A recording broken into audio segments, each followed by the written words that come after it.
Hello everyone, how's it going? It's me again. Another session of our history playthrough. Nioh. First Nioh, I should say. Like I mentioned last session, which was 2 weeks ago now, this has been kind of planned since the alpha stage of this game. I never got around to it. I started it a little bit before Nioh 2 came out, and then I stopped because Nioh 2 came out, and then I never came back to it. Oddly enough, some of the notes I have throughout this series reference things that say, oh, I think this will happen in Nioh 2, or this will be covered in Nioh 2, and pretty much in all of them I was right, because it was kind of obvious which period Nioh 2 is going to cover. Alright, so last session we only did the first main story mission after the tutorial, Tower of London, and now we are in the Kyushu region. Well, the first region really. And yes, we can transform into female characters, PvP mode has been added, Twilight missions. Alright. Let's start with some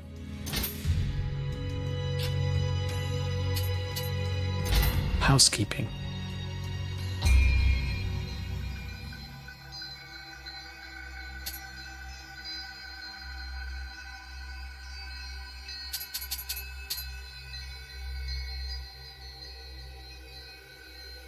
Connection doesn't seem to be very stable today. Hopefully it's good enough though.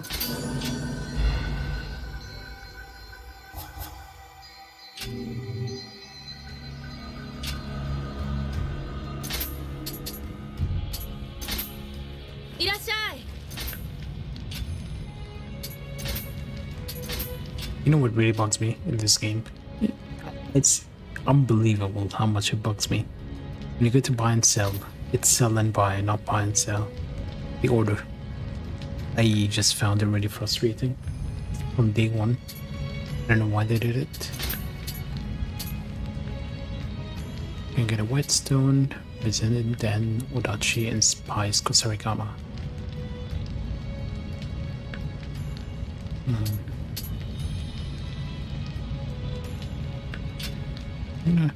Not gonna buy it.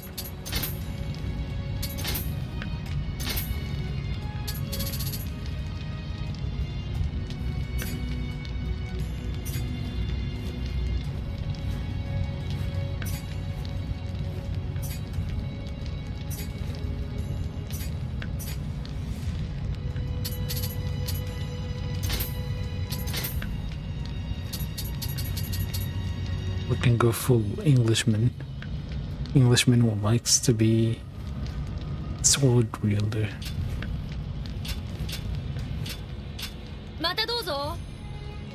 I mean, William wasn't really a real samurai, sort of just a title. Alright, so now we have a main mission, Deep in the Shadows, and Death to Bandits.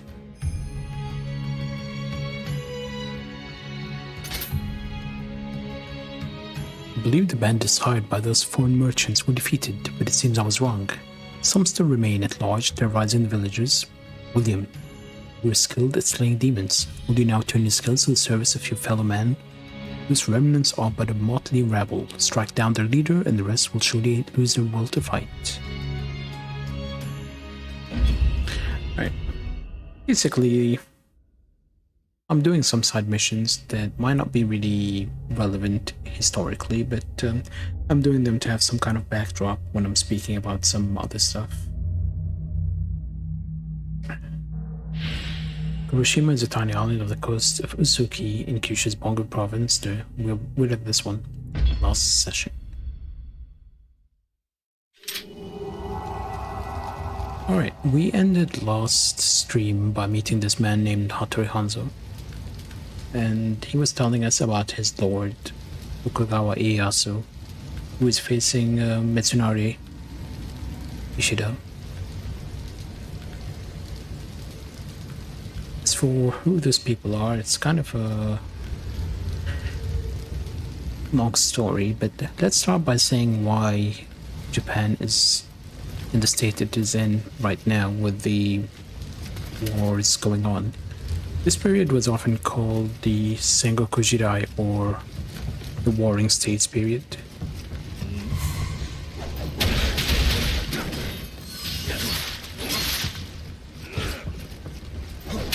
I'm pushing wrong button all over the place.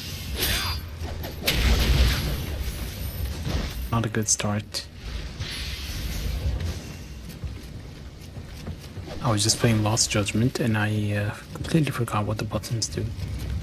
Ooh, what does this button do?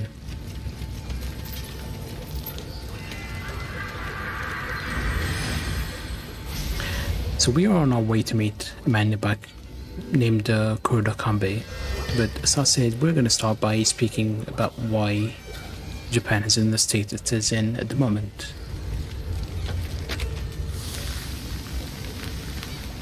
How do I control it? I should warm up before the stream. I completely forgot the controls.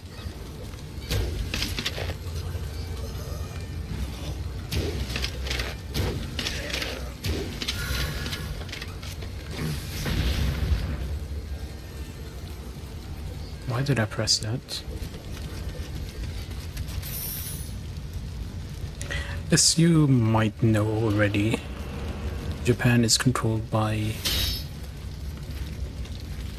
the Emperor, or ruled by the Emperor.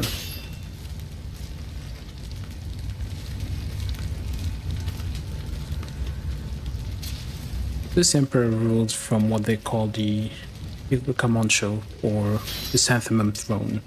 It's more of a concept really rather than an actual Chrysanthemum Throne, obviously, but the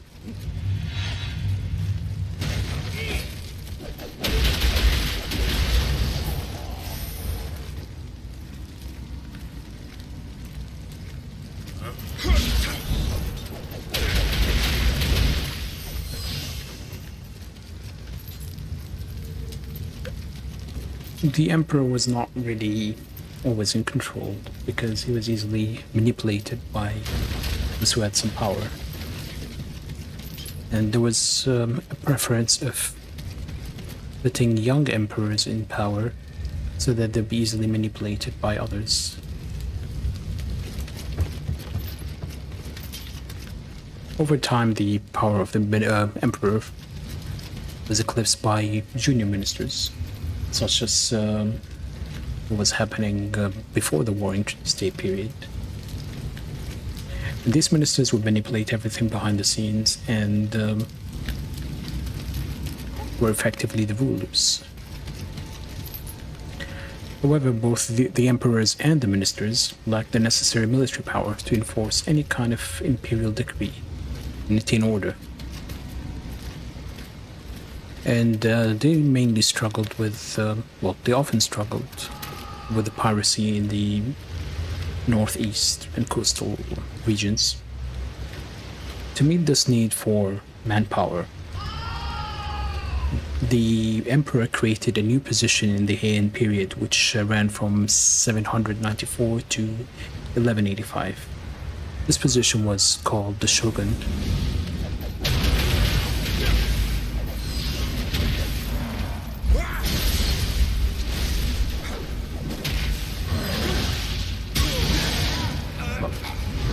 I'm rusty.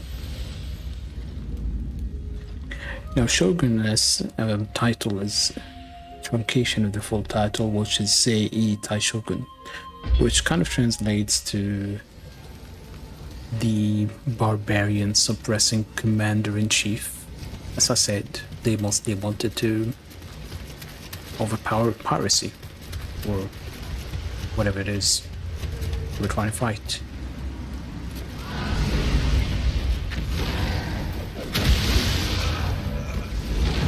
I'm very flimsy, am I not? I'm way too rusty. There are kind of all kinds of debates about who the first shogun was. Some say it was Otomo no Otomaru, the same Otomo clan which we spoke about before in the Bungo province. So you can kind of see why it's kind of an important province.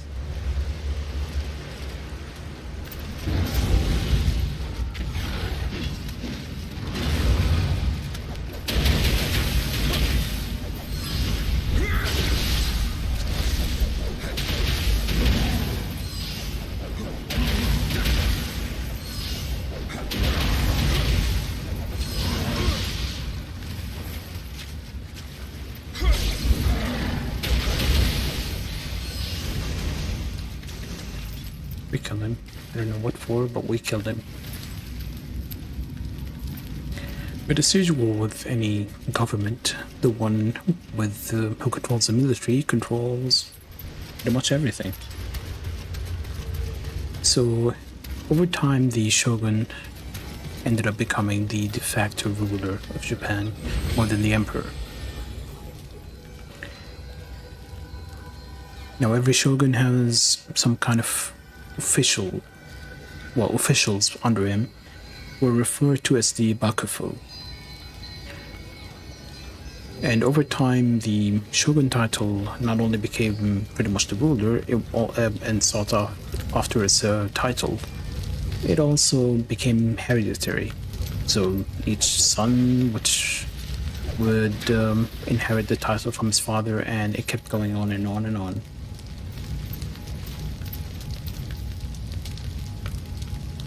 But in 1443, the 10-year-old shogun Ashikaga Yoshikatsu died after falling from a horse.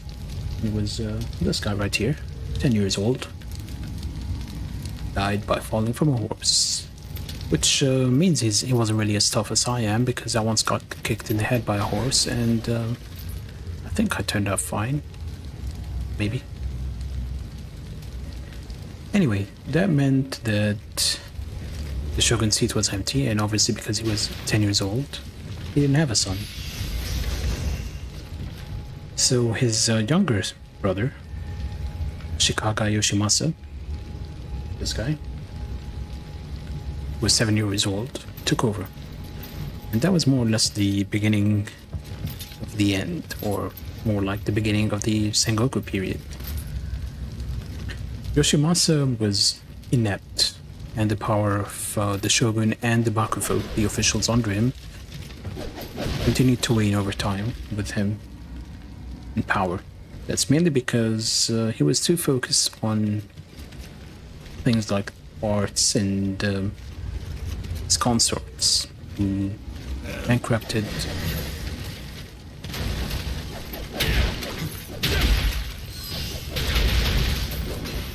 the treasury. Years later, in 1464, that's about 21 years after he came in power, he wanted to retire to focus on what he loved. But he also didn't have heirs at the time, so he wanted to pass it on to someone else, and he ended up adopting his own brother, Ashikaga Yoshimi, who's this guy right here. Things didn't go to plan though, because a year later, in 1465, Yoshimasa's wife, Tomiko, gave birth to a son. And that son was named Yoshihisa, this guy.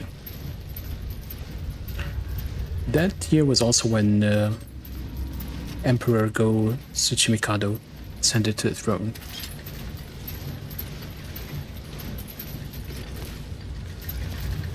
And that's the very same emperor I mentioned last stream, who, when he died, ended up rotting for 6 weeks before they buried him. But anyway, Tomiko, the mother of his son, or the mother of Yoshimi, wanted her son to have the power, obviously, even though he was just born, but, you know, mothers. And she didn't want Yoshimi, the brother, to inherit the title. Again, Yoshimi is this guy, the brother. Yoshihisa is this guy, the son, because even I am getting confused a little bit, because they're all Yoshis.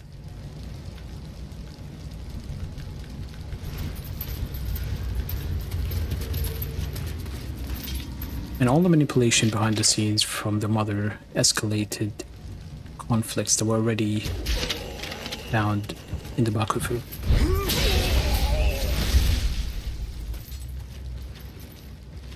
Mainly because there were two big families, the Hosokawa and Yamano, who were supporting opposing sides. The Hosokawa supported Yoshimi, brother, or adopted son in a way, and the Yamana supported Yoshihisa, this guy. The blood son, not the brother who got adopted to be a son. It's very confusing, I know.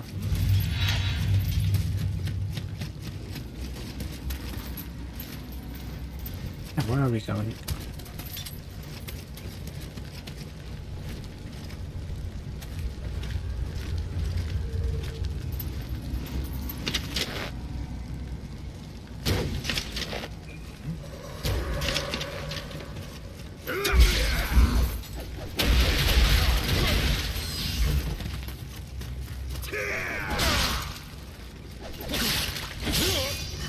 I'm dead. Yeah, I am just not very focused today. I'm forgetting the controls. That's how bad I'm having it.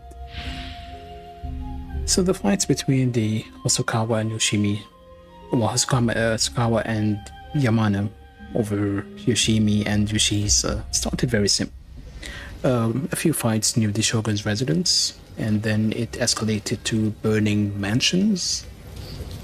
Then they started burning whole city blocks, and eventually they started fortifying their positions, which doesn't make much sense to me because I'd rather fortify my position over burning the cities, but maybe I'm just strange. And this lasted for quite a while.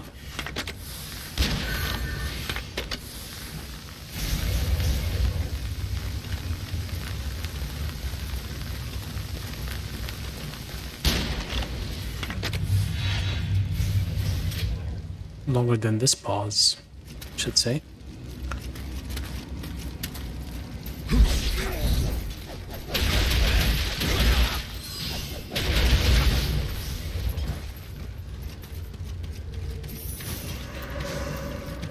It lasted so long that it was 10 years before it was really resolved.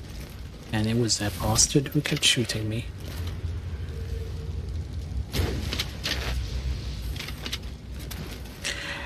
This conflict came to be known as the Onin War, and here is an illustration of the Onin War, in case you wanted to see what it looks like as a mess.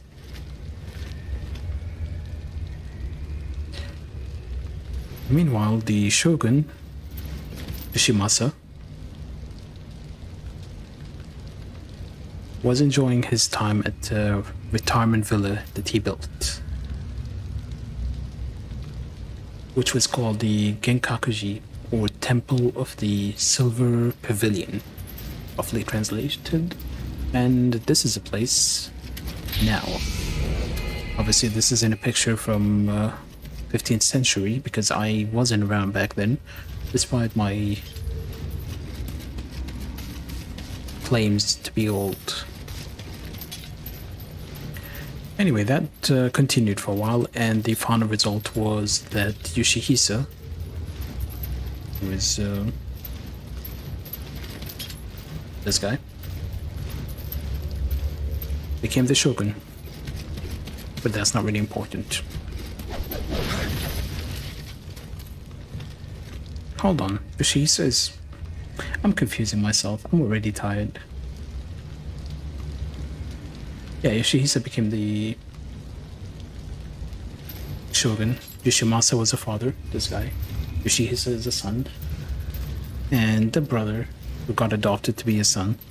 All Yoshi. And that's the Onin War.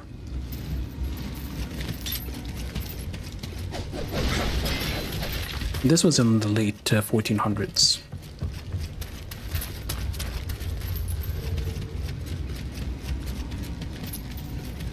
Where am I going? I'm speaking while going around in circles.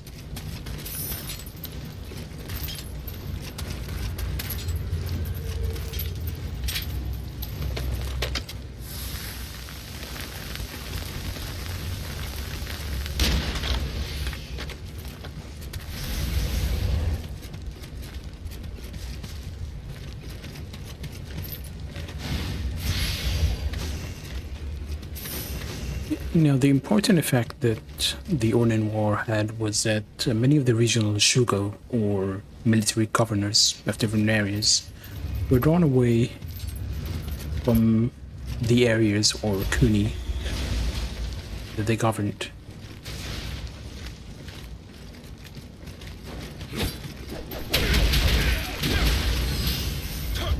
Oh, it's dead.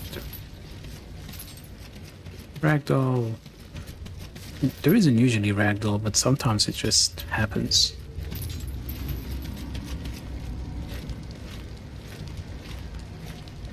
And over time, they started going more towards the capital. What are you gonna do, huh? These shugo, or local governors, usually govern multiple areas, multiple provinces, I should say. And there weren't really that many at the time.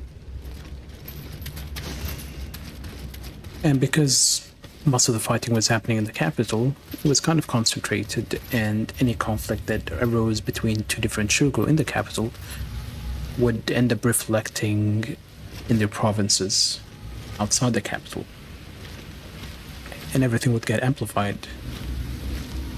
However, because the shugo were in the capital and couldn't go back to the province to fight at the same time, they had to have a deputy shugo, which was called shugudai.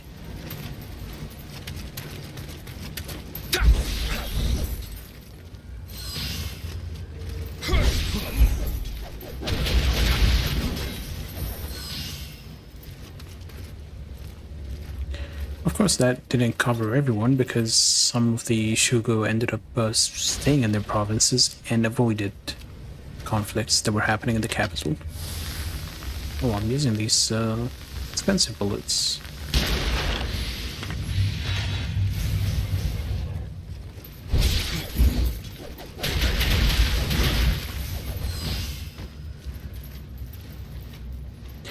And this shugo who stayed behind had the brilliant idea of using this opportunity to expand their domains.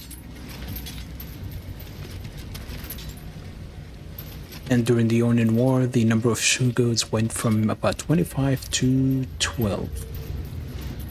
And when the shugo eventually returned after the Onin War, they found that their authority now was in the hand of the shugudai, their deputies. They didn't really have much of any role anymore. Very few of the big clans, like Shimazu, for example, which was a big clan at the time, managed to maintain their position and authority in their own province. Wrong bullets, wrong arrows, I should say.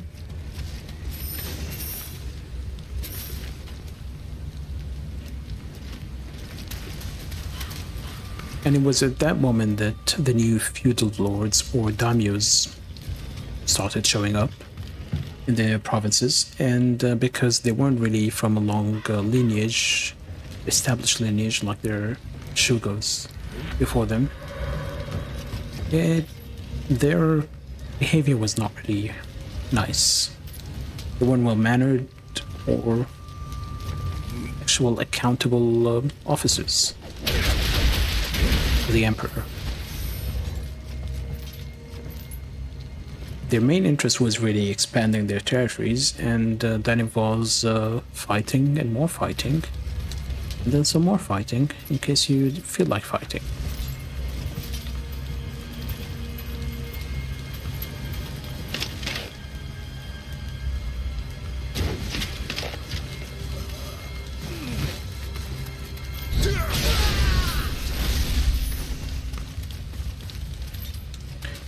And this after effect of the Onin War continued, and that is what became known as the Sengoku Jidai, or Sengoku Warring Period.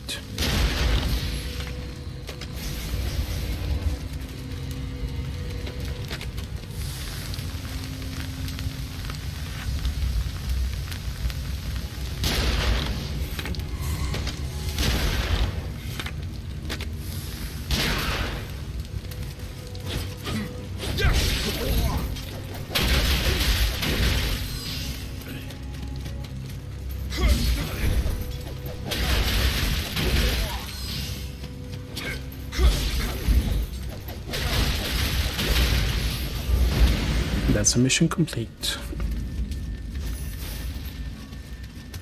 As I said, this wasn't a real historical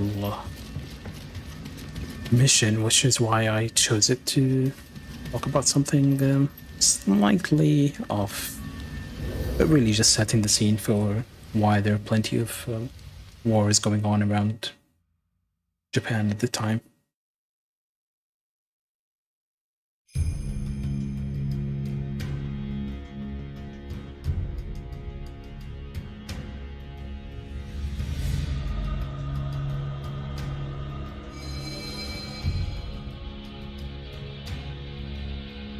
Marvelous work. Just as I expected, the villagers were overjoyed. They certainly have met with a string of misfortunes of late. Let us hope this was the last. Hopefully that was a good warm-up as well. Because for some reason I'm feeling a little rusty.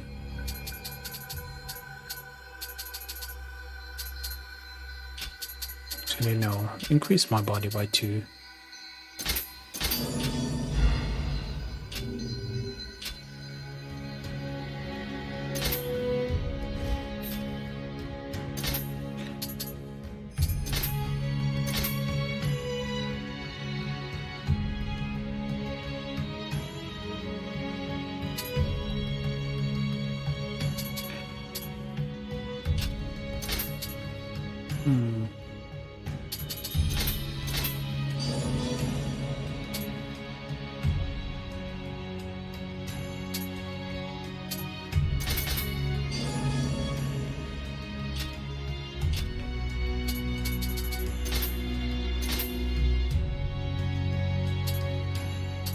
Let's sort by ability. Okay, this should be better.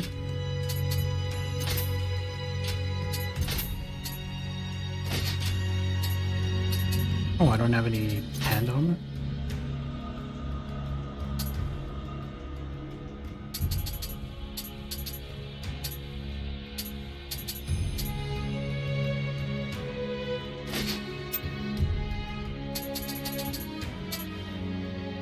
I'll just go with a B rating, I guess.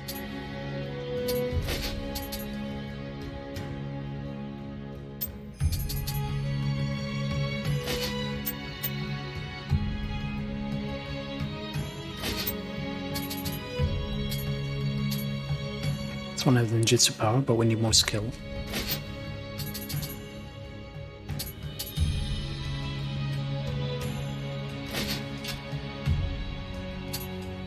I look like a clown, which is amazing.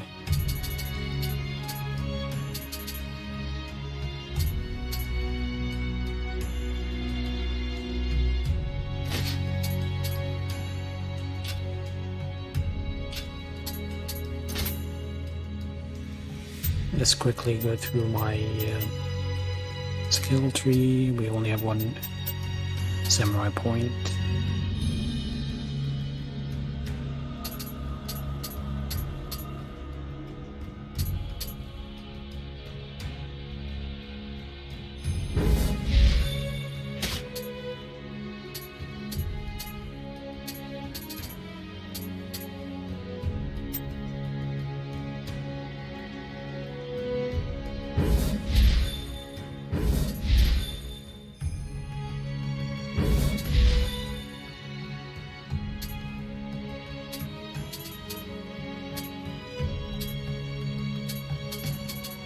What am I gonna get next?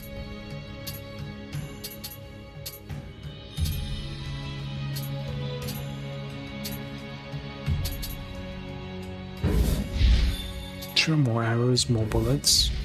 Always nice. And more cannon rounds, why not?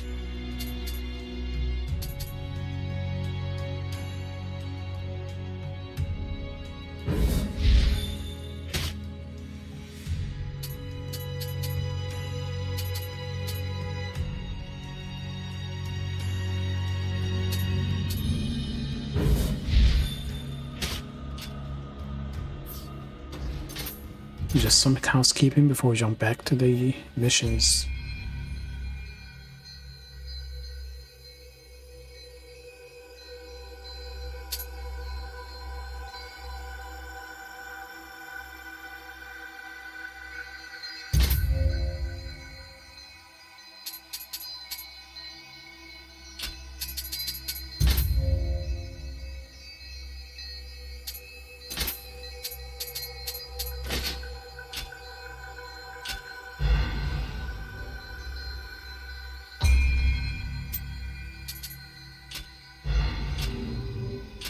Alright. Deep in the shadows, and this man is named Kuroda Kanbei. Welcome, Hanzo. It is good of you and your friend to come. Sir William, was it? I am told that you have a certain measure of skill in dealing with yokai and monsters. It is with these abilities in mind that I have a favor to ask.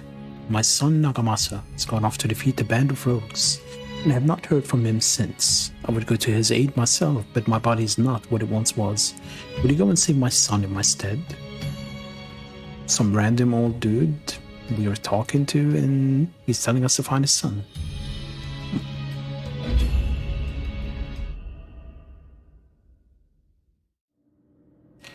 In the north of Kyushu, beneath the mountains of Nakatsu, lies a complex warren of limestone caves created by aeons of erosion.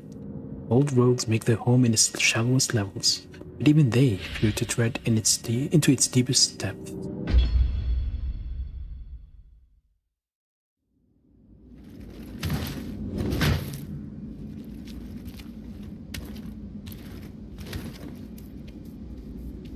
A cat clock. Hanzo's ways are curious indeed. 長政と申す者の守護霊の気配はよく知っておるぞ。Even cats speak in these lands.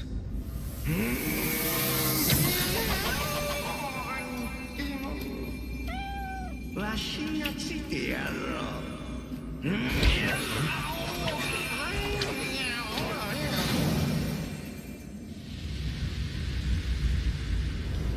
我ら守護霊は人の信心より生まれし人玉。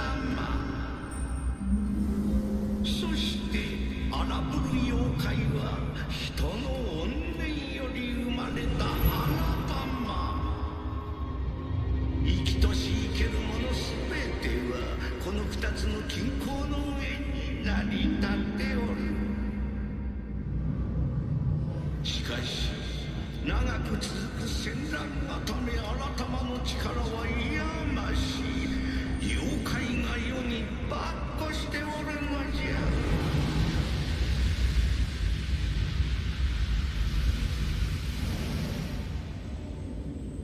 これでこの国の言葉も聞き取れるようになろう。感謝せい。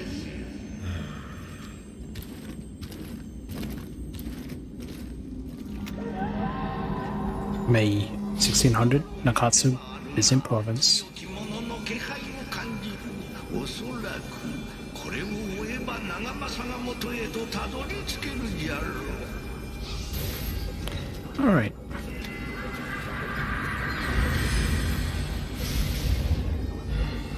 That there was Nekomata.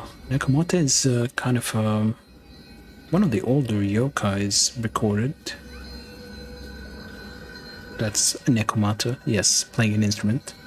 And it actually predates Japan. One of the earliest records of Nekomata was from the Sui dynasty in China, which is around the late 6th century, I believe. And the first appearance it has in Japanese literature was in the 13th century, and it was often described as having eyes of a cat and a large body like a dog. I don't know what kind of dogs they were referring to. And they also say they would eat people. Over time, however, other tales of domestic cats turning into Nekomata when they were old became more prominent, mainly in the Edo period, which follows this game, beginning of the 1600s. It is why there is some folk belief that is you shouldn't be keeping a cat for too long because they turn into Nekomata. Now, Nekomata is often confused with another cat creature, Bakineko. But the main difference is, look at the number of tails. Nekomata has 2 tails, Bakineko has 1. And if you see Nekomata in this game, it has 2 tails. Since I didn't mention what a yokai is, put it simply, really, yokai is kind of a supernatural spirit, demon, or monster, if you want to call it, in Japanese folklore and mythology. The kanji uses kind of a combination of bewitching and apparition. they don't usually translate it because it doesn't really have a specific word that you can translate it to, so people just use yokai. They aren't always malevolent, they can be benevolent as well, as is Nekomate, who is useful. And some of the categorization for them is based on their form, the source of mutation, location, or appearance. And some of the earliest records, as I mentioned, were from China. I think I could find records from the 1st century in China about this kind of creature. And they aren't all really old, because some of the yokai were kind of invented, I want to say, by late 18th century artists. But yeah, that's what a yokai is. Alright, so now we came here at the request of a man named Kanbei. Who is this guy right here. Looks just like him in game, actually. Now, Hattori Hanzo said Tokugawa Ieyasu was fighting Mitsunari, Ishida Mitsunari, this one. And we are here to do a favor for Kuroda Kanbei and find his son, Nagamasa, this guy.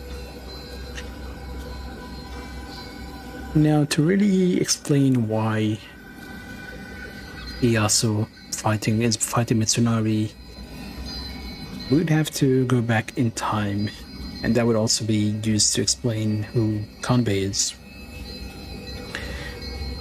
There is an old poem that says there was once 3 men.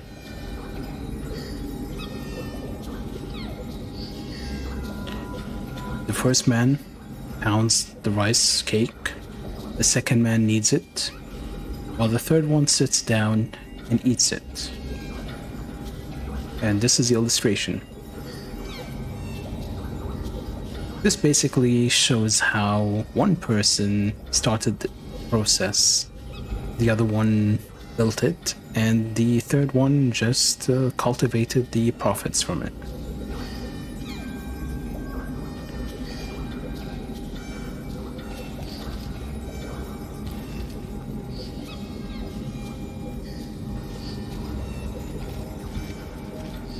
I've so far mentioned how clans existed, and I made it sound like they were more or less united and had a common front, but that couldn't actually be further from the truth. Because some clans had issues, major issues. So if we go to location far away from these caves, the Owari province,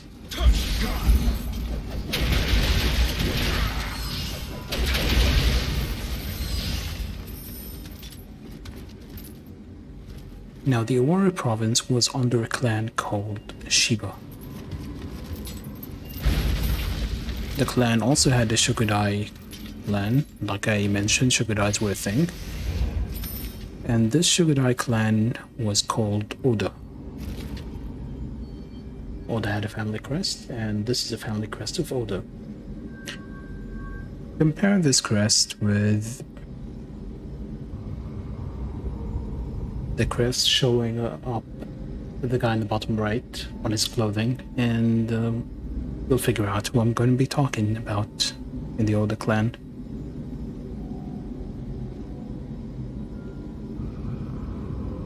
Now, this Oda clan were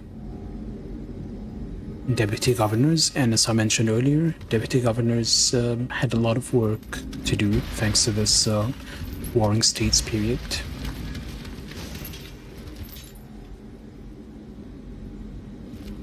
Owari as a province had 8 districts,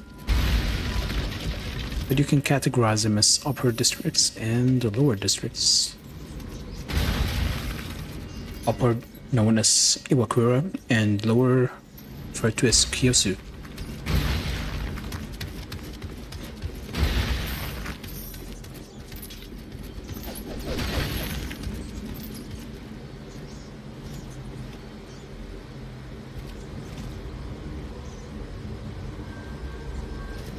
Now, the Oda clan resided in...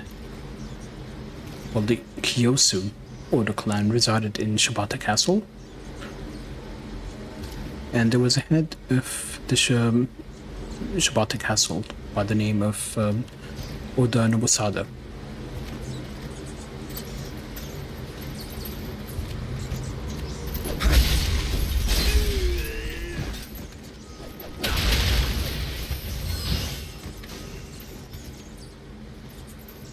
This Oda Nobusawa went on to have 5 children and eventually stepped down.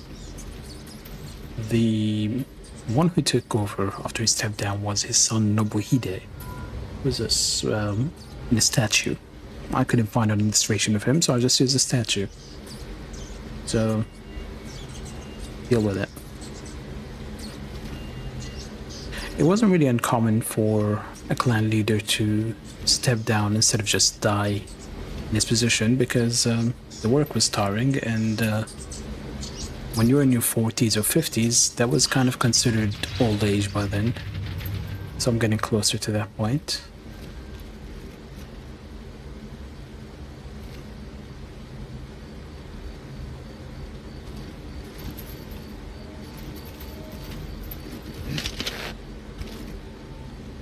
Let me deal with this, guys, and then we can continue talking. Oh, I hate this guy. That always happens.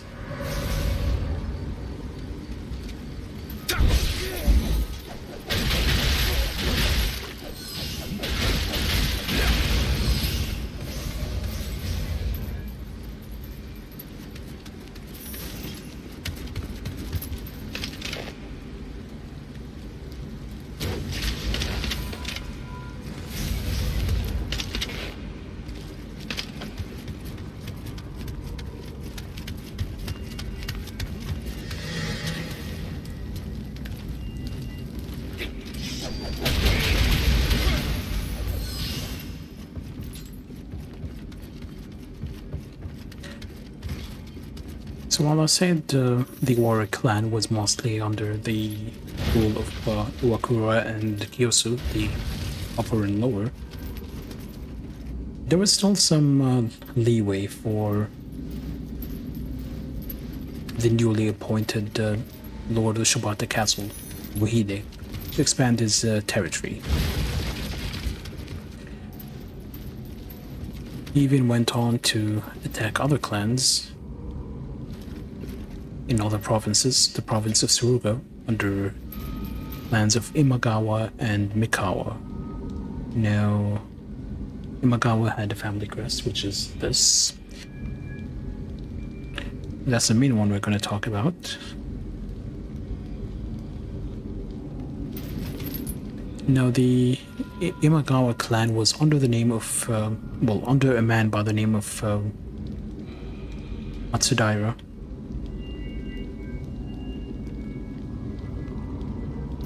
Who I don't have a picture of.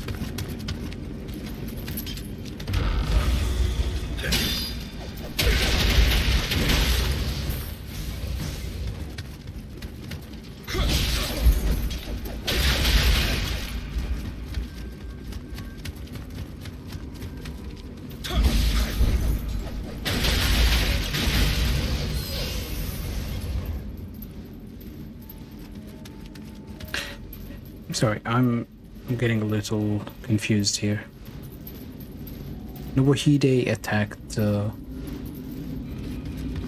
provinces like Suruga under Imagawa and Mikawa, which was under Matsudaira.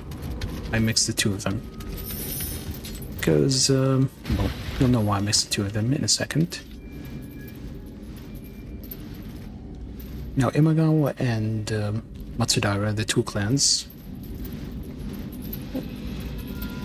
This is a this is the Matsudaira clan crest, and this is the Imagawa crest. They tried to join forces to attack Nobuhide, but they didn't really succeed all that much.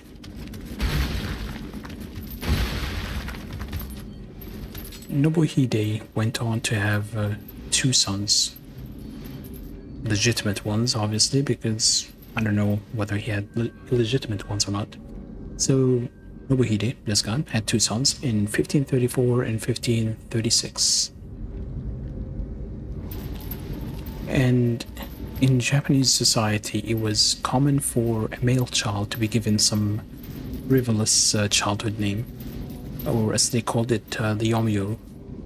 They kept it until they came of age at the coming of age ceremony, or as it's called, the Empuku, and it usually happened at the age of 13 or 14.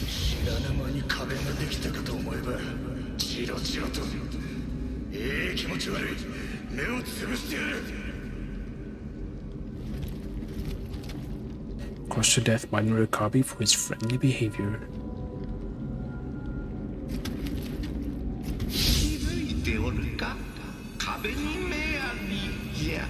どうやらお主の仕草に興味があるようじゃの。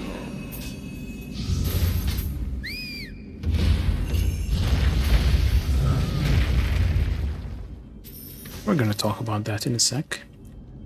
But the two sons he had were given the Yomyu, or childhood name, of Kipposhi and Kanjuro, respectively.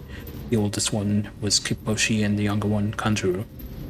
And the reason I'm telling you about those two kids is that Kipposhi, the first son, would grow up to be a man by the name of Oda Nobunaga. This guy, the first unifier of Japan, and also in this picture is the man who is pounding the rice cake in the bottom right.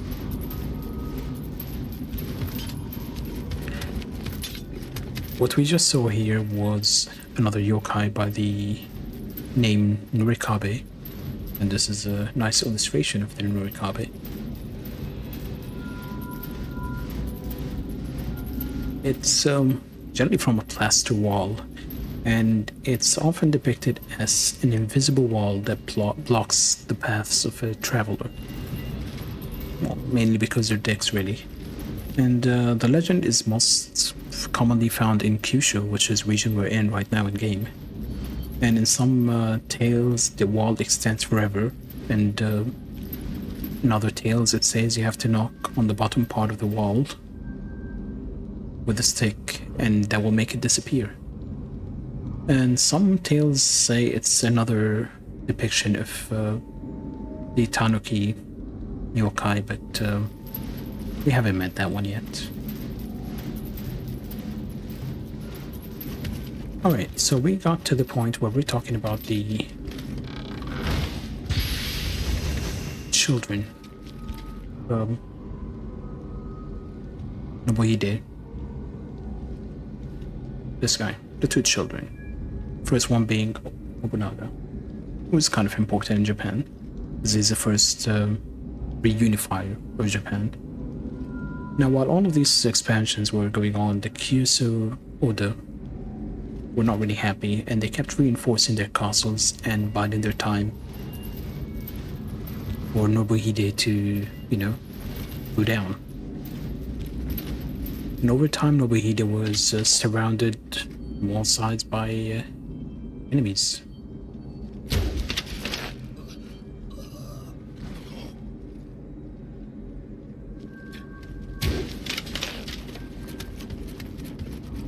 I'm terrible with shooting.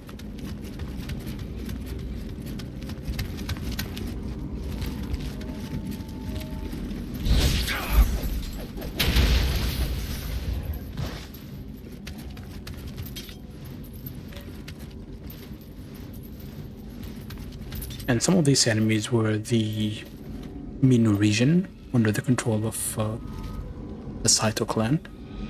To the north was Mikawa, under the Matsudaira clan. In the east was Tsuruga, under the Imagawa.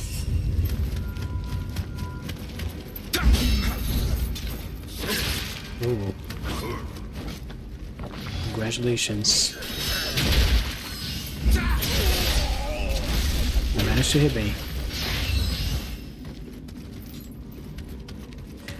Young Nobunaga, or as he was called Kipposhi at the time because he didn't come of age, had a bit of a personality issue, and he just cared more about playing sports, wrestling, horse riding, archery, playing with matchlocks, that kind of thing.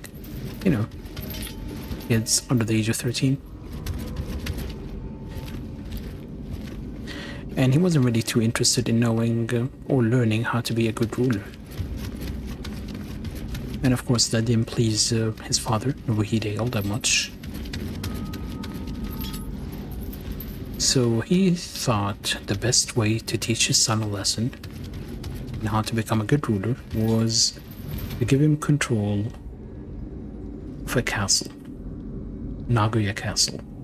This castle to the right, the one on the left is the residence, the palace. But yeah, 6-year-old Nobunaga had control of a castle. What did my father give me for my 6th birthday?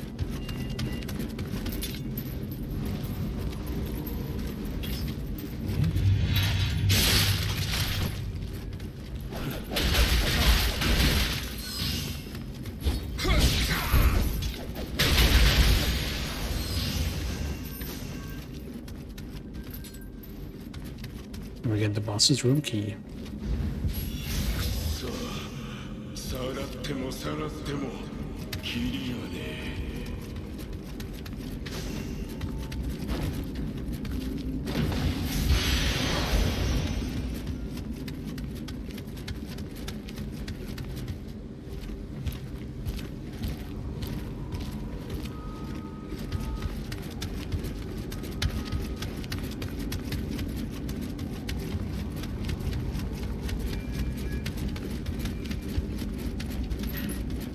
And at the age of 13, young Nobunaga, or Kipposhi,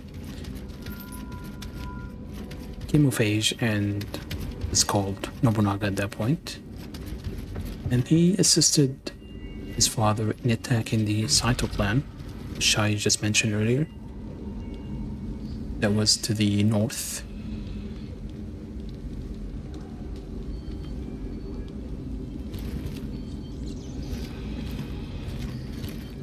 This guy is sleeping.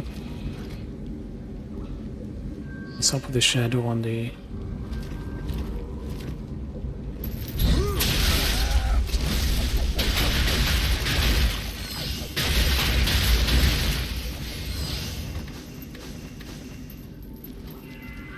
on the table there?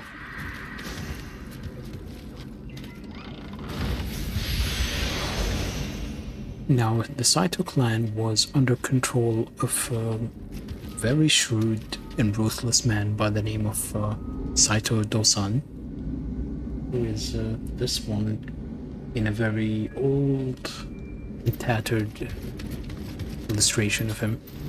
And if you've played Nioh 2, then you know who Saito Dosan is. If you haven't played it, you'll find out eventually when I continue the series. That man, Saito Dosan, was known as the Viper of Mino, Mino being the province. And this was the Saito clan crest, in case you're interested in knowing it.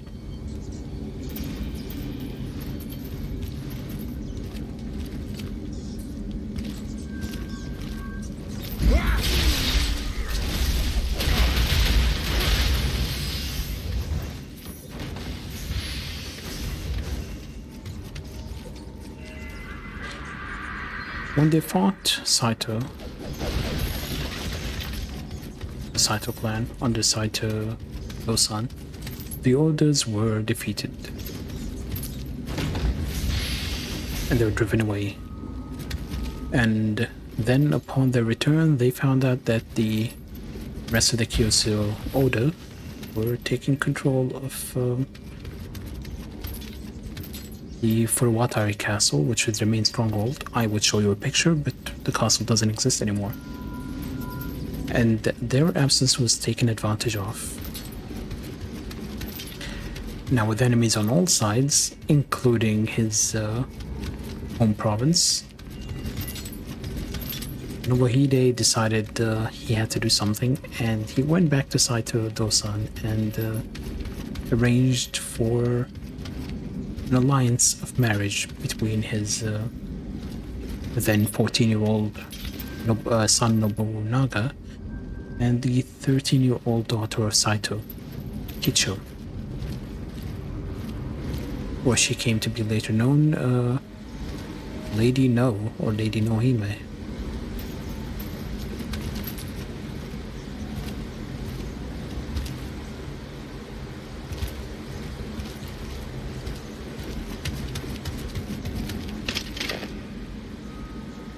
Waiting for him to come around and I'll shoot him.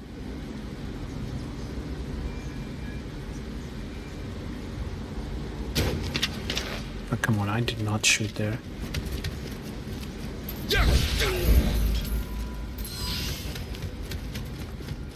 Get over here.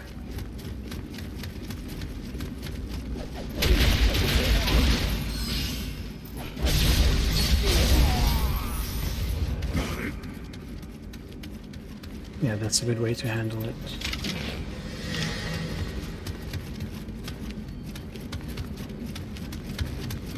See, when you walk away, they always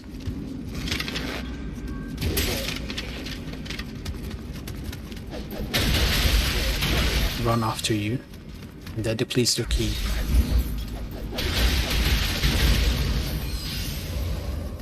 And that's a good way to take advantage of human enemies.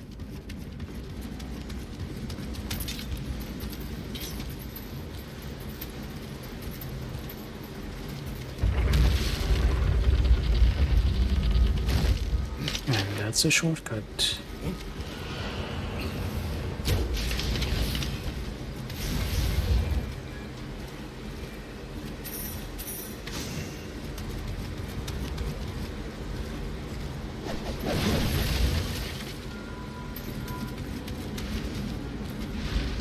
Anyway, this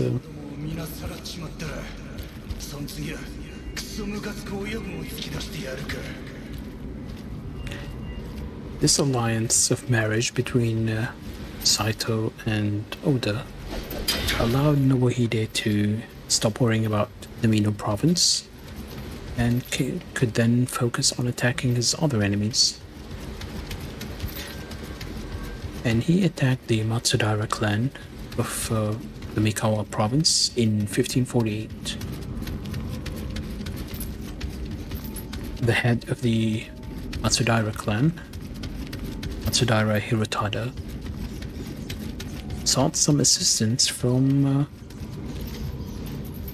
although my bitrate is dropping, sought some assistance from the Imagawa clan under the name of Imagawa Yoshimoto.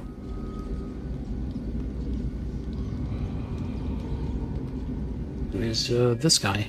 And also, if you played Nioh 2, then you know who he is. Maybe.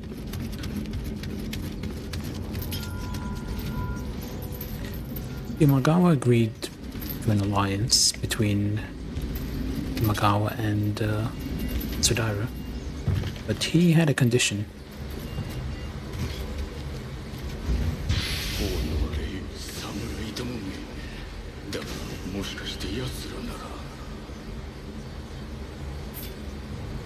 His condition was that Matsudaira offers up his 5-year-old son as a hostage. And back then, requesting a child hostage was pretty common. It was kind of a mutual benefit kind of thing. It wasn't loss-loss. And no, I'm not talking about, hey, I don't have to worry about taking care of a kid anymore. No. What I mean is, the child who becomes a hostage gets training in martial or courtly arts, and the hostage taker gets a guarantee of loyalty because it's within their arm. So it's a win-win for both sides, I suppose. Now, this 5-year-old kid was named Akichio.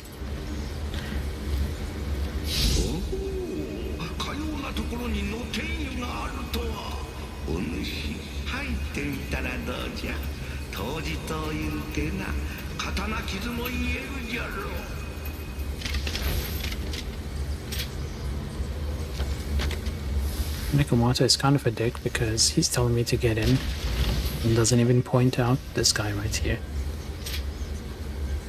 Now, Takichiyo was the son of Matsudaira, as I just mentioned. But what I didn't mention was that he was the son of Matsudaira and Matsudaira's stepsister.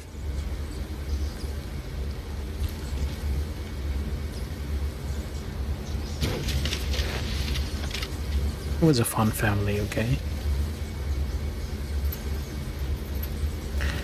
Now, this son was sent off with an escort, but on his way to Imagawa, Nobuhide, their enemy, found out about the deal and ended up kidnapping Takichiyo, the 5-year-old kid.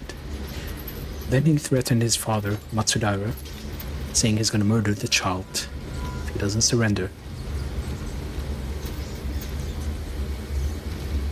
Now, Matsudaira had his arms tied. If he relents, he ends up becoming enemies with Magawa.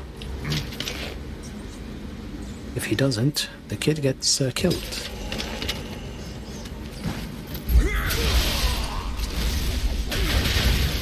So he did what any good father would do, and he told Nobuhide to kill the kid. Let's go ahead and kill the boy. I don't really care about him. Now, funnily enough, that actually worked because Nobuhide was impressed by Matsudaira's audacity, and he let the boy go.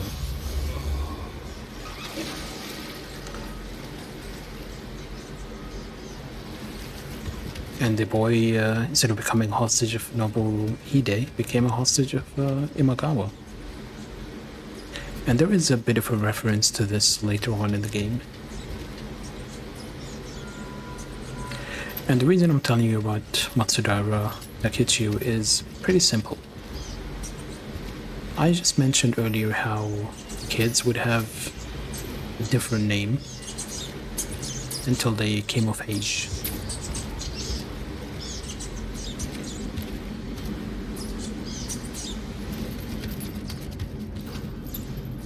This kid did not just have two names.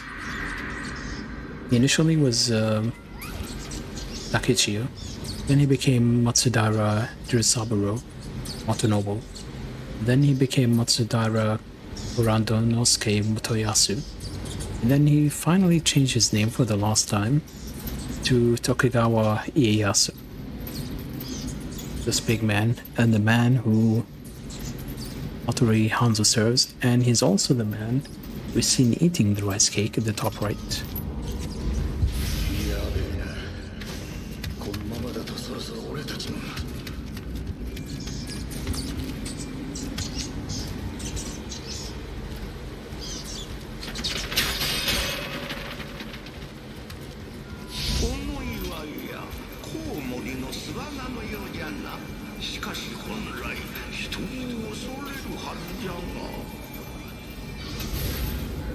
The funny thing about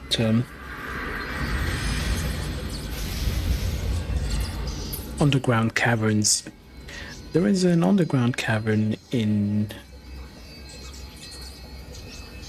Japan. It's called the Inazumi Underwater Caves, and it's actually one of the largest underwater caverns in Japan. And it's formed, I think, over 300 million years ago. And the current shape it's at was formed about 300,000 years ago when Mount Aso erupted.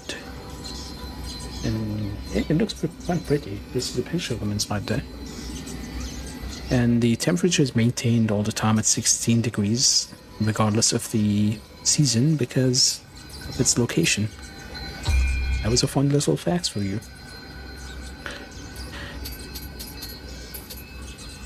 Let's increase our dexterity by 1.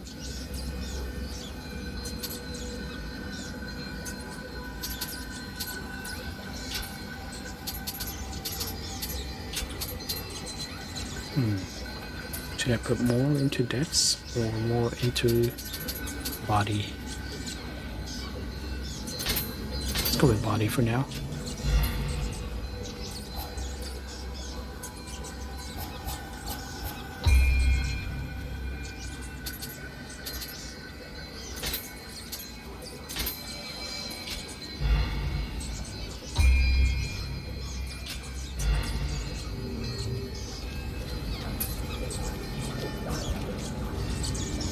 all this ruckus. Anyway, we got to the point where we mentioned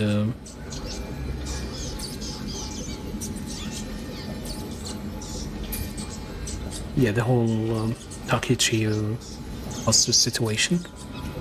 A year after that happened, both Matsudara Hirotada and Oda Nobuhide would die. And at that point, Oda Nobunaga, this man right here, would end up becoming the clan leader.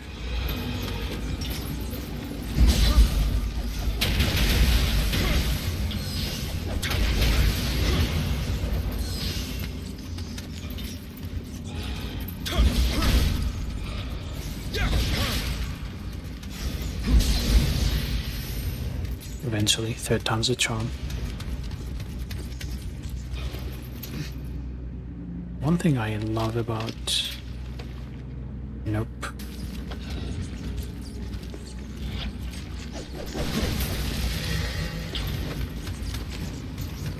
I was gonna shoot, but...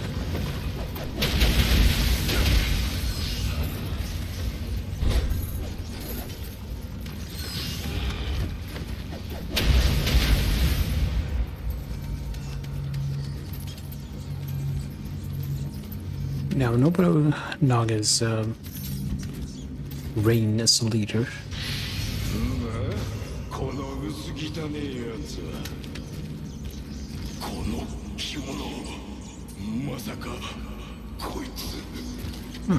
somebody's mentioning a kimono, and he's really drained.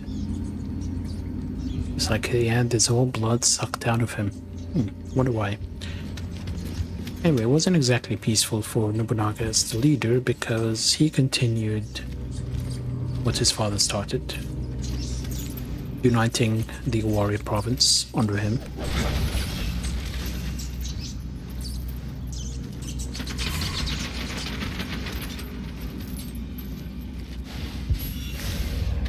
And that wasn't straightforward because it included defeating the Kiyosu, Oda, getting betrayed by his younger brother Nobuyuki, and eventually killing him.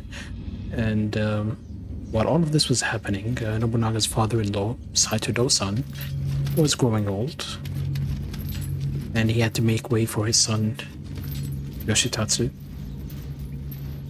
This guy right here. Now, Yoshitatsu was pretty ambitious, to say the least.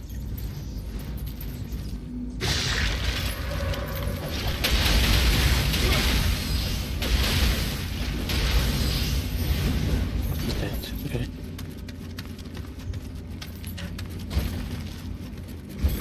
He wanted to take advantage of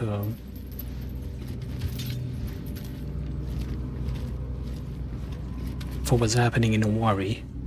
But his father, Osano, was still alive. Didn't really want to mess with the alliance he had with the Oda. I don't know how that didn't hit me, but it didn't. I hate spearmen in every game.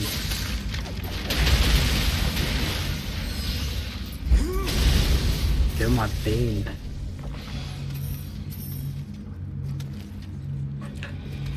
And the reason why he didn't want to break his alliance, well, obviously it was an alliance, and he also didn't want his daughter to be harmed because she was married to Nobunaga. And also he came to like Nobunaga, surprisingly. There are people who actually like Nobunaga.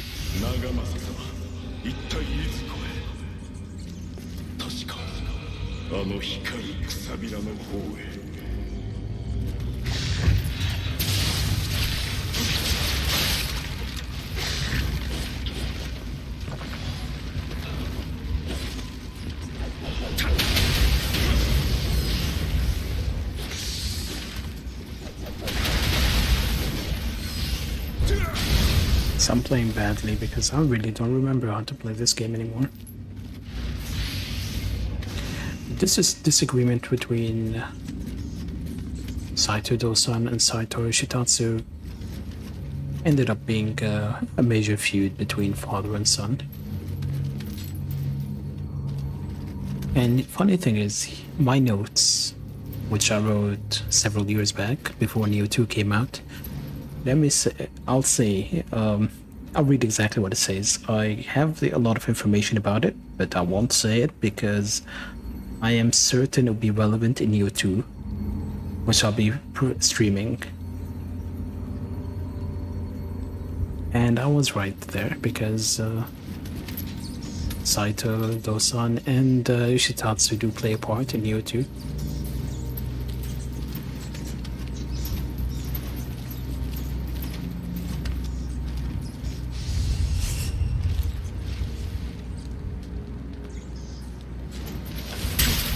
How is he shooting at me from there? Respect. Gotta respect that guy.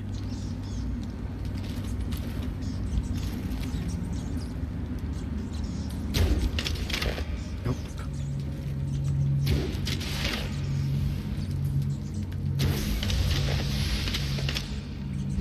Respect where respect is due.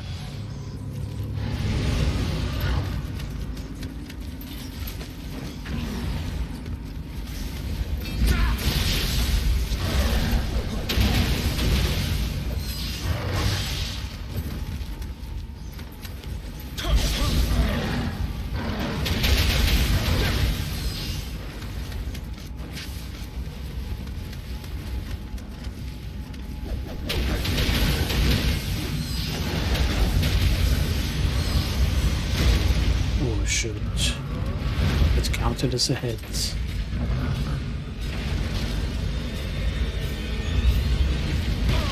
Oh, come on.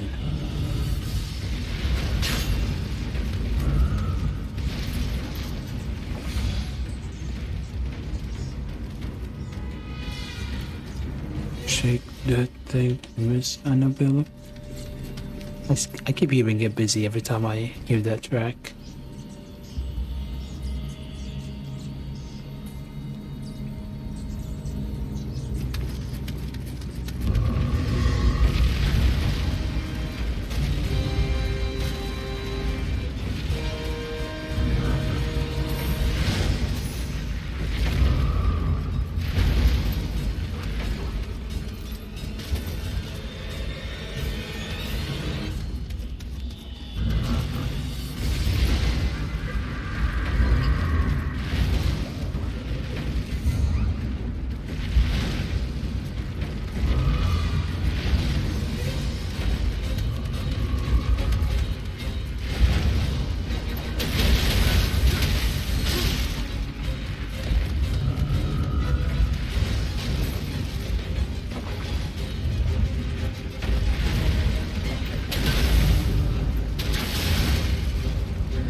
I knew that won't happen.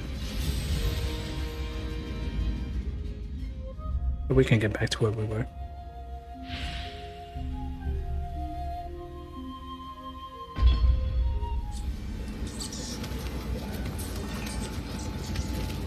I'm really rusty.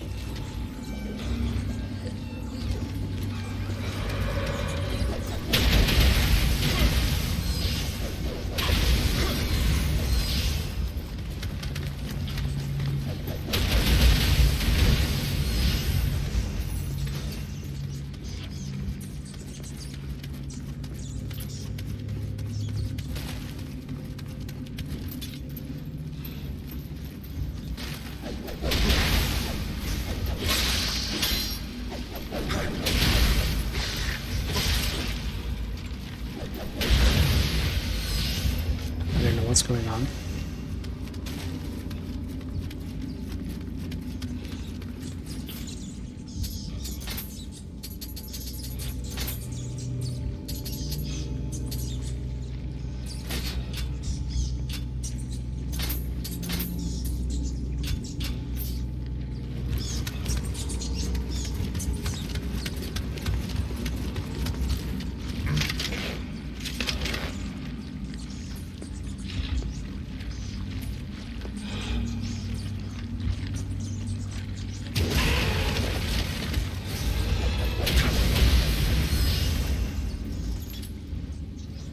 Where's my bit rate?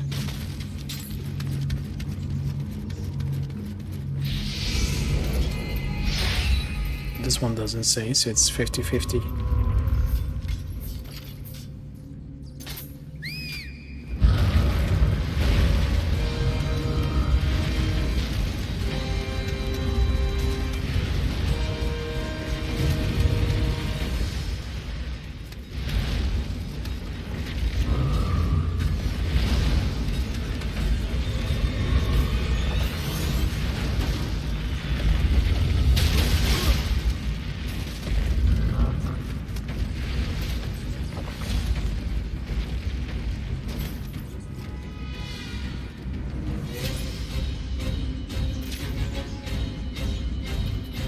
Hold on.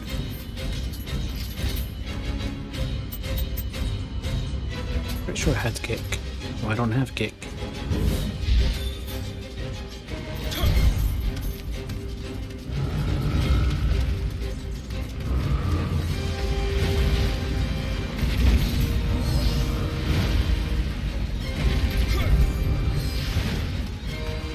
Kick doesn't work on this guy.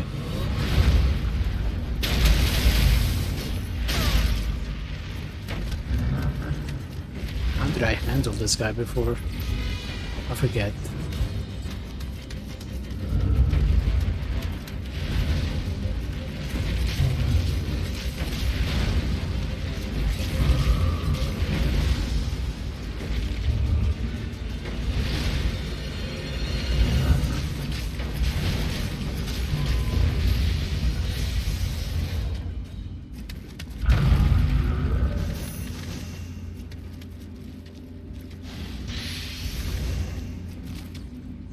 That's him handled.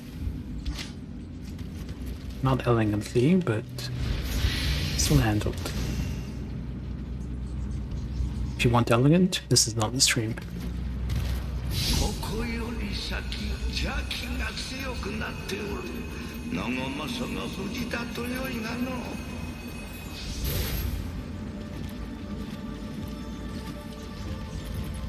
Underwater caverns. Nice.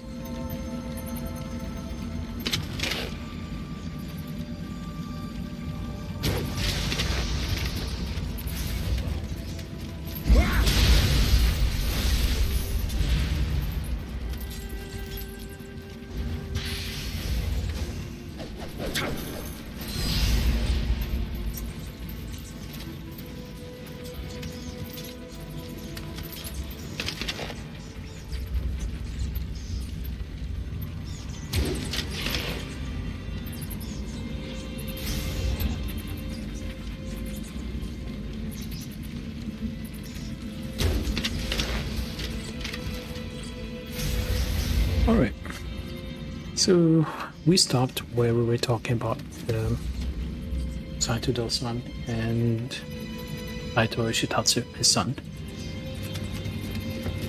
As I said, Yoshitatsu didn't really care much for Nobunaga and wanted to fight him. The father had other plans.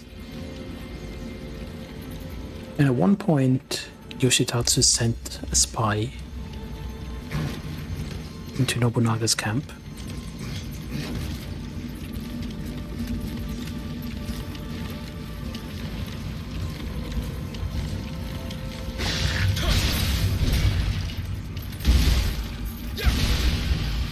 Kick is amazing with these guys.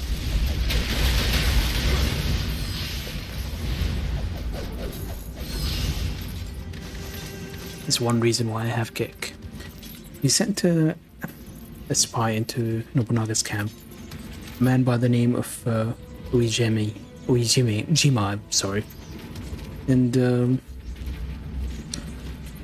Uejima Mondo. At one point in the camp, when Uejima has already infiltrated, Nobunaga's camp was having a discussion as to what would be better in combat, short spears or long spears. Uejima insisted that shorter spears are easier to use in combat, and therefore they were better, superior in every way. But Nobunaga's sandal bearer, a man by the name of Kinoshita Tokichiro, spoke up. He said longer spears were actually better.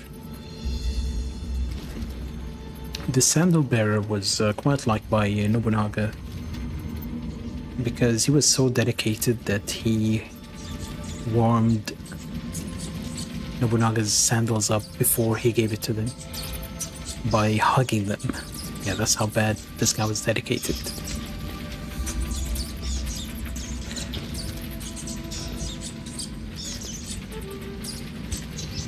Let's try to get that shrine, even though I'll probably die because I forgot how to play this game.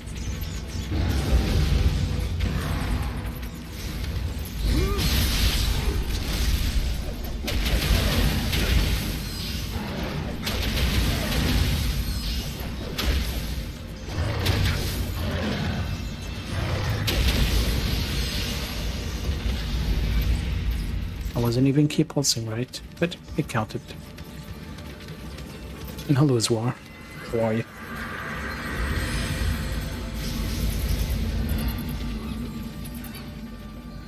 So this sandal bearer, Kinoshita Tokichiro, disagreed with Uejima, and as Uejima was higher ranking, he felt slighted at having his expertise questioned.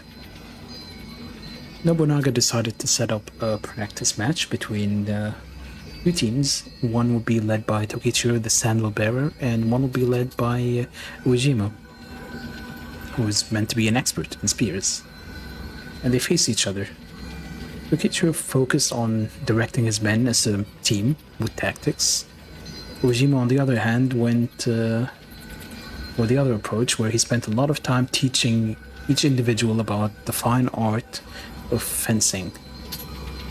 Of course, without explanation, Tokichiro ended up winning because he had strategy. And that gained him more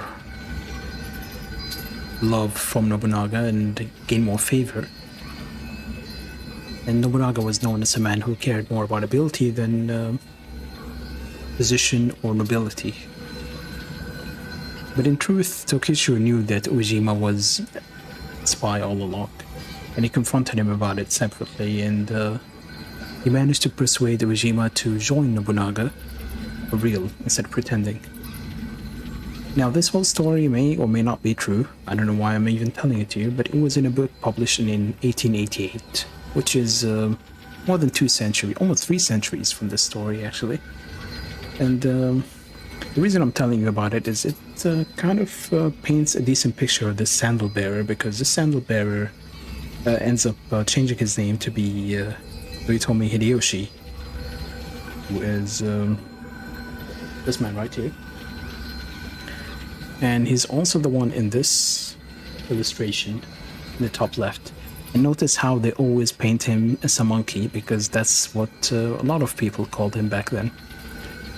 Now, there's this really interesting thing here about this painting is we mentioned 3 men, bottom right being Nobunaga, top left being Hideyoshi, top right being Ieyasu, but we never really spoke about the bottom left. Now, the bottom left is meant to be Hechi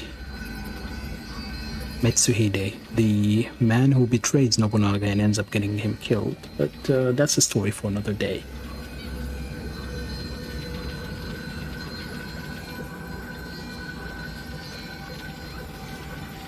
What are we leveling now?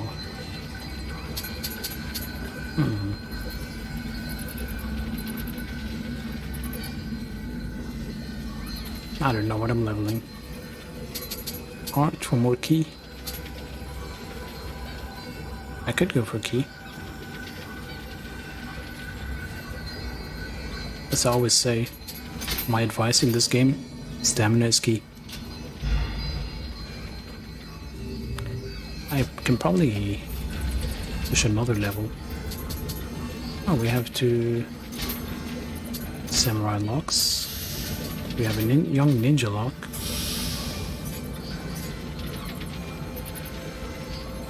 And we can get 1400 Amrita, 3000 here. So 4400. Not sure if I should bother. How much do we need?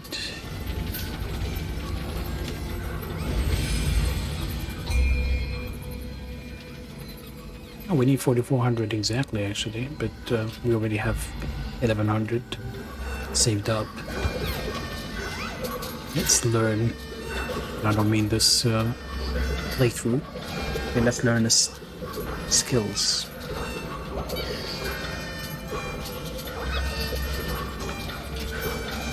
Shut up. You're too loud. Peace and quiet. That's why I don't have children.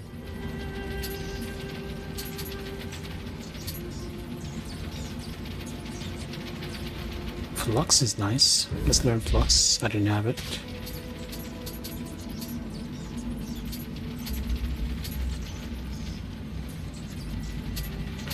I'm not really much of a parrier in this game.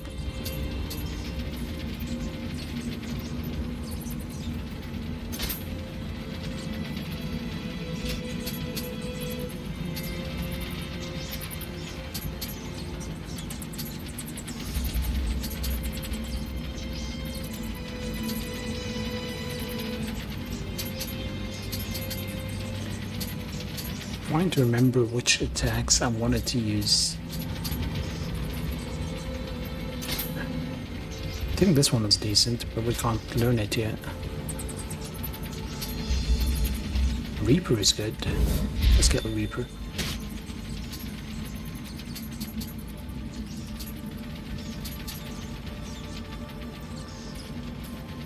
I wanted this one.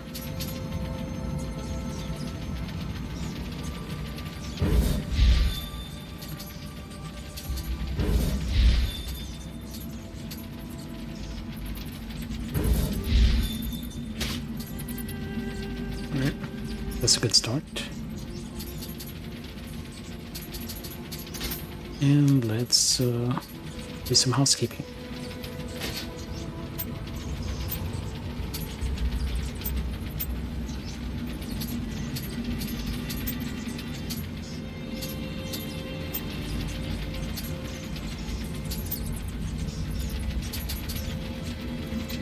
Too heavy. Limited ninjutsu might be nice, but that's far slower. Yeah, let's go with this one actually. Heavier, but better.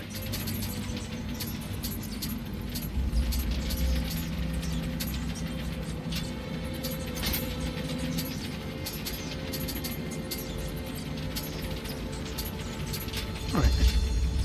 This is enough. So where were we?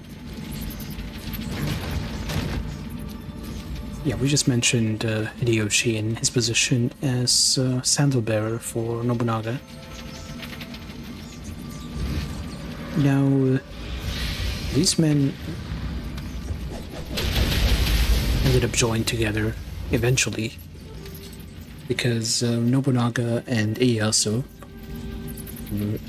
remind you, Nobunaga this guy, Ieyasu this guy, they eventually form an alliance against Magawa. Magawa being the man who sort of held Ieyasu hostage and kind of raised him in a way. It's a weird relationship, but that's how they did it back then. And they formed that alliance through marriage, another marriage. This time it was Ieyasu's son, Nobuyasu, and Nobunaga's daughter, Okuhime.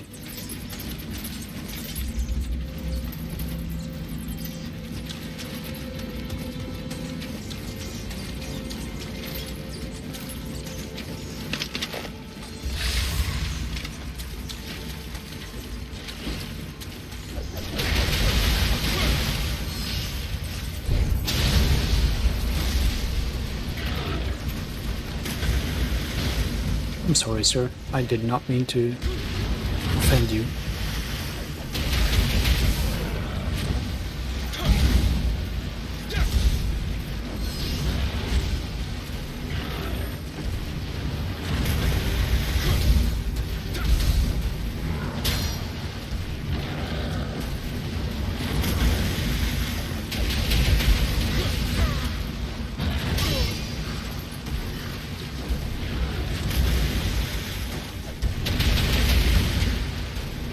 come on. Come on. How is he not dead? So anyway, Nobunaga eventually dies, and we're gonna get into that eventually. I actually don't know how I'm going to get into that, because that is also covered by Nioh 2, and I do plan on continuing this playthrough of history with Nioh 2, but we'll get to that eventually. Hideyoshi ended up manipulating things, that he ended up being his successor. And you have to respect the man, because he went from a sandal bearer to the head honcho.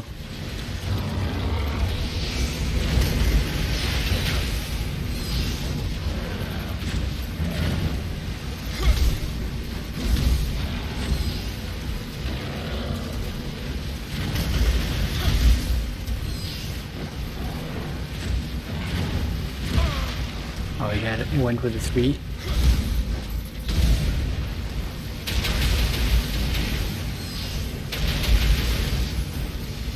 That's the nice thing about kick. I really like kick.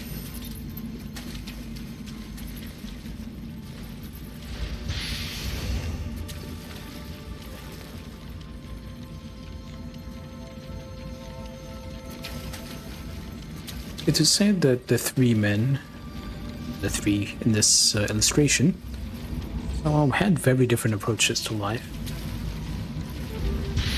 And there is a little story that they say. I mean, it's almost definitely made up, but it's fun to tell. Nobunaga, Ieyasu, and Hideyoshi were sitting together. Not on the tree, not kissing, no. They were sitting together watching a cuckoo bird and waiting for it to sing. Nobunaga says, "Little bird, if you don't sing, I will kill you." Hideyoshi says, "Little bird, if you don't sing, I will make you sing." But Ieyasu says, "Little bird, if you don't sing, I will just sit there and wait for you to sing." And that basically shows something in this illustration as well, where Ieyasu just sits there and waits for the rice cakes to be ready and just eats them. I suppose that is also a criticism that the illustrator and the poem writer had for Ieyasu, where they're pretty much saying Hideyoshi and Nobunaga did all the work, and Ieyasu did nothing.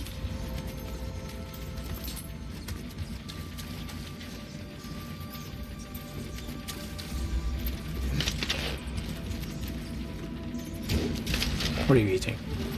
Does it taste like chicken? Stop jumping back. Thank you.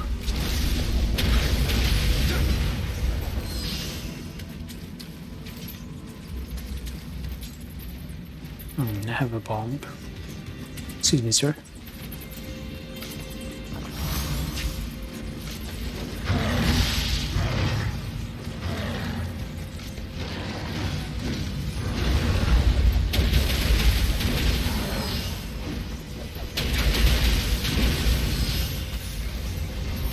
I should remember I learned Flux, so might as well use it. Now, Nobunaga was an extremely ambitious man. And you'll probably be thinking, yeah, he's ambitious. I mean, his ambition was to take over Japan, right? Wrong. His ambition was to show up as a main character in every video game set in this time period. I mean, we have... What other games has he shown up in? We have Essen. We have Ninja Master. We have Maple Story. We have Onimusha, where he's a big bad. Heck, if they could put him in a football game, never mind. If they could put him in a Pokemon game, they would... Okay, never mind. He's in everything.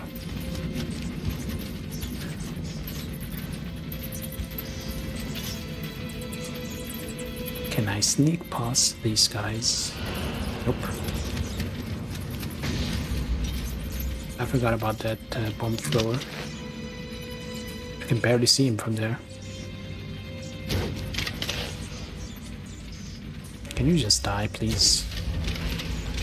Thank you.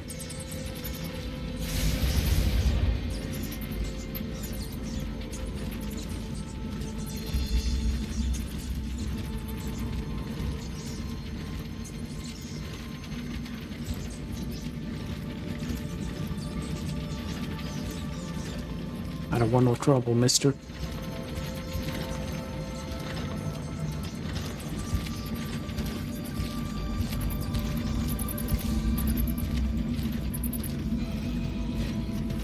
Of course, there's also the story about Hideyoshi and how he was an expert negotiator and cunning tactician who managed to build a castle in one day, which is also covered in Nioh 2.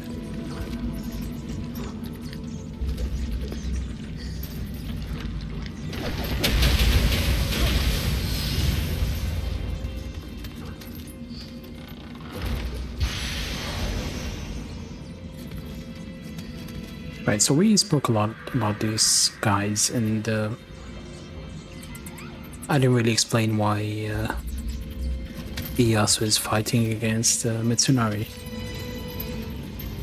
Now, if you go back 2 years in the past to 1598,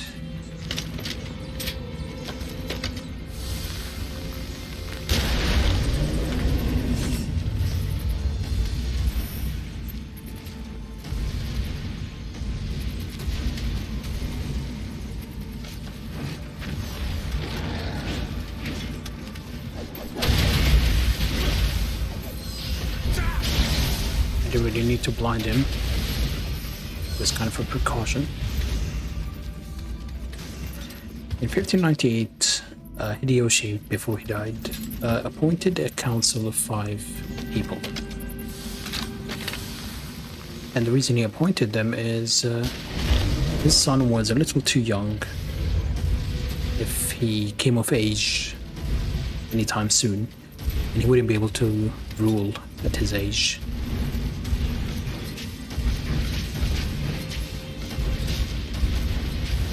So this council of 5 men would kind of act as advisors or regents for the young son, who is Diori, this guy right here. Because at the time the council was formed, Hideyori was 5, not exactly in position to make decisions. Now the 5 men that were appointed were Tokita Hideye, Maeda Toshie, Mori Teramoto, Uesugi Kagekatsu, and finally was Ieyasu.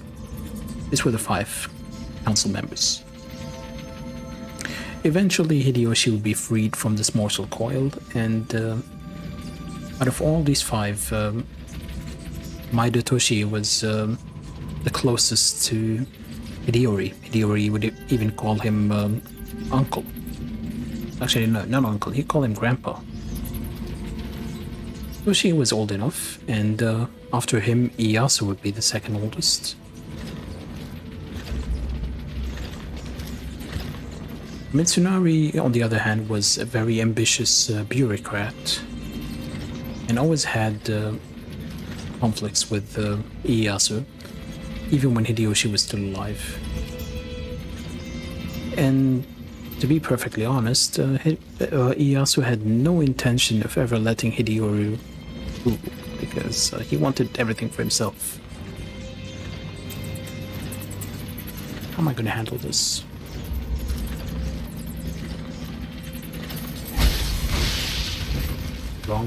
Wrong button press.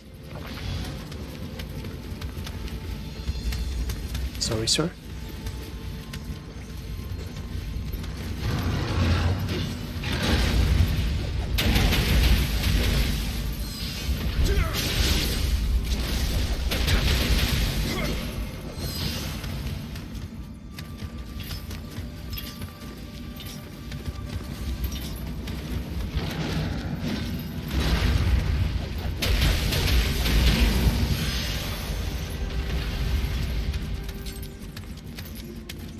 So, when Hideyoshi was dead, he also wanted to weaken the council members and divide them, so there wouldn't be any opposition to him. The best way to do that was to antagonize and provoke Ishida. He started a series of political marriages, and that kind of solidified his position a little bit, but he didn't even consult with the council about these political marriages. Because usually you'd consult with them and you would get Hideyoshi's approval, but Hideyoshi was dead, so there is really no one to give approval. And that was the argument Ieyasu had. Can I get approval from a dead guy? Answer is, you can't. And this, of course, angered the council and Ishida Mitsunari, who went on to stage 2 assassination attempts on Ieyasu. Now, reminder, this is Ieyasu. And this is Ishida Mitsunari. Right there. Of course, the 2 assassination attempts were unsuccessful, because if they were successful, then we wouldn't be here talking about those people. When Maeda Toshi was dying, who was the oldest council member,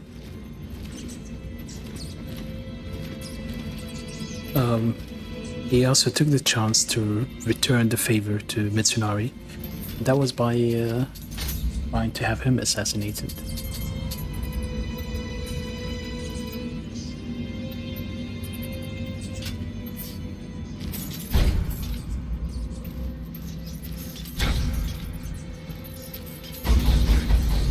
Man, I forget that I have to mash this button for the skill. That's why it wasn't working. Why isn't it hold? That's the weird thing about this move. I think in Nioh 2 it's hold, isn't it?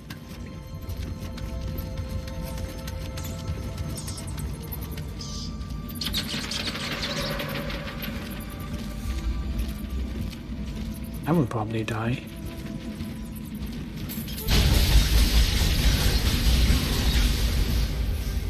Well, I think he will probably die. So anyway,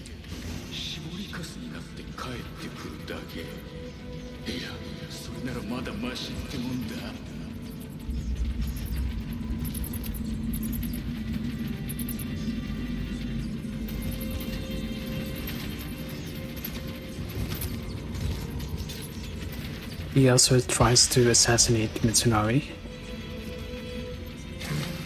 Didn't really succeed, because Mitsunari escaped while dressed in a silk kimono pretending to be a lady.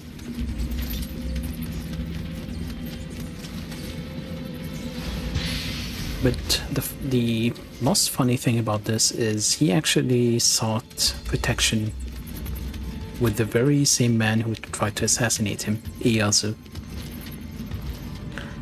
Of course, Ieyasu pretended not to know who the assassin was and helped Mitsunari get to his castle in Sawayama. And pretty much kept him there. He was exiled, but with extra steps.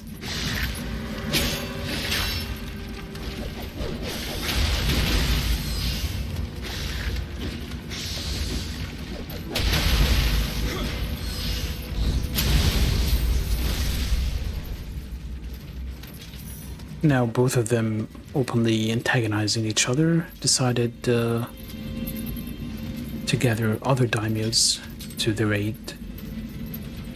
That would hopefully help them out in their fight against each other. One of the people they were trying to get to their side was a man named Kuroda Kanbei, the very same man who, well, we just spoke to, and he asked us to come here. This guy.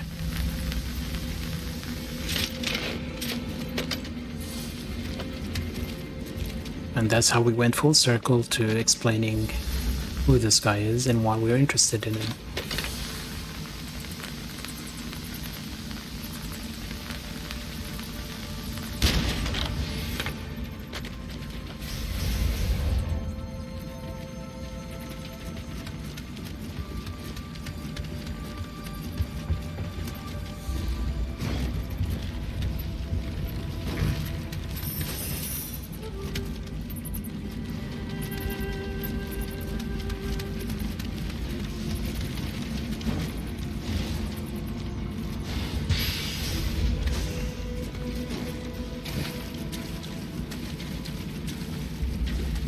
Now, who is actually this guy?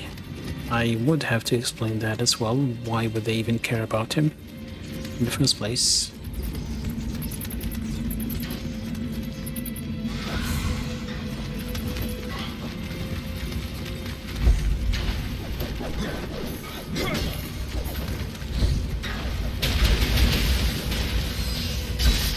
Come on. You should be dead.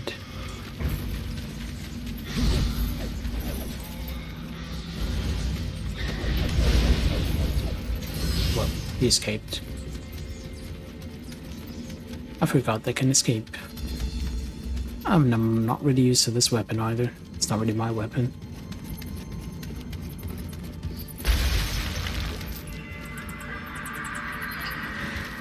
So the Kuroda clan that Kanbei was a member of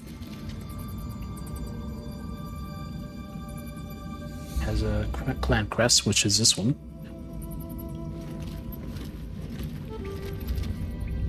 It was kind of a vassal clan to the Kodera clan, which is a bigger, stronger clan, led by a man named Kodera Masamoto.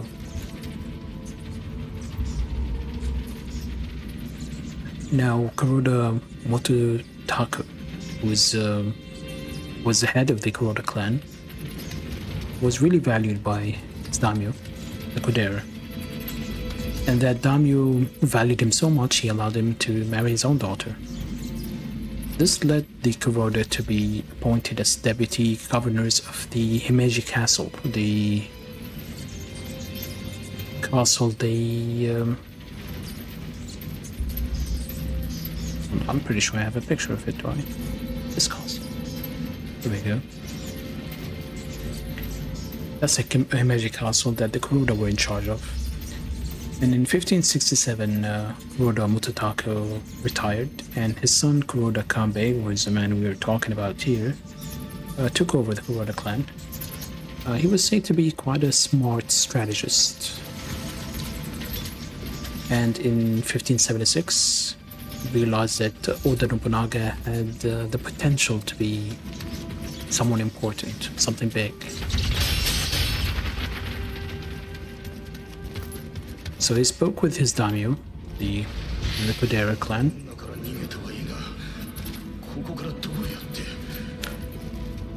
Kodera Masamoto, and he tried to convince him to ally himself with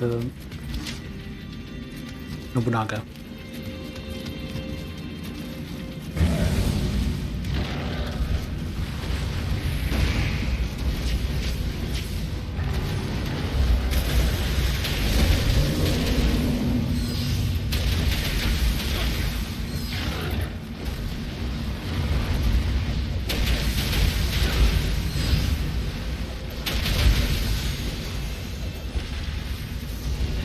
Now, Kodera refused, thinking it wasn't a good idea.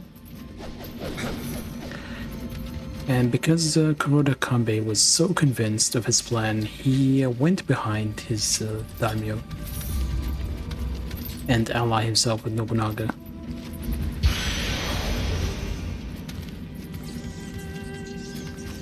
Not a very nice thing to do. And he had Hideyoshi arrange an introduction with Nobunaga, and he gave him control of Himeji Castle. It's kind of a military stronghold for Nobunaga. death by Snoo is drained.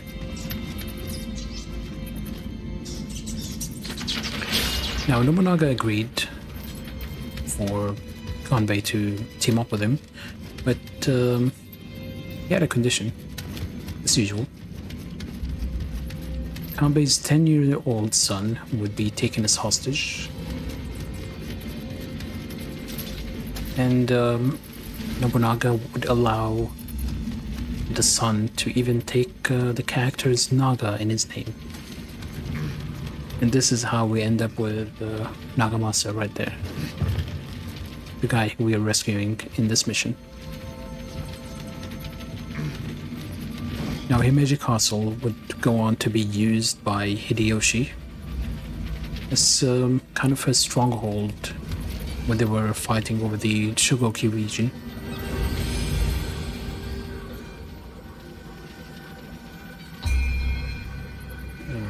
Level up.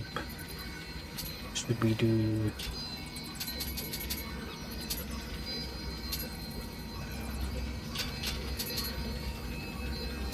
just pump up decks?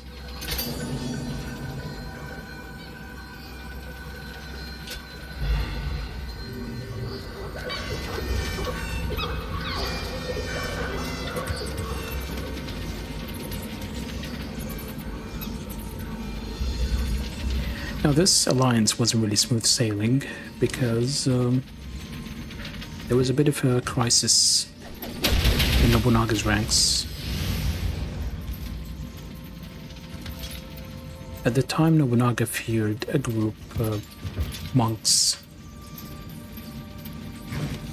Buddhist monks, at the Honganji temple, and he decided to lay siege to their temple. Now, one of Nobunaga's allies, by the name of Araki Murashige, who is this man right here, was a Christian convert who,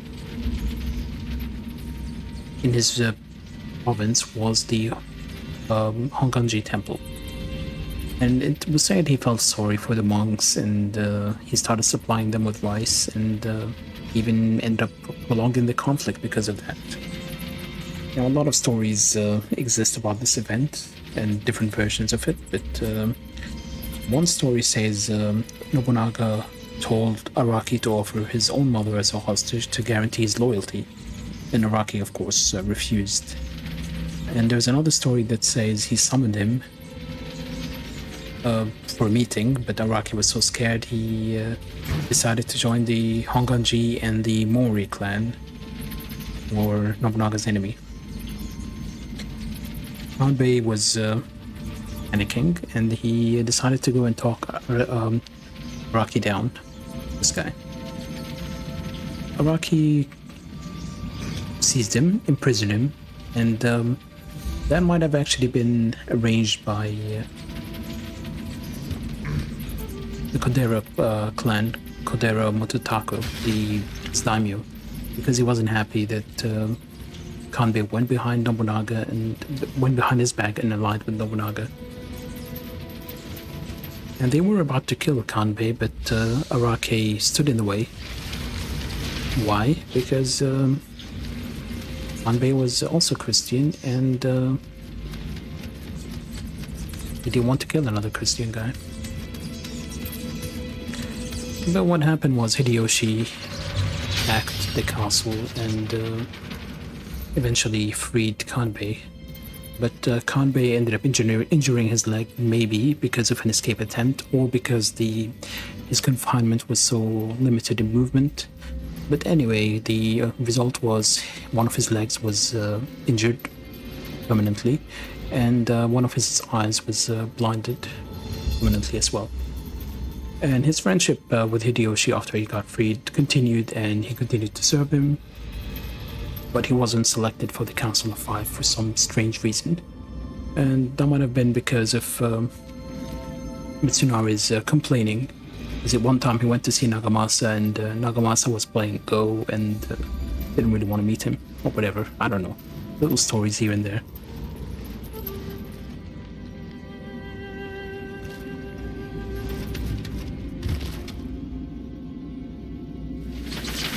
This is gonna suck.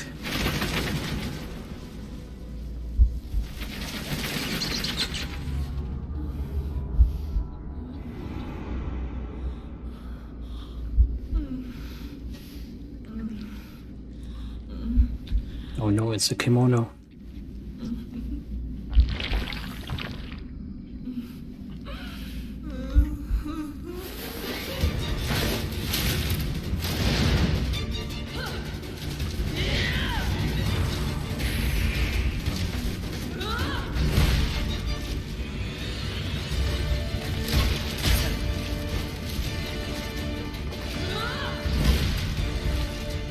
I forgot how much he sucks.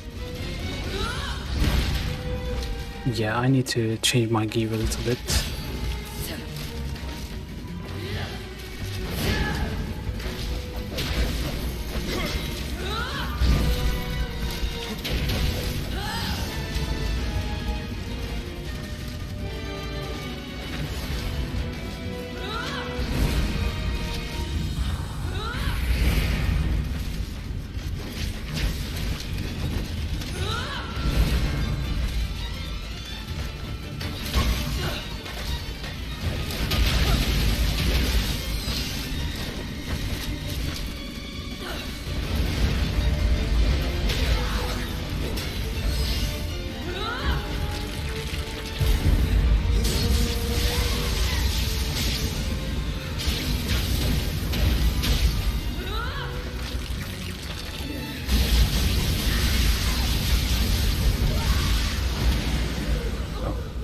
She's dead.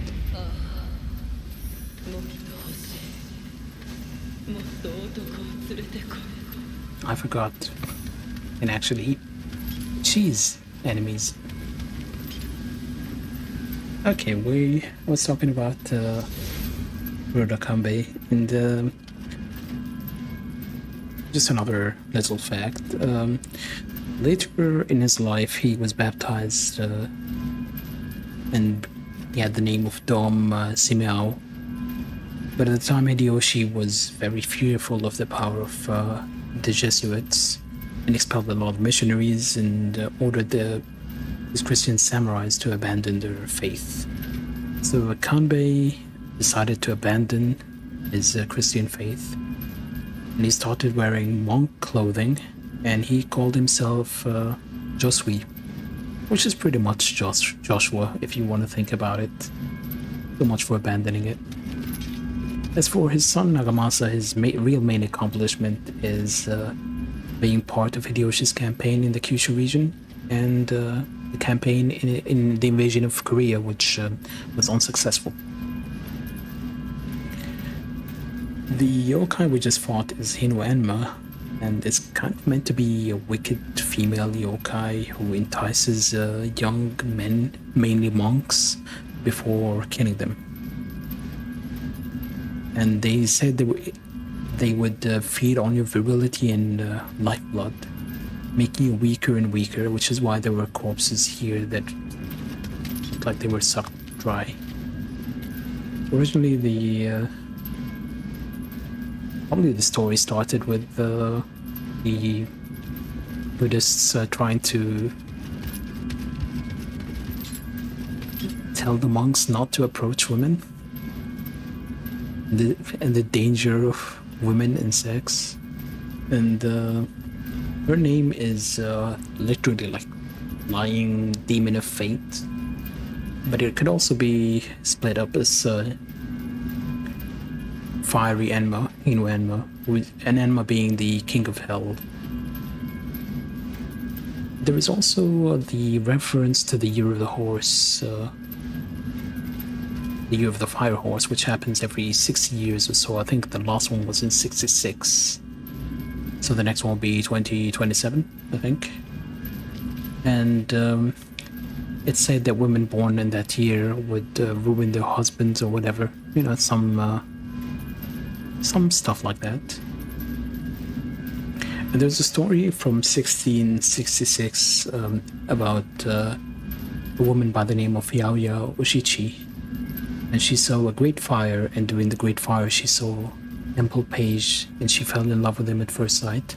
So the next year she started setting fire again, hoping to meet him. And eventually she was executed, but the way she was executed was kind of funny because I believe she was 14, if she was 15 at the time, and anyone under the age of 15 would not be executed. So the man at the trial asked her, "Oh, you must be 15, you must be 14, right?" And she said, "No, I'm 15.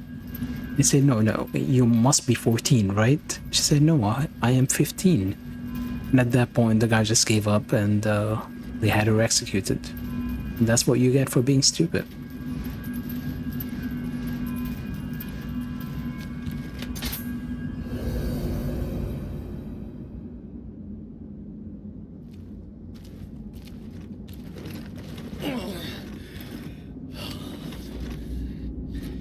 Yeah, 誠にかたじけない。槍には自信があったが、毛量の類とは戦ったことがござらぬゆえ、遅れを取り申した。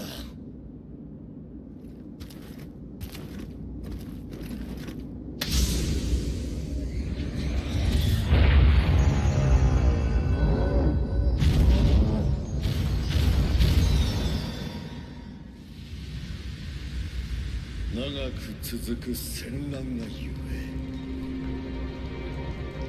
国元では民草は窮し、怪異が溢れておる。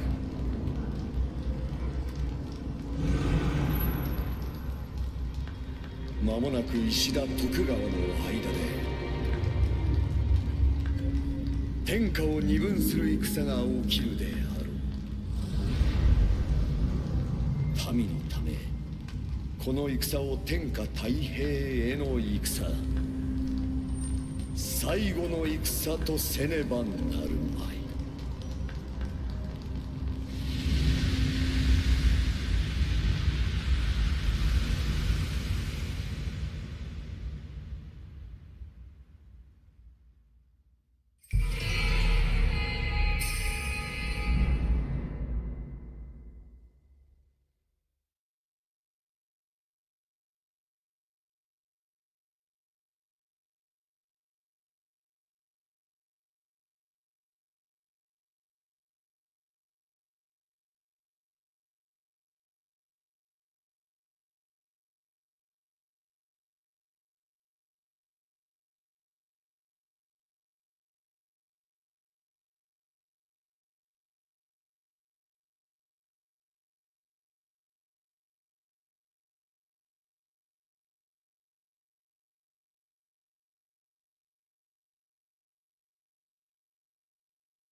Oh, I was muted. I was talking about the helmets.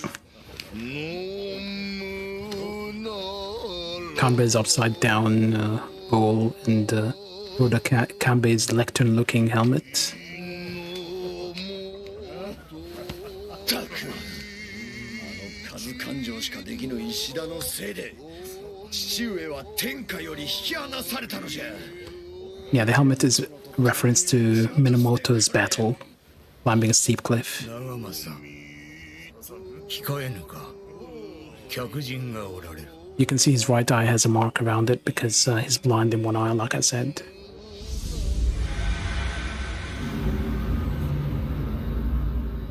I don't have time for this. Calm down.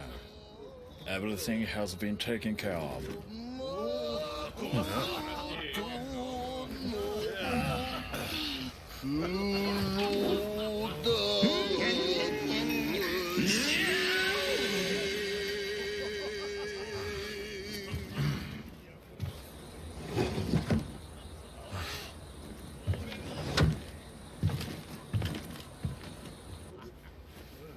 Kanbei 殿も人が悪い。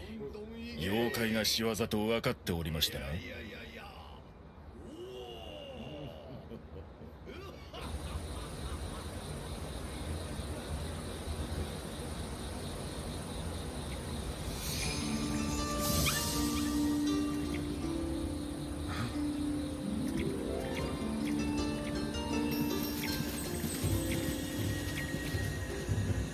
I want to remind you that William is a married man with 2 kids, okay? 金の髪の侍？妖怪より珍しいわね。半蔵様に伝えて。筑前立花が寮にてあやかしの変あり。Who are you? I dislike the company of drunk samurai. Hey! I am no samurai. So a common drunk. Even worse.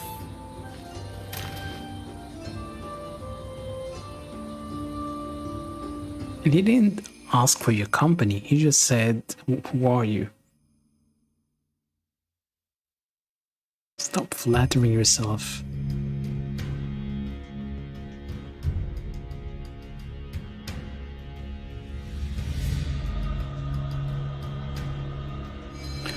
Sir William, I can't thank you enough for saving Nagamasa.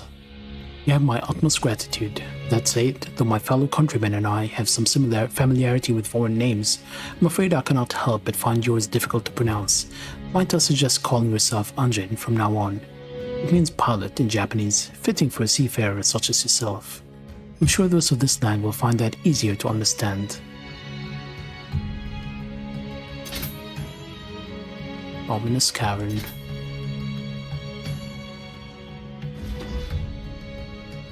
Yeah, there are other...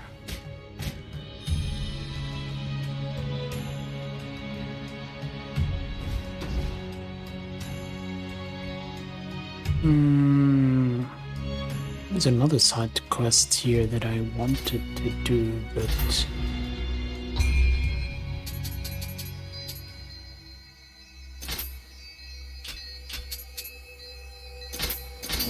I'm gonna put a point in magic.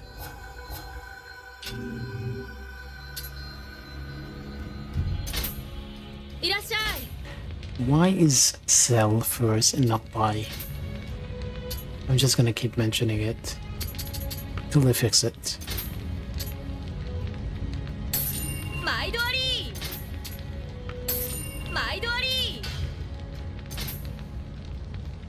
I can swap the storehouse and buy a lot of arrows.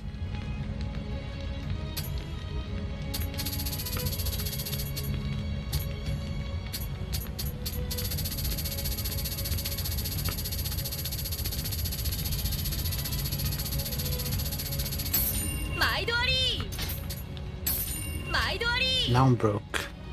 I should have checked the special finds. Nope.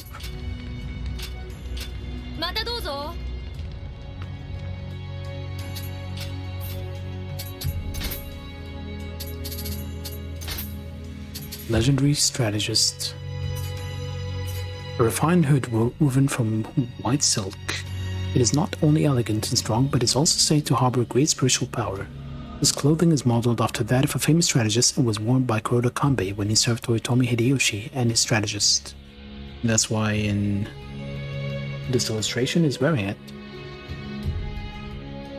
Kanbei came to serve under Hideyoshi during the Oda army's attack on the Chugoku region and used his talent for strategy to support Hideyoshi's rule over Japan. Though known as a Christian warlord at one point, Kanbei would later in life shave his head and take the name of Josui, like I said earlier. His often complicated life led to him taking an adaptable approach towards the world, which can be seen in his Japanese clothing featuring foreign influences. Yeah, Josui is pretty much Joshua. He got around the ban by being a little clever.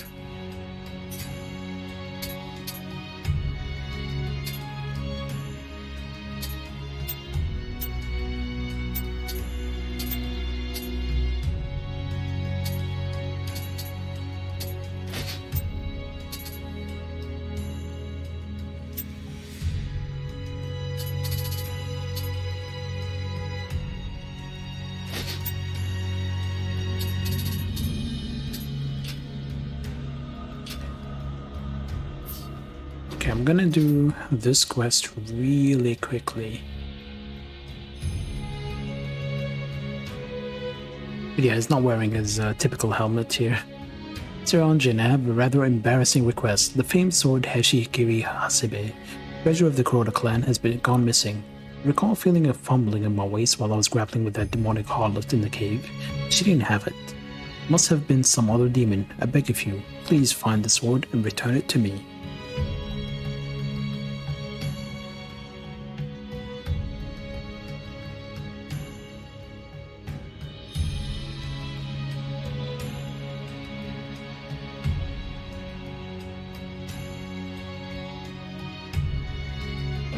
Let's do this mission very quickly. I know we're overdue for a break.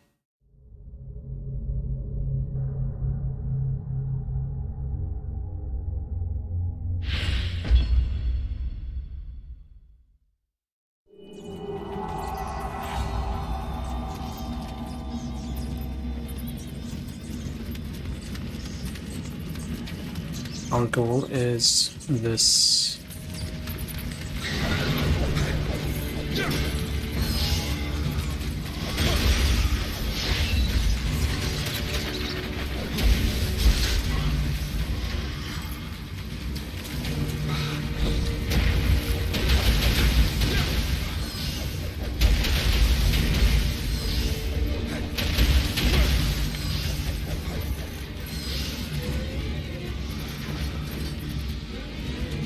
I'm not following you there. You think I'm an idiot?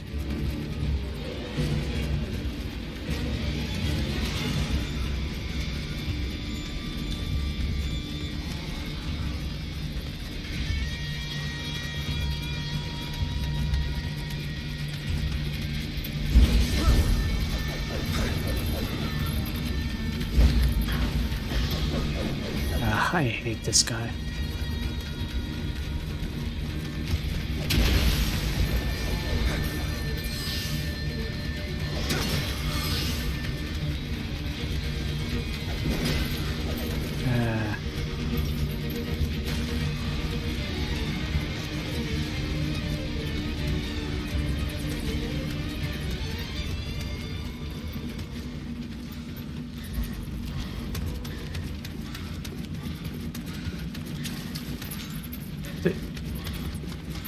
He ran up there.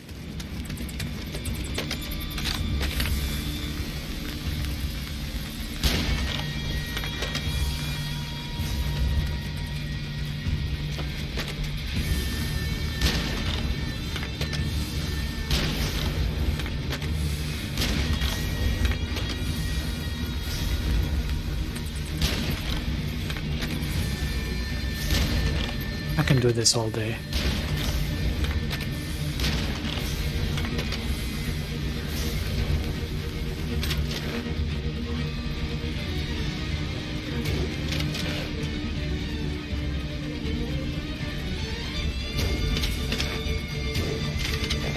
Oh, come on, just die. I don't even feel like aggroing anything else.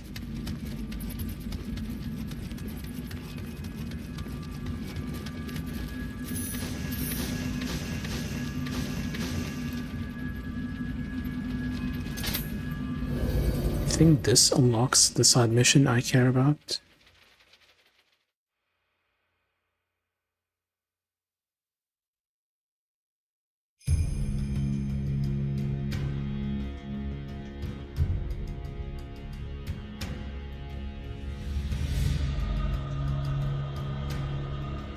Yes, that's the Hashikiri Hasebe, alright.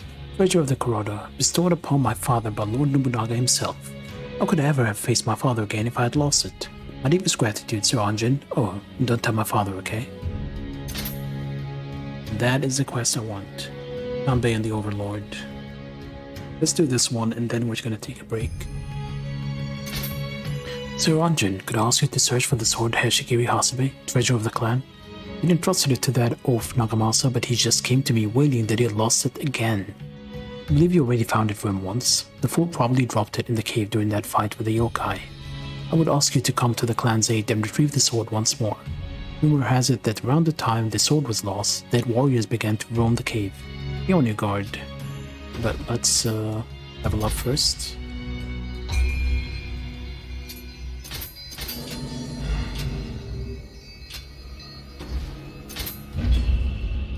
Now I want this for a very specific reason.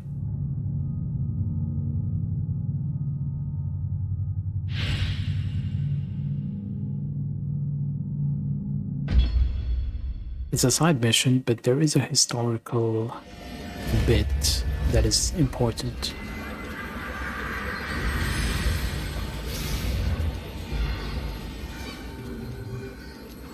Oh, we can level.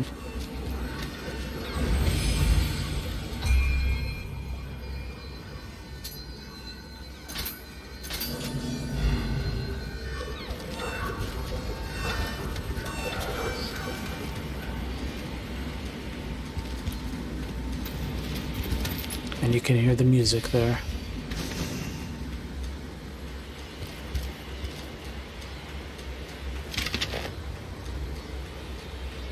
Now this guy, if you aim at his head, you don't get the red circle. You only get a yellow circle. You aim at the instrument, you get a red circle. Because the instrument is a yokai. I'm not gonna bother with that. I don't actually care about the treasure in this mission. I care about one very specific thing, which is very easy to miss.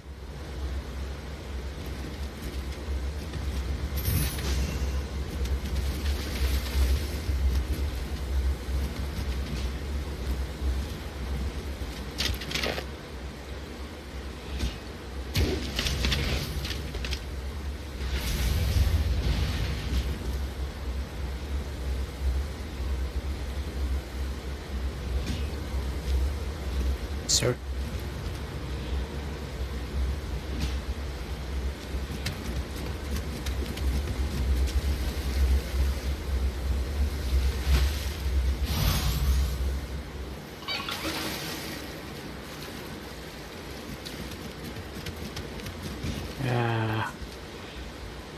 Kinda don't want to fight him. I just want to rush through.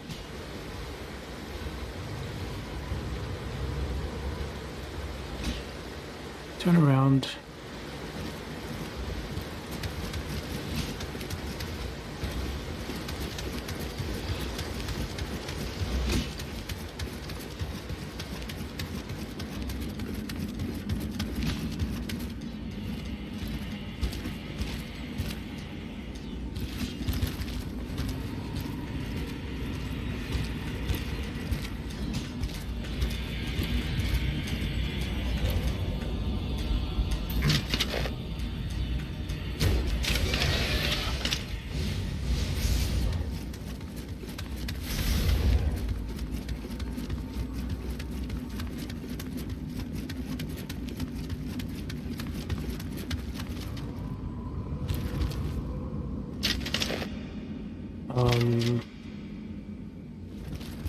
I need to really run here.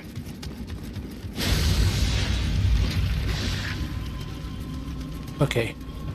This revenant, Sugetani Zenjubu, right? Cut down by Oda Nobunaga.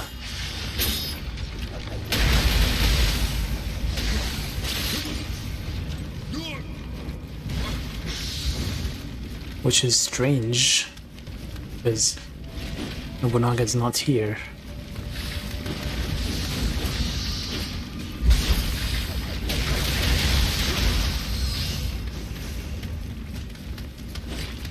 Yeah, it says cut down by Oda Nobunaga.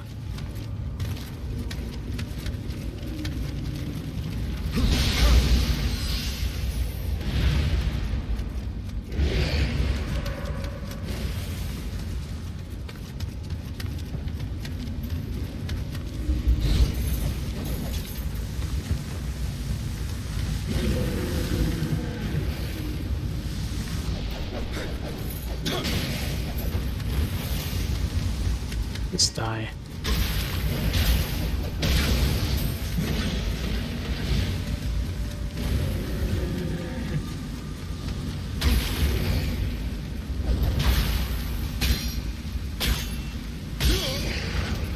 I hate these things.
kicking. Just kill him.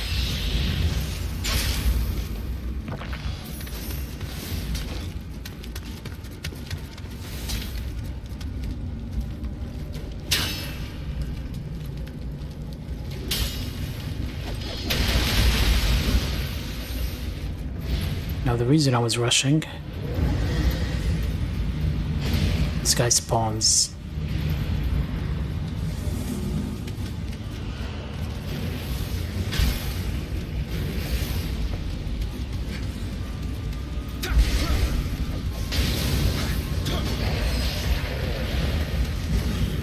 He spawns and you can't read his name anymore.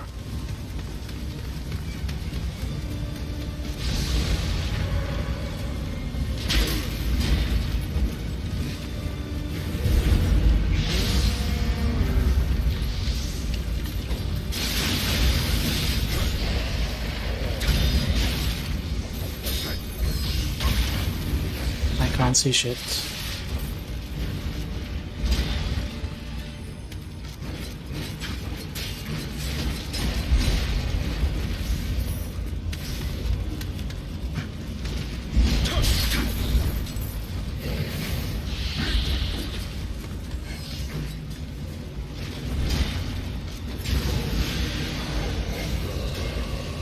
My neck itches like hell.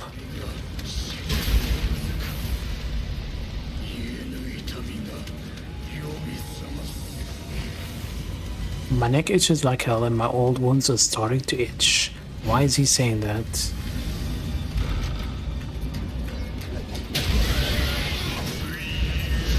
Mission cleared.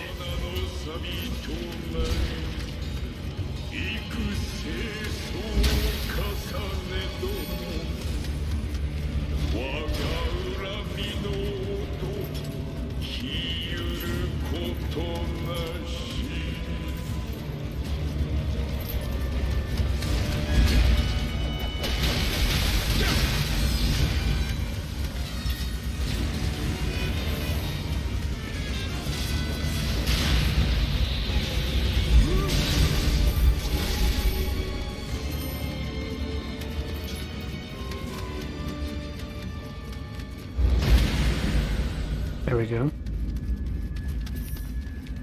Now, I'll explain why that guy, that Nobunaga, is his killer, not an enemy. Because every Revenant has an enemy that killed them, except for, well, one mission. But this guy, it says Nobunaga killed him. Now, Sugitani Zenjobo has a bit of a story. In 1570, Nobunaga, who again is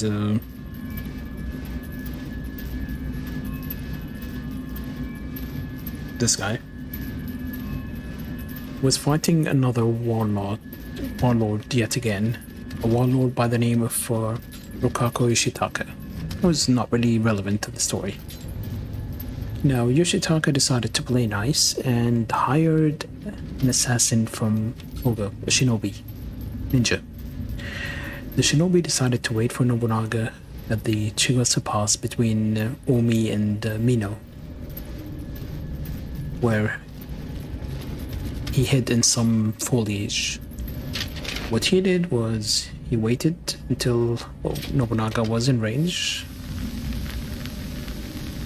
pulled up his firearm because shinobis loved using firearms at the time, and he shot twice using two separate guns at Nobunaga before he ran away. Nobunaga wasn't actually killed because he was wearing his armor, and somehow the two bullets did not hurt him. There's also a story that he had some mochi hidden inside and it was hardened so much it blocked the bullet, whatever. But it's said that Nobunaga later, when he got shot, he took off his arm and checked, and he said, "When it is our time, fate will decree it." But the shinobi was eventually caught and was put to death. His execution was said to be done by burying him in the ground up to his neck, and then any passerby would be asked to hack at his neck with a saw made from bamboo. And it was very blunt, and it would take ages to decapitate. So it took several days. Every passerby would pull it once and leave, and then the next one, and so on. And it took several days for his neck to be chopped off. That's why the Revenant here says, my neck still itches, because it was pretty much itching his neck, scratching that itch until he died. Good times.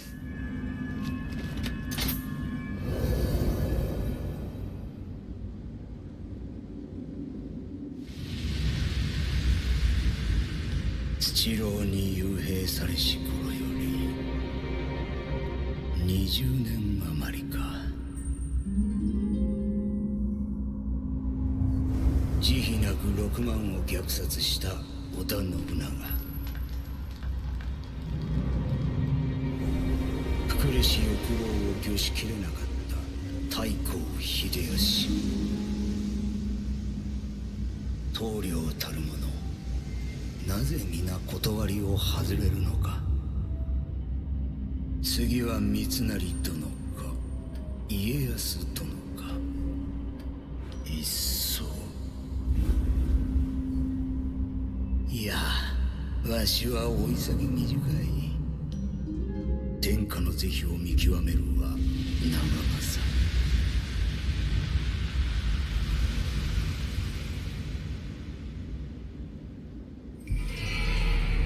You notice he's talking about the time he was imprisoned, and he was showing his injury to his eye. And also he mentioned Nobunaga killed 60,000. He's referring to the Buddhist temple that Nobunaga attacked.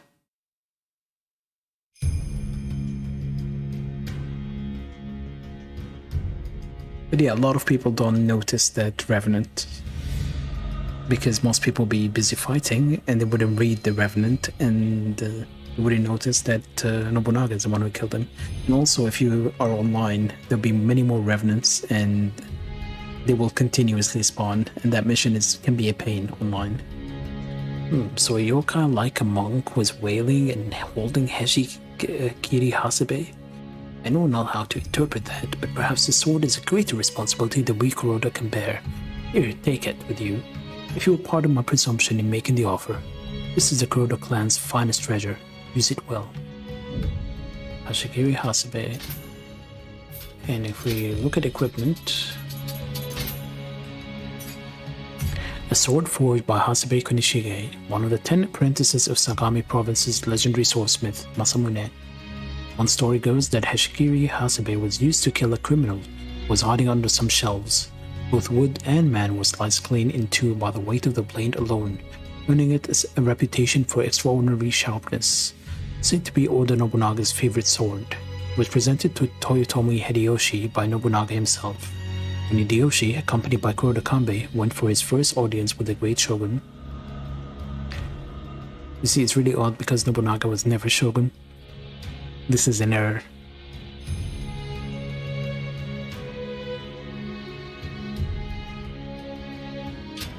He never became shogun.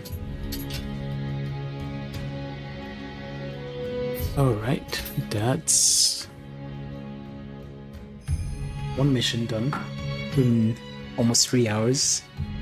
But we're not done. I'm gonna take a break and we're gonna come back and we're gonna do the next main story mission. Hopefully it's not gonna be as tiring as the past mission, but I mean, this one has less information, so it may be more fun for you guys. I don't know, but I'll be back in a few minutes, so stick around.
Alright, I'm back.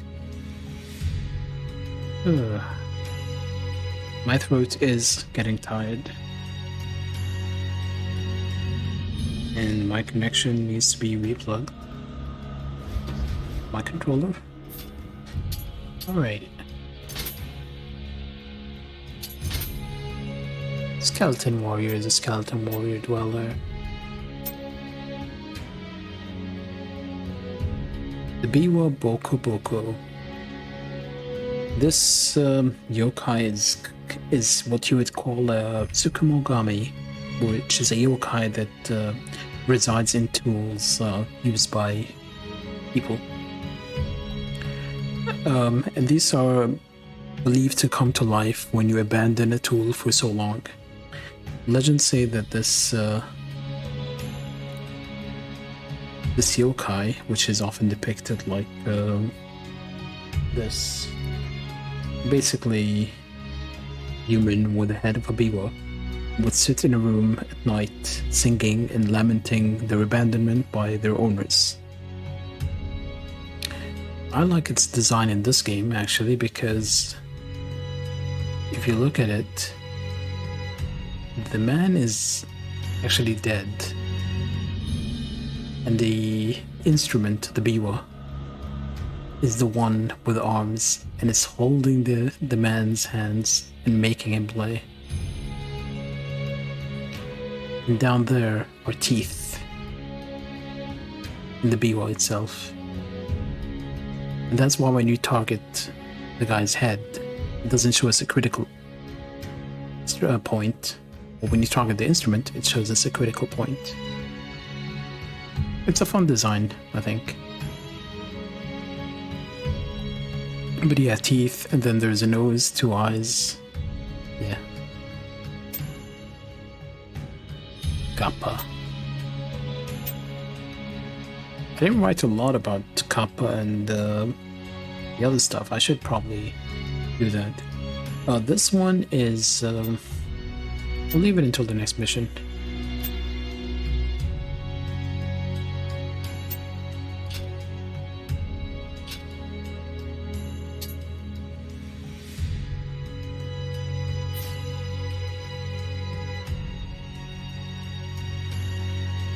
Okay, the Spirit Stone slumbers.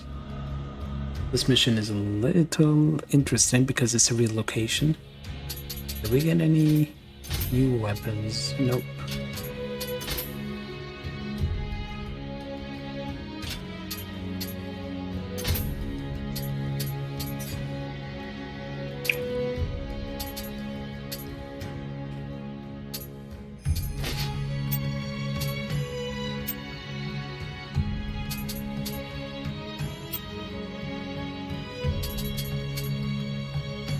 Yeah, we kind of need to increase probably stamina.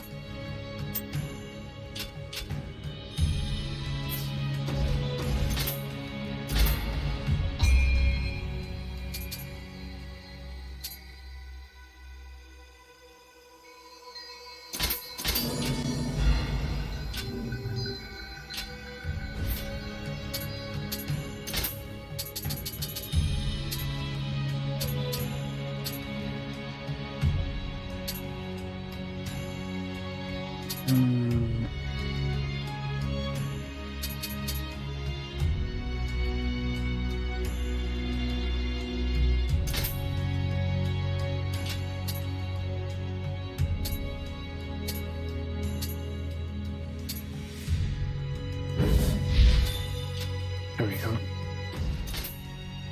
The head of the Tachibana family, Lord Munashige, has been missing ever since he left to battle the monsters. If we can aid him, it would be a boon for our campaign. Okatsu has already arranged a meeting with his wife, the Lady Genshio. William, let us leave for Tachibana Castle at once.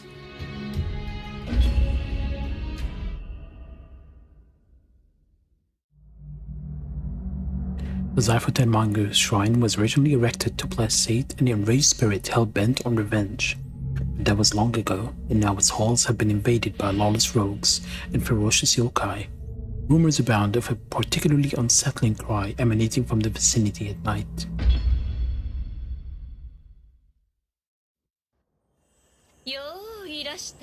万蔵殿。早速じゃが、鬼が出てうちの殿は太宰府より戻ってこぬのです。腕が足りぬか、八子殿のところに寄っておるかもわかりませぬが、一体どちらかのう。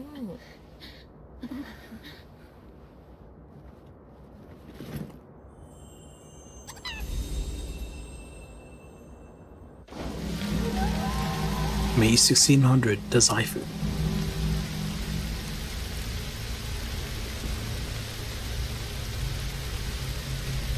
Alright.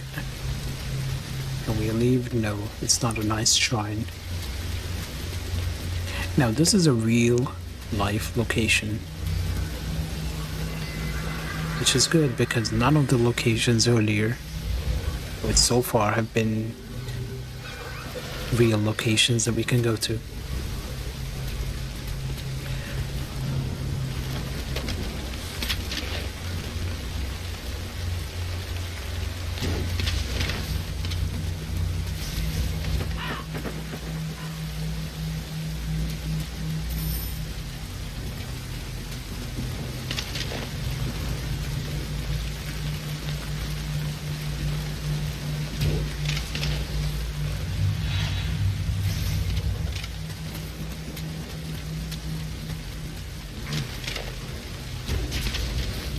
I mean, he stopped, not my fault. 己不埒な賊どもめ、神聖なるこの地を荒らしおって。 Now, this place is called the Zaifu Tenmangu. It's a shrine dedicated to a man by the name of Sugawara no Michizane.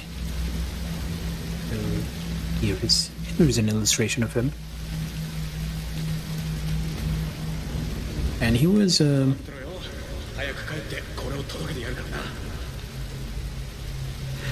kind of a scholar, poet, politician from the Heian period, which means he died around 903, so about 7 centuries before this game. He's sometimes called Tenjin, and is considered the deity of learning, culture, and arts in the Shinto faith. And there are 12,000 Tenjin shrines in Japan. This is considered to be the main one. It was originally built in 919, so about 16 years after he died. Then there was a replacement. Well, basically, 919, when they built it, it was a replacement to a very tiny shrine place where he was buried. And the main sanctuary of the shrine was built in 1591, so about 9 years before this game was set. And again, that's Sugawara.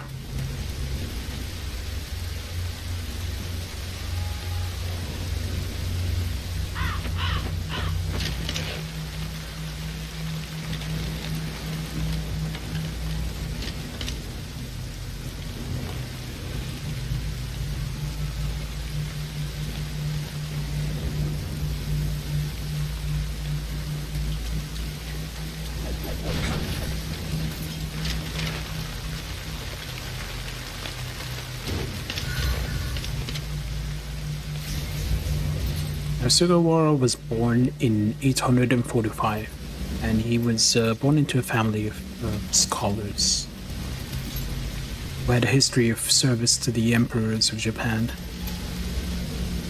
And it is said that he was a prodigy from a young child, well, as a young child, and he mastered Chinese poetry by the age of 11, whatever that means.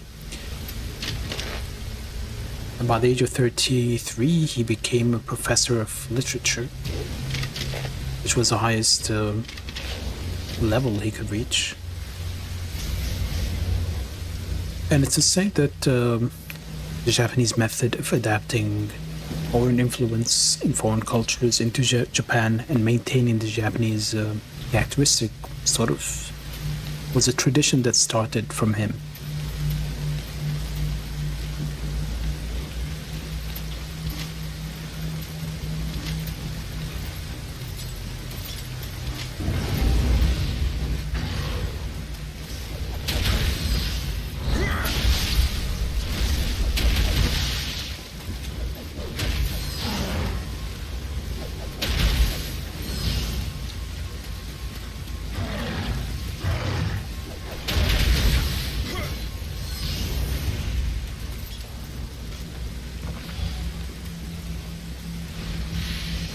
His accomplishments as a scholar earned him a seat as the Emperor's most trusted advisor during a period of growth in the late 9th century. And he was even sent as an ambassador to China at one point, but that was in the 890s, I believe. He somehow convinced the Emperor at one point that they didn't need to send ambassadors to China. Maybe he just hated the job, who knows. But over time, his growing influence threatened the Fujiwara clan, which was one of the main clans in Japan at the time.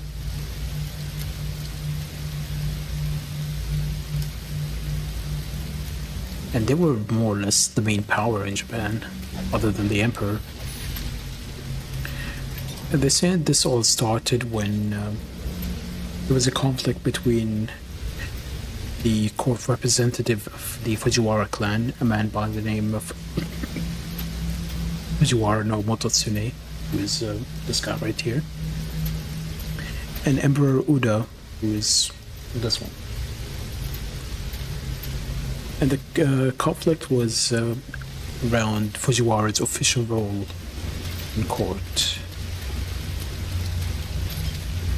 And to say that Sugawara sent a strongly worded letter to Fujiwara admonishing him about his behavior, which pleased the Emperor but upset Fujiwara, obviously.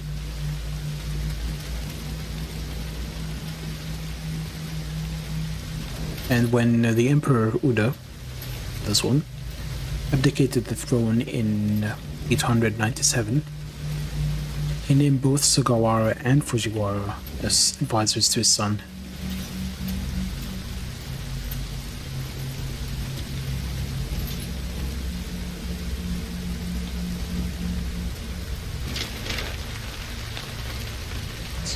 Ninjas.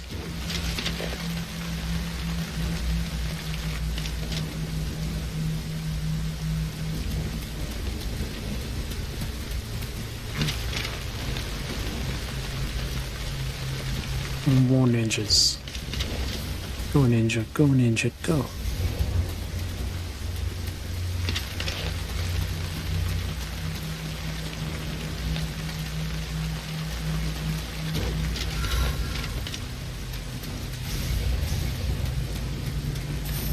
So Fujiwara and Sugawara were advisors to the new emperor.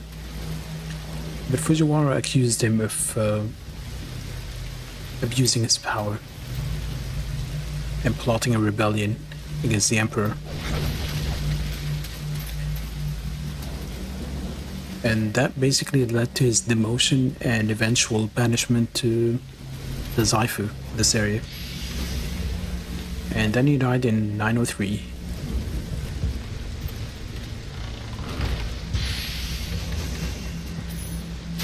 Legend has it that after he died, many natural disasters occurred and children of the new emperor kept dying, one after the other. And at some point even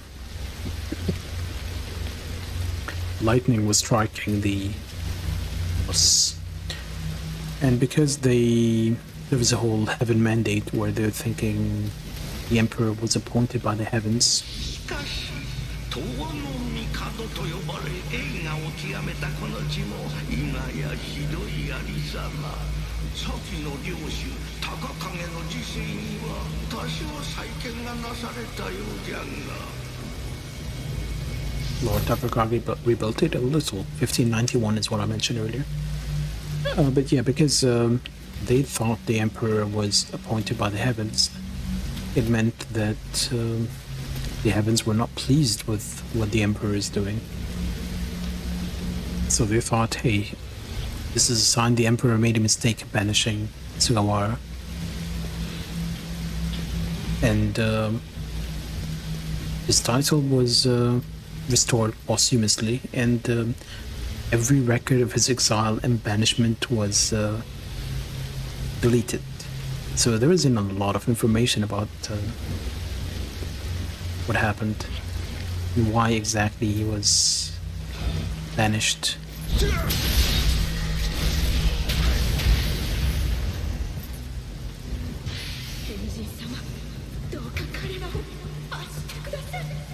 Tenjin, another name for Sugawara, like I mentioned before.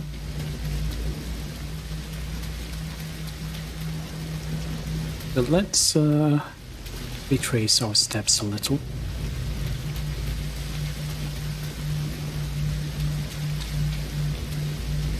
And go back to the beginning.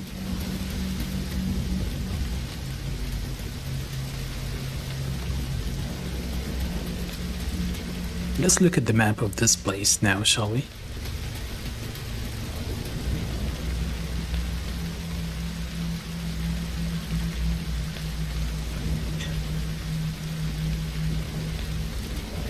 Now, if we look at the map right here, hold on, let me pull it up on my phone as well, so I can have a decent reference. We are currently near number 1 on the map.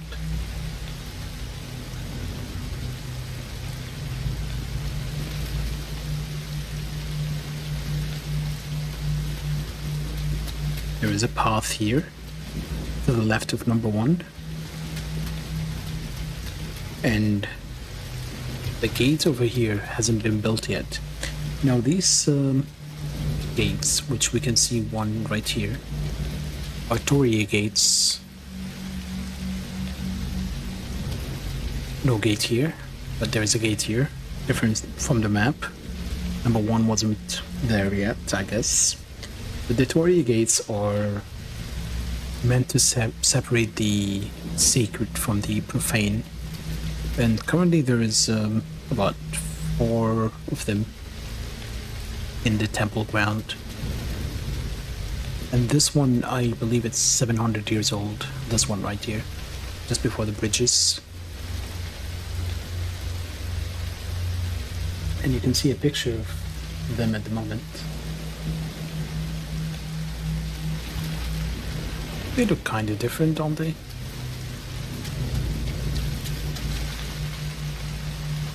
A little different. Can we get a better angle?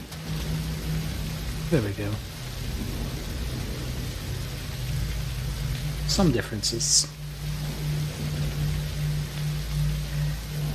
Now in the real shrine, over here, there would be a statue of an ox, which would look something like this. The legend is that when Sugawara died, there was an ox pulling the carriage with his corpse on it. And the ox got to this point and refused to move. And they decided to, well, I mean, it got to this point, as in its temple ground, refused to move, and they buried Sugawara at the point where the ox stopped. And more statues of oxes have been donated to the temple, and there are currently 11 of them. There's a legend that patting it on the head will give you good luck, which is why if you look at this picture, his head is a little shiny.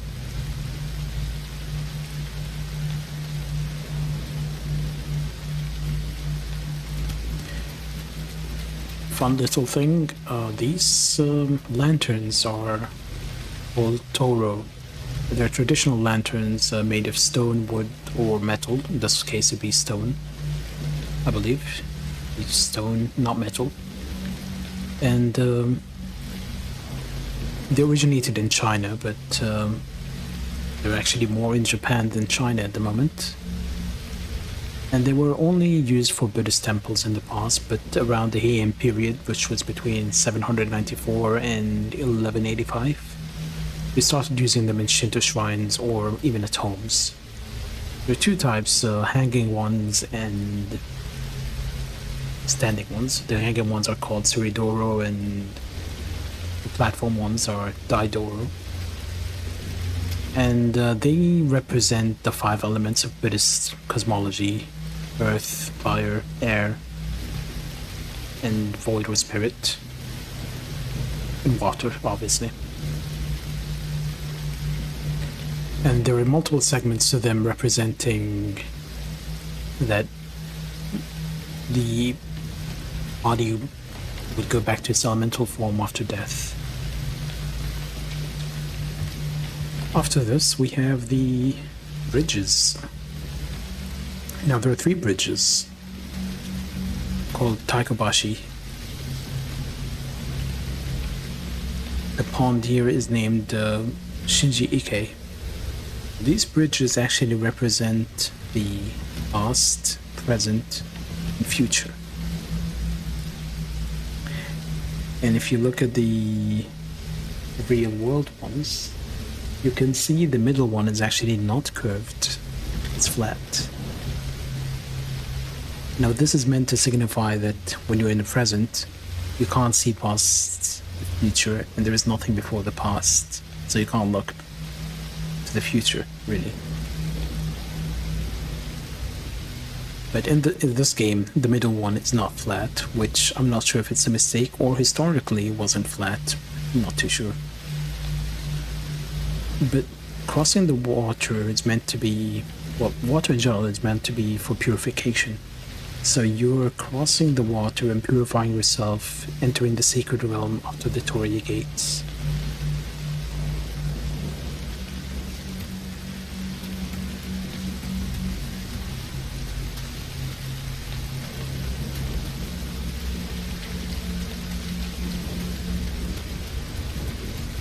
I feel like a tour guide.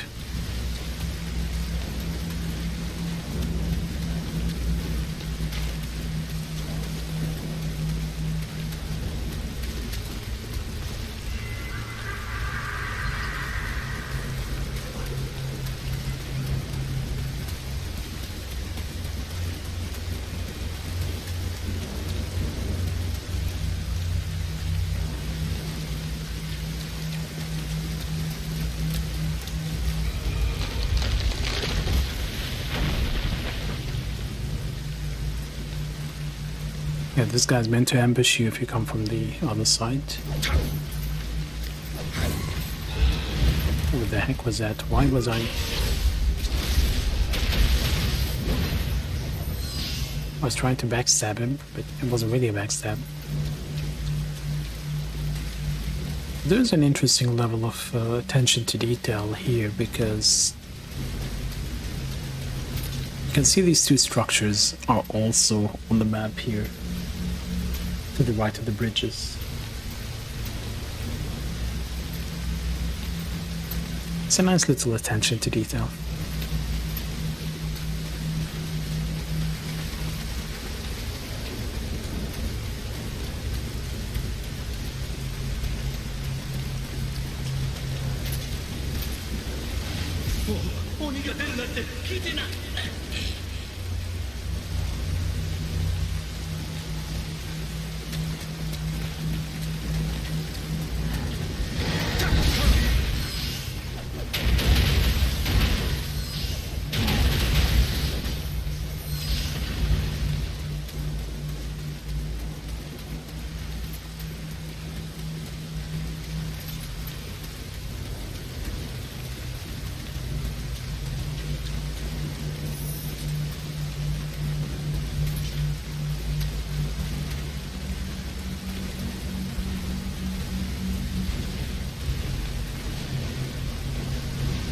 Hello there.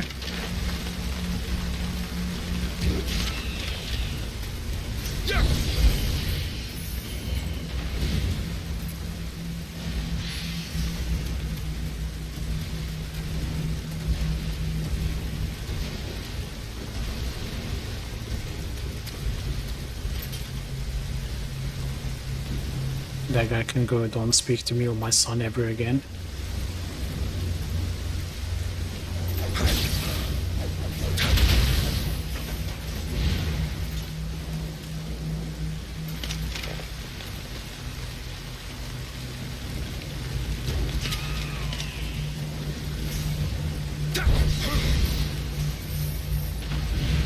And here is a shortcut. Now we're looping back, just like the map shows, to the starting point.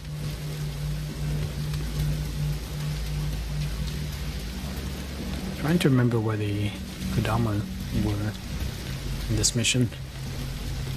There's one up on the tree there.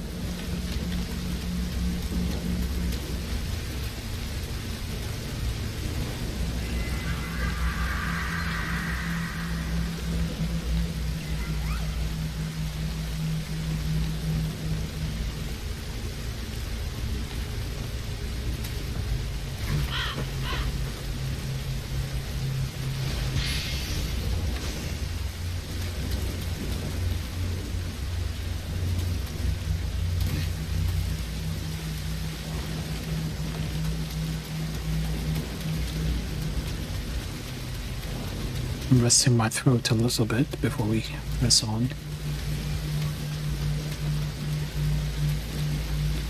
Oh, hello.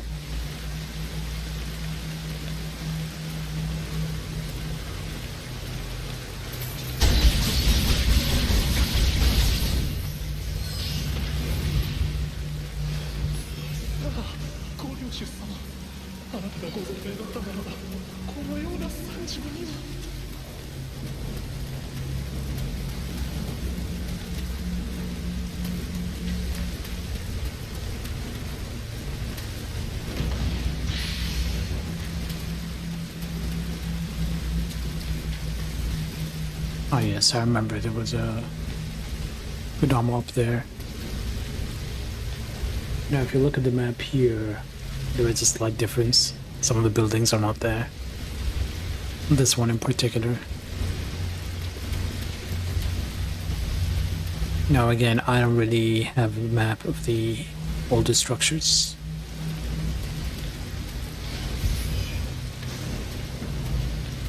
I don't have pictures of temple back in the day.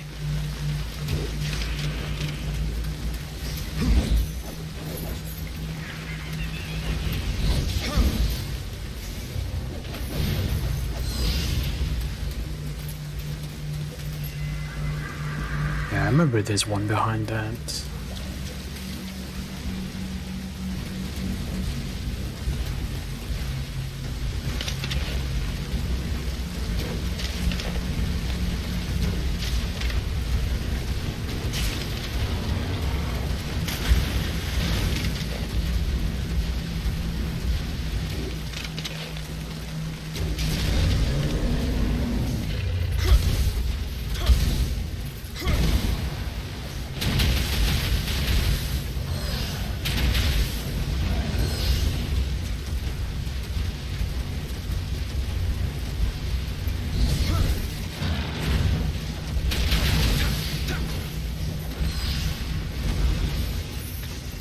Yes, I'm not utilizing combat system all that well, I know. I'm clearing out the area so I can talk a bit more about it. There really isn't that much to talk about this area more than what I've said, so maybe I shouldn't have stopped too much to discuss it.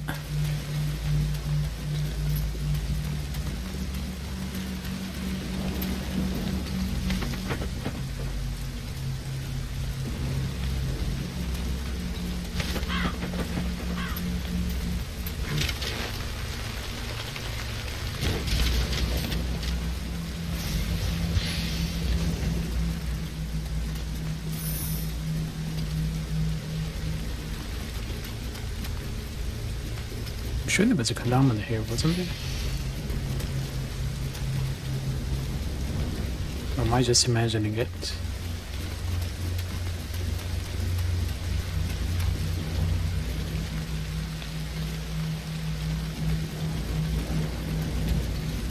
I Could be imagining it.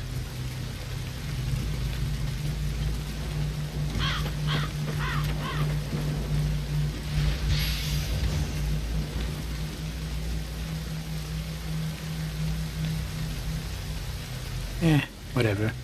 If I miss a Kodama, I will probably come back off stream and get it.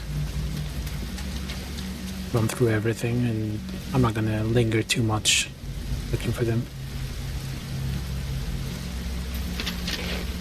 Most of my notes were written a few years back, so the things I'm talking about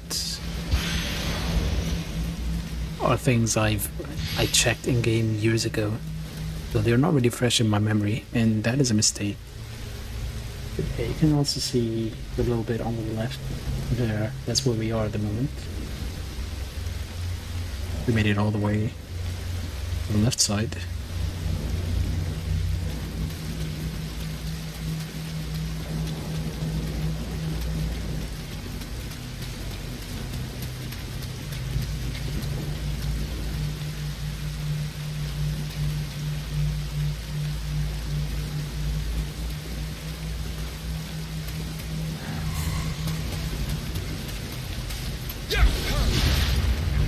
That was a mistake.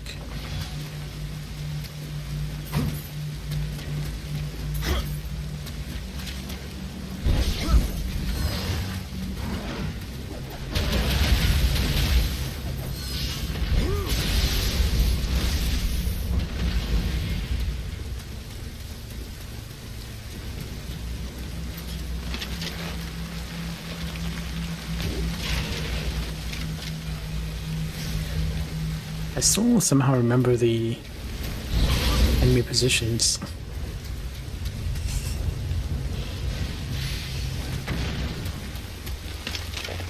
I say that and proceed to get aggroed.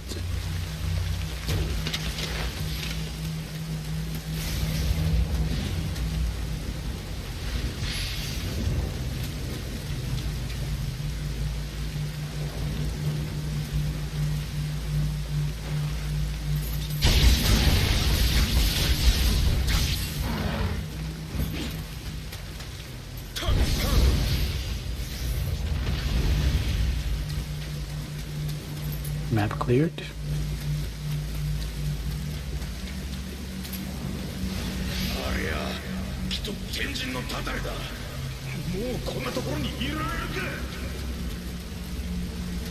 Now, if you notice, there's a storm, just like I was saying before. Before they built this shrine, they were saying the storms were a sign from the heavens. Currently, it's raining heavily. No sign of it ever stopping.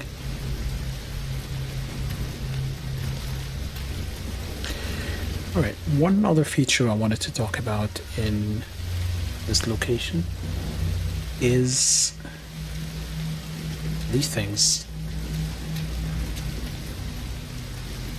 The lion statues, or the Kumaino. I think I have a... There it is, a picture of one from the shrine. Now, these are usually found guarding the entrance to Shinto shrines, and they're usually identical, except for the mouths. They're either open or closed. The open one is usually on the right, and it's the male one, and the closed one is a female one on the left. Agyo and Ongyo. And this pattern is originally Buddhist and is based on the Sanskrit Om, which is known to a lot of people. In a lot of Indian religions it's known as well.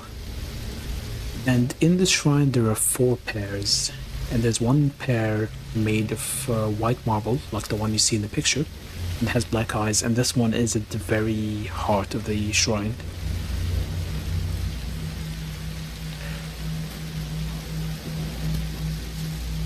Now we're heading to the east side, which is obviously very different than this.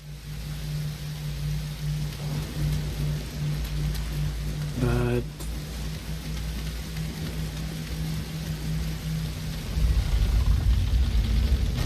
I'm just opening the gate. I don't remember if opening the gate is relevant or not. Does this go back to being closed? I don't remember.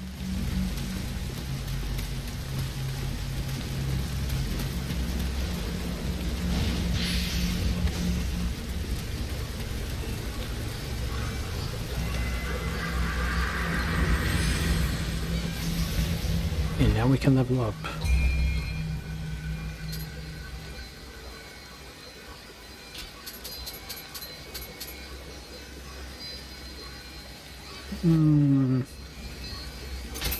Sure.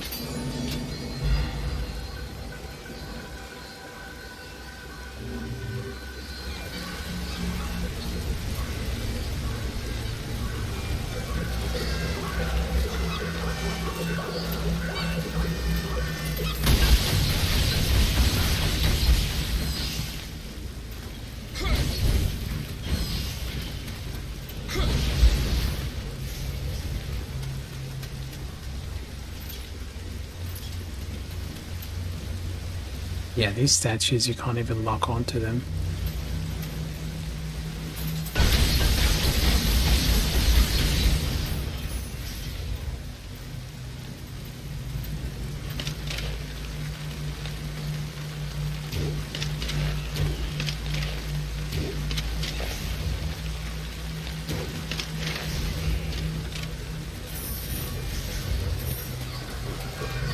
That doesn't stop me from killing them.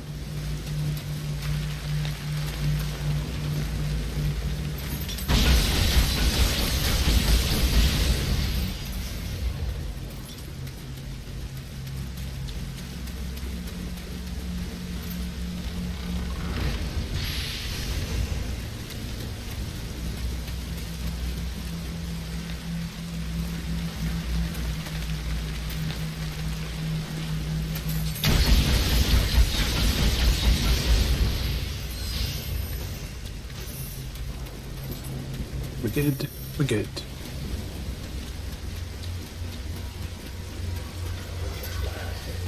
No, this boss has always annoyed me.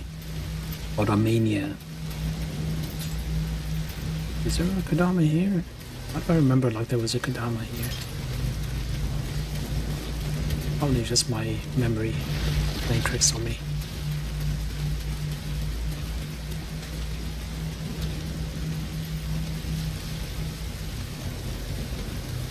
Nope. 命が惜しくば引き返すのです。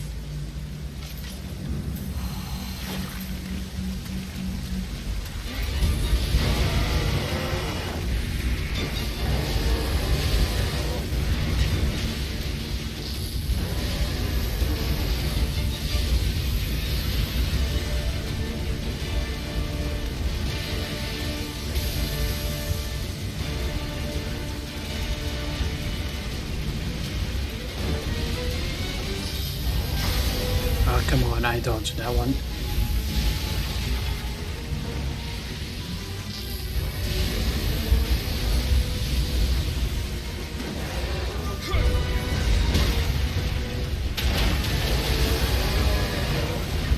It recovered immediately.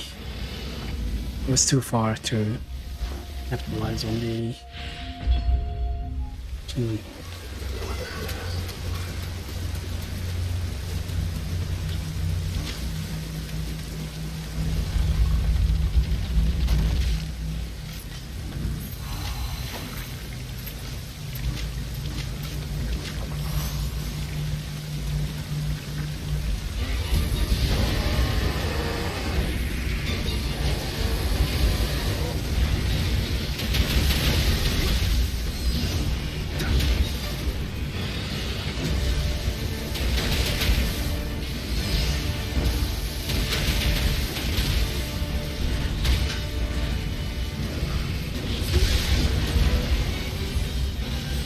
Is doing so well. Also, the stream is really stuttering. Why didn't pick up my shit again? Oh well.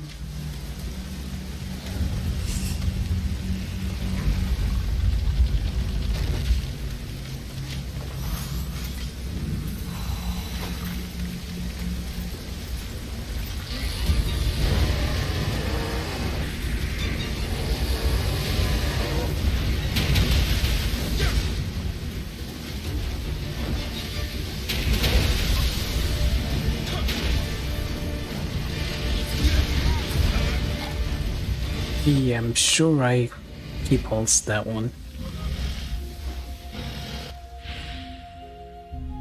And yeah, this stream is really stuttering.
I'm not doing too well.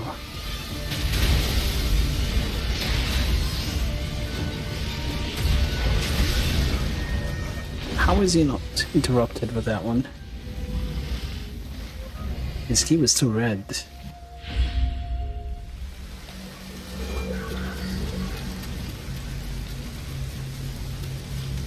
I'm not sure if he's even weak to poison. I don't know why I'm using poison.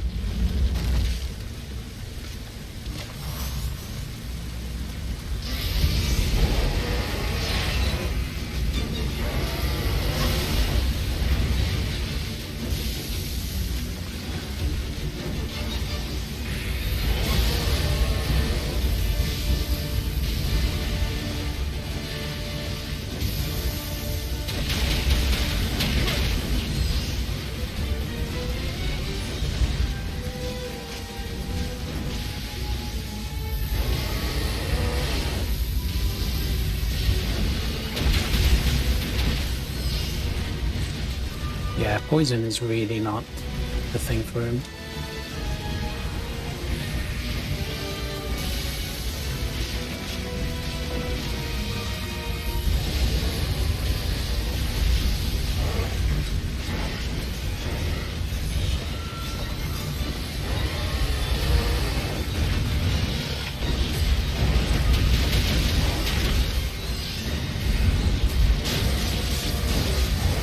Let's use this.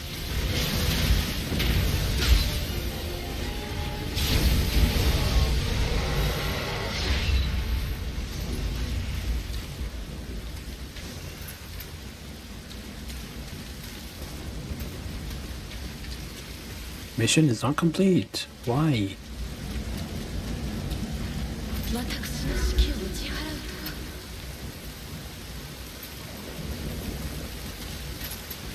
Now we can't actually leave. But let's go back to the map, shall we? So we are currently inside the main grounds, number 7 on the map. It's what they call the Honden, which is the heart of the shrine, and it's where Sugawara is buried.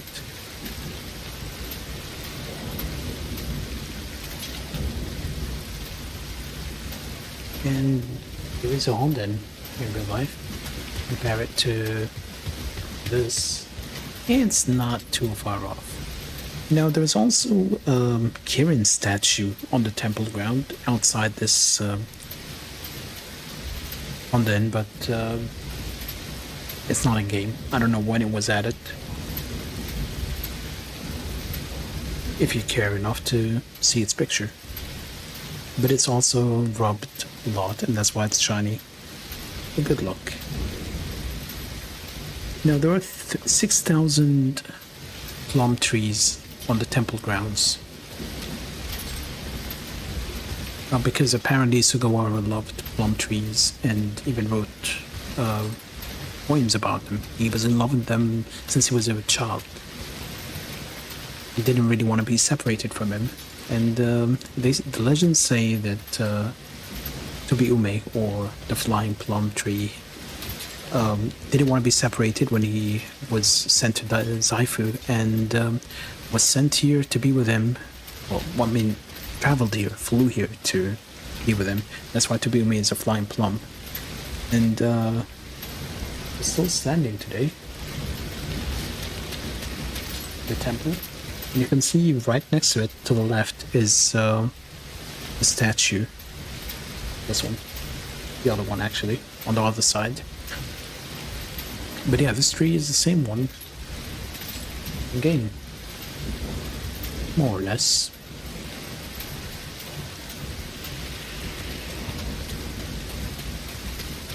I mean, there is another tree to the left of it. But yeah, there are no statues to the left and right.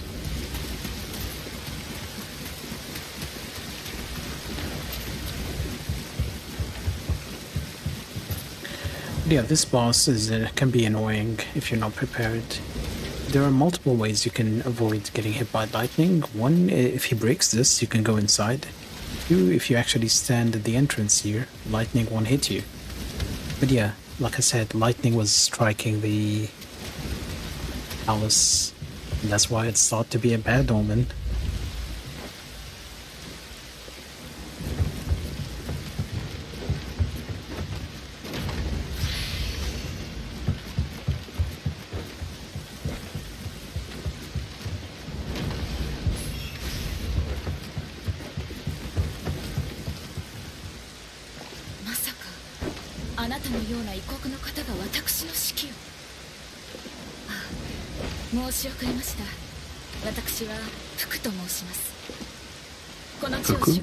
Me?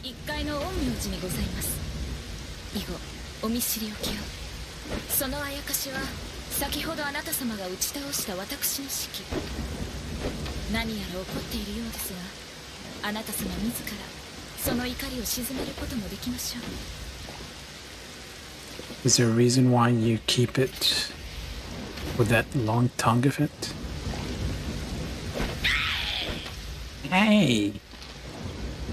Is that James Brown? Feel good. That is James Brown.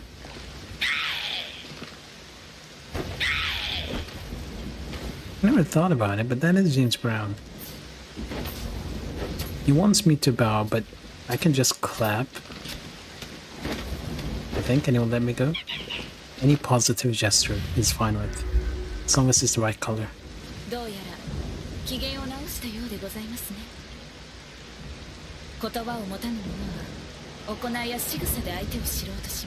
A bit late with that.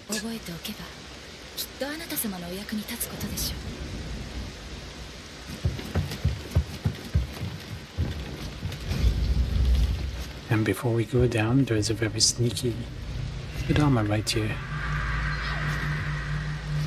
Because if you go down, you can't come back up. We have a better Kusarigama now. Oh, much better. And just your damage bonus, I will probably go with that one.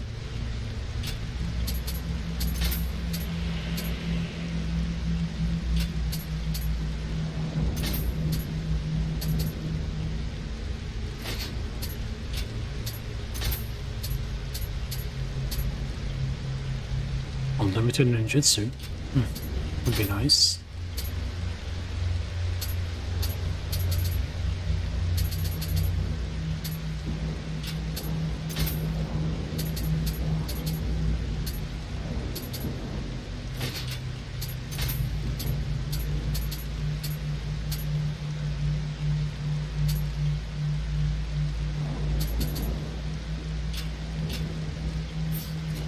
Good, let's go.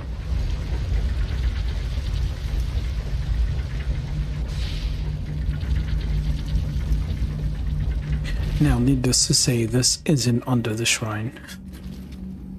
This is a made-up place.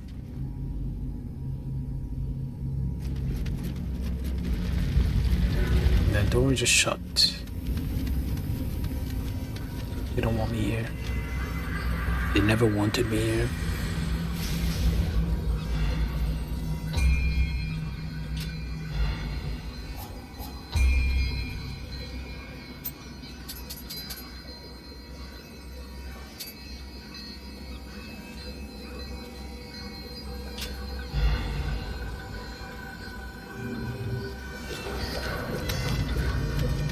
Okay, what are we going to talk about next?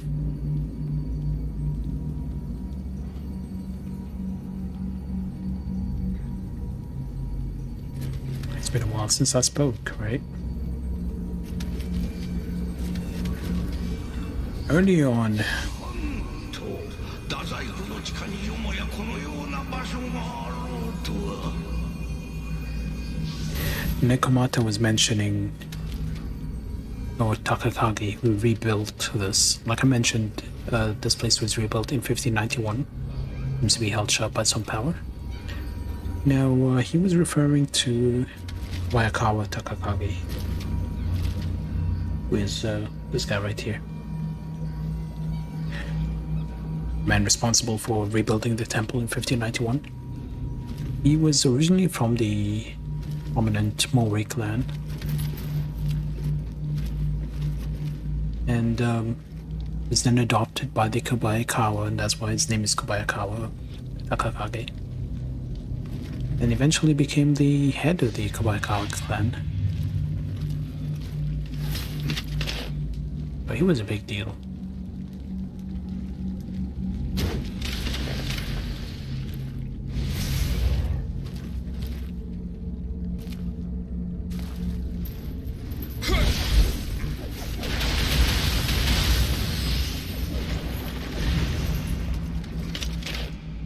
One trick to see if a statue is alive or not is to aim at it, I think. Even after he joined the Kobayakawa clan, he continued to assist the Mori.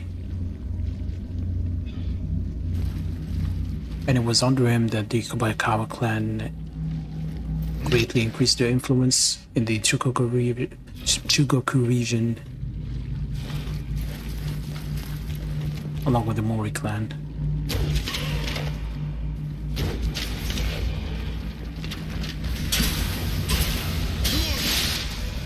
He triggered the trap.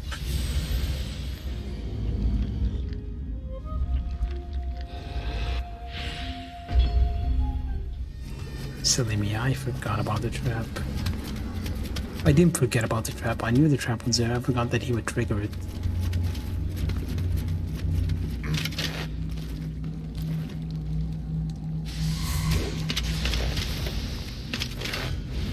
Oh wait, what happened to my arrows? Oh, I'm using the wrong arrow type.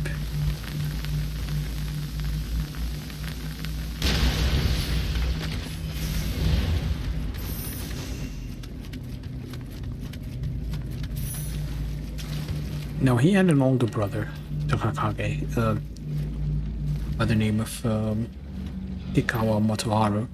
Yep, he was in the Kikawa clan as well. And together they were known as the Mori Ryokawa. In other words, the two rivers of Mori.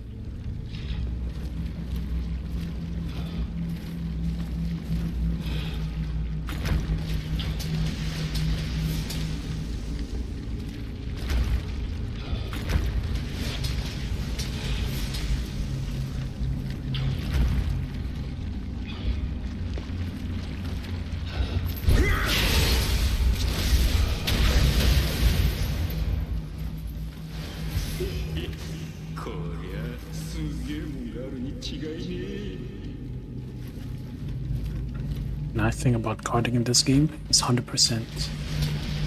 Always. The Mori clan had one major enemy, which is the Tomo clan, which I mentioned last stream. And I think I also mentioned it earlier today, didn't I?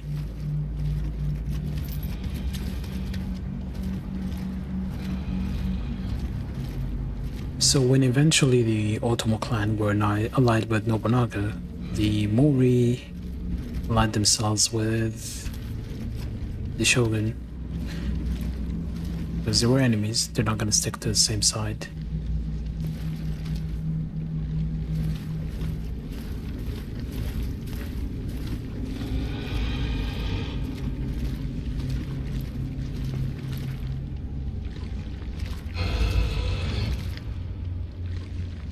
Heavy breathing.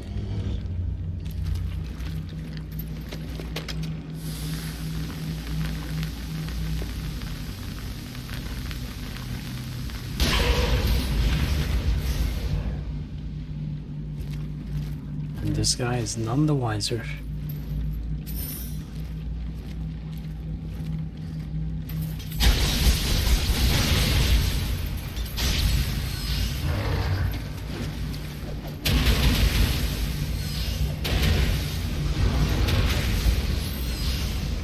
I kept thinking he was gonna fall, but he won't die easily.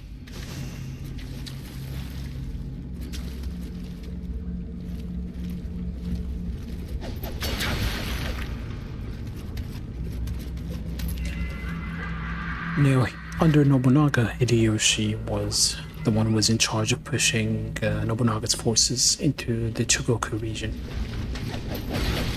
And when Nobunaga died in 1582, they were still in the middle of the campaign because he didn't die of old age, and I'm going to get into that eventually, sometime in the future, once we get to that mission, if we ever get to that mission.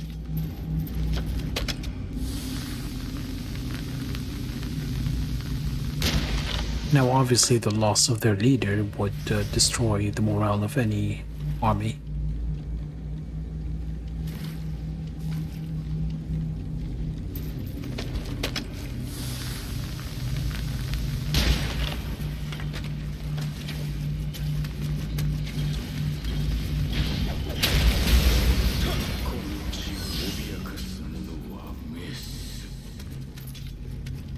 So Hideyoshi tried to act quickly to stabilize the Nobunaga forces.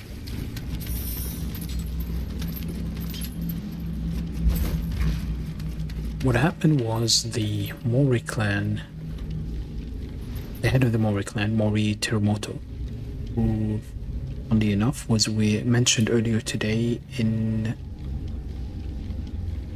this here. Was one of the 5 clans, well, one of the 5 council members. He was sent a letter by Akechi Mitsuhide, the guy who betrayed Nobunaga, and he promised him a good reward if he joins his side.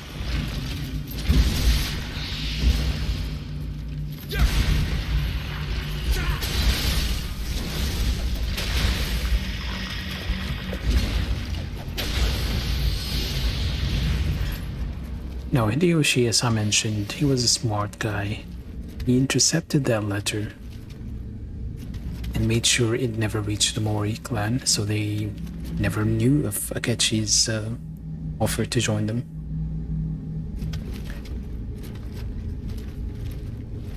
Then he went on to negotiate with the Mori clan personally. And this was happening when the Mori did not know Nobunaga was dead, because Akechi's letter was intercepted.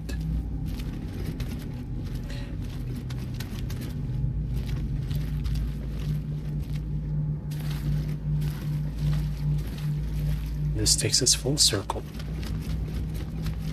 When the Mori eventually learned Hideyoshi's trickery, it was kind of too late at that point. And when the head of the Mori clan, who I just mentioned, Moritomoto, wanted to kill Hideyoshi and just be done with it. Takakage felt that Hideyoshi would be the next ruler and it wouldn't be a good idea to do that. So he talked him into not doing it.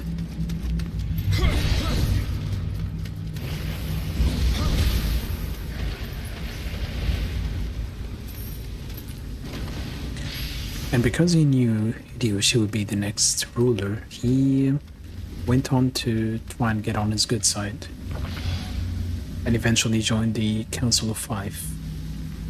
But hold on, I'm talking about Takakage, this guy. When I mentioned the Council of Five, I did not mention him at all. Well, that's because he ended up dying before Hideyoshi, and he was replaced by his nephew, Moritomoto, who I also just mentioned.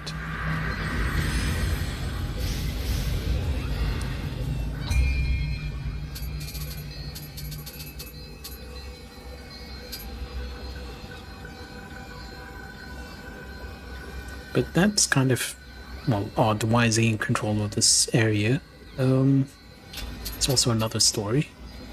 Well, am I heavy? Since when? I made myself heavy without realizing it.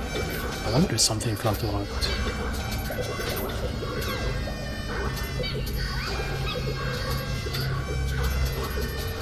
Shh.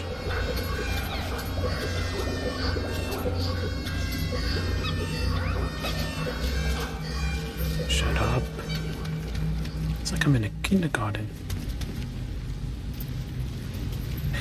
So I mentioned the Otomo clan earlier, and this also ties up to them.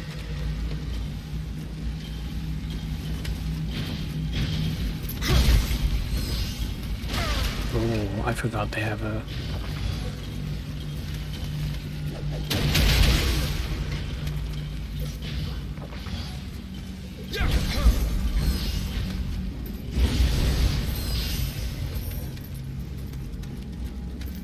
They have a weird swing. Now, back in the 14th century, a man from the Otomo clan decided to grant the name Tachibana to one of his own vessels. Not vassals, sorry.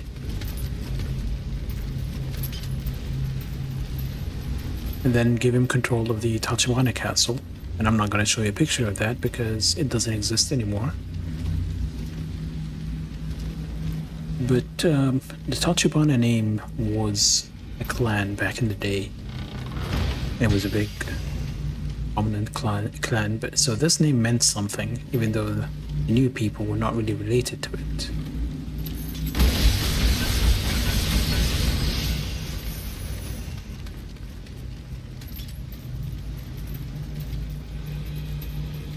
The older Tachibana clan was from the Heian period, several centuries before this.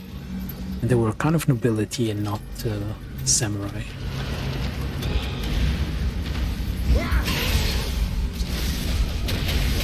So it's an easy mistake to make if you're looking at history books and you think, oh, they're the same clan. They're not.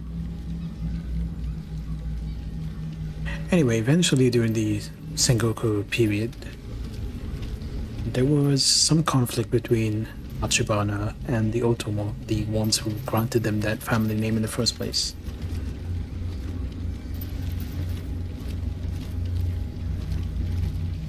The Otomo had a retainer by the name of Hetsuge Yakitsura, and he attacked the Tachibana castle and took it over.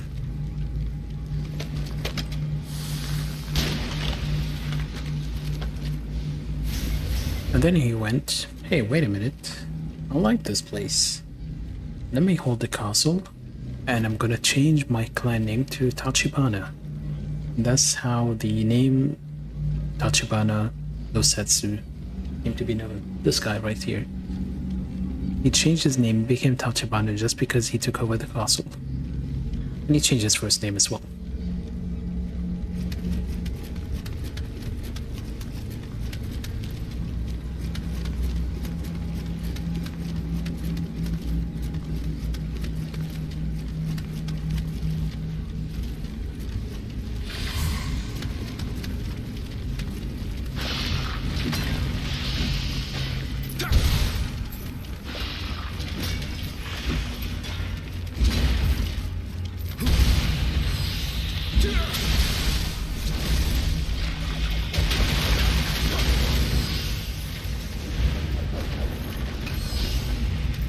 Yeah, I am really not good with remembering the timing on my key pulses.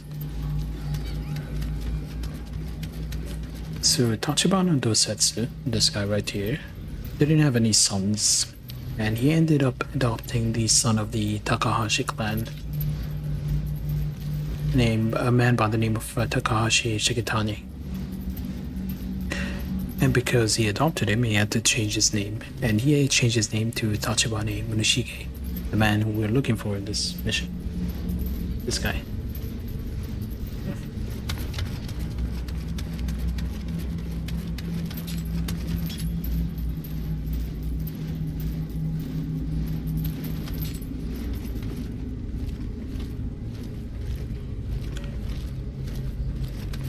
And he also made him marry his own daughter, Nioh, the lady we met in the early cutscene.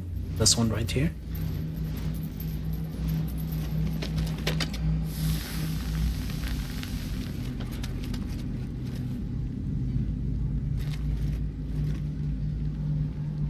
I think there is a... I want to say there is a...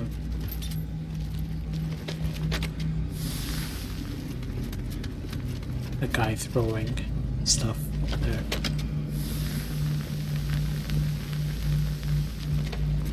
Whatever.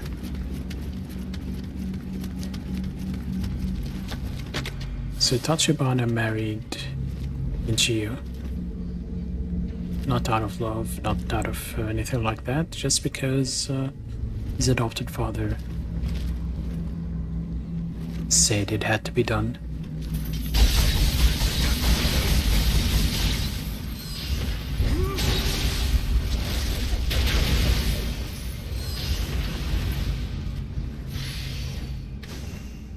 Now later on, the Tachibana castle was attacked by the Shimazu clan, who were one of their main enemies. And here's the Tachibana family crest, by the way. It looks less boring than the others. And this is the Akachi clan. Some of them are less boring, others very similar to each other. Now the Shimazu clan eventually managed to take over the Tachibana castle. And at the time, Hideyoshi was doing his campaign in Kyushu.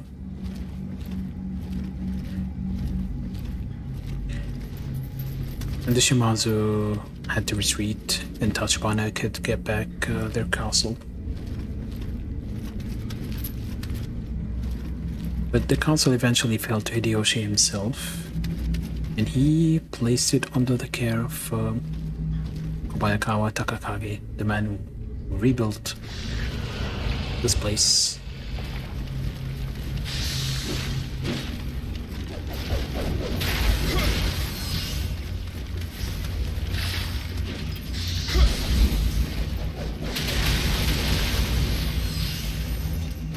And that's the connection between the two.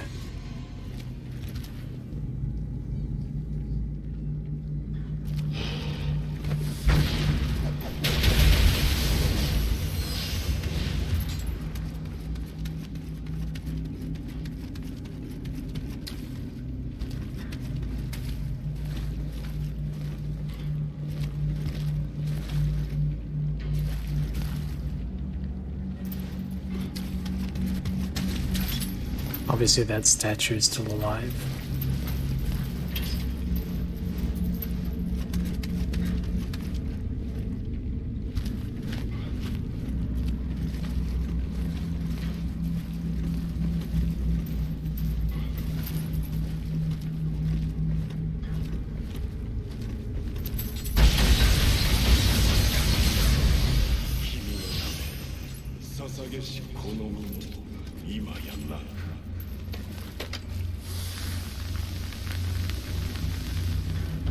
These two are annoying.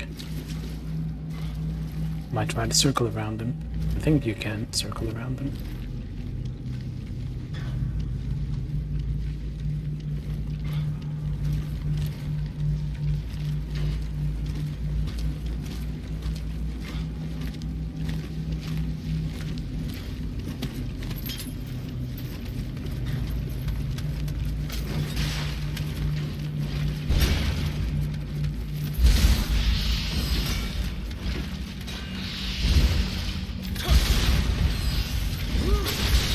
When in doubt, kick.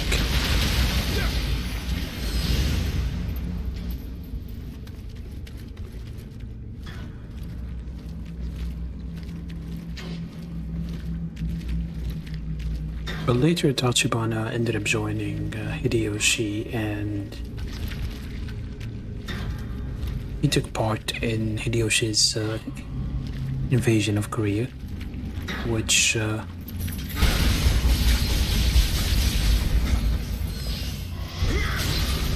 wasn't successful.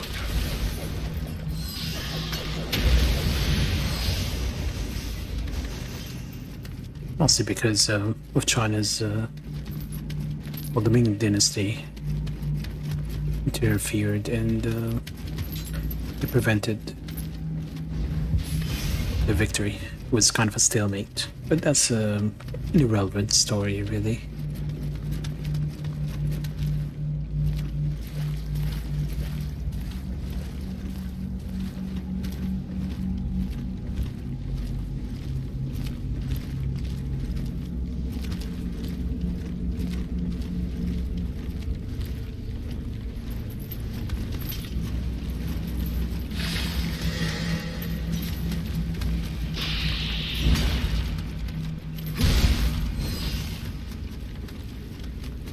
I kick you, you kick me.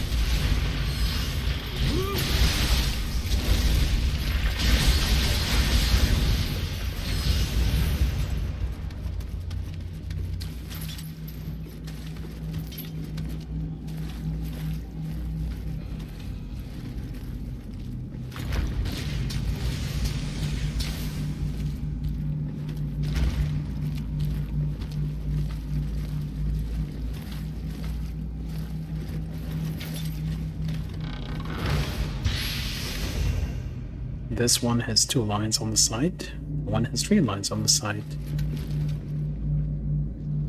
That's how you tell them apart.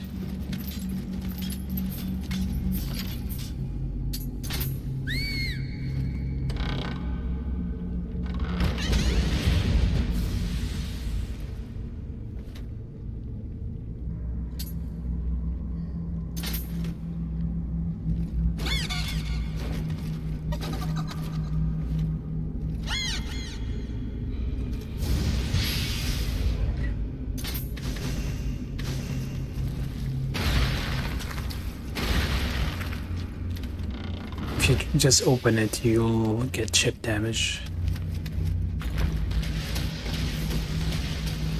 It's not much, but it's more than 0. And you also deplete your key.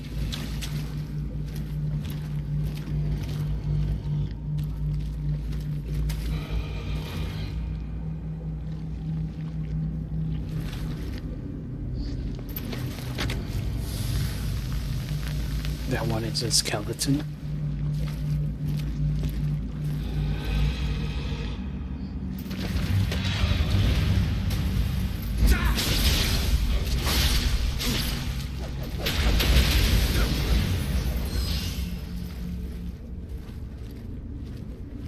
I think that's a skeleton, no?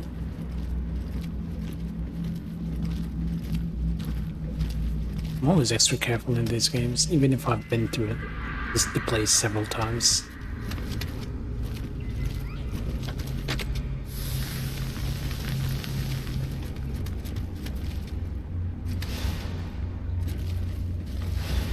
Oh, just some Ritter.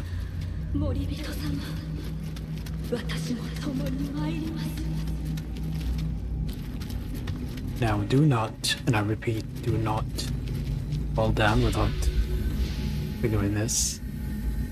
Because then you would have to run all the way around again.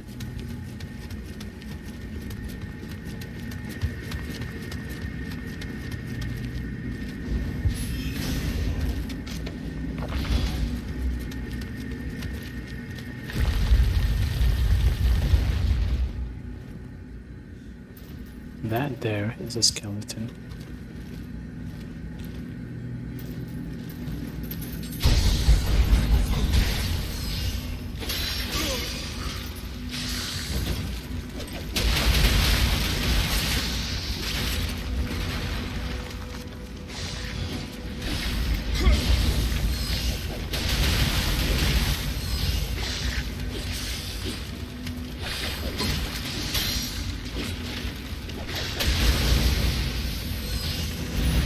can't hit them on the ground, then that's annoying. And if you notice, suddenly the music started playing in this place. I think this track is called Sadness.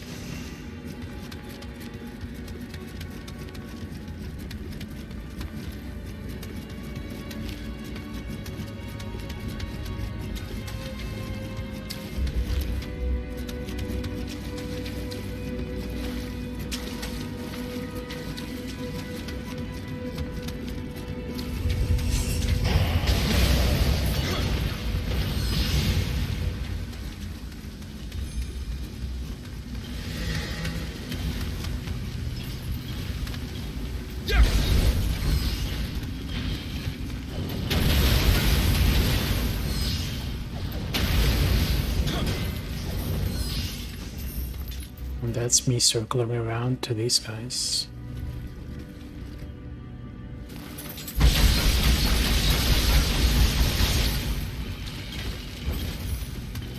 And that didn't work too well.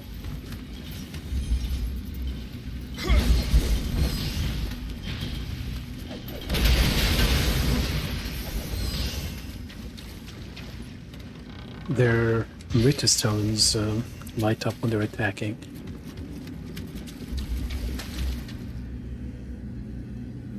There isn't another path here, I think.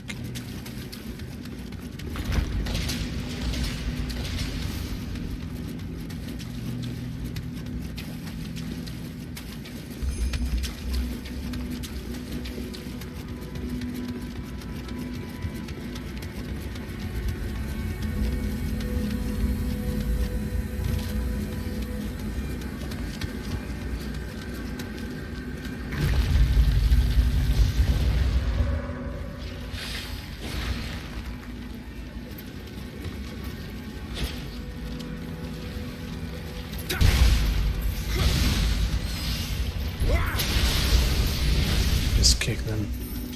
Kick them where it hurts.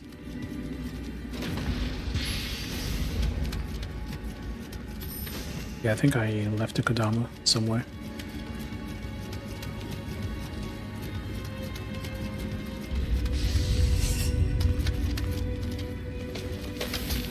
Didn't I kill them?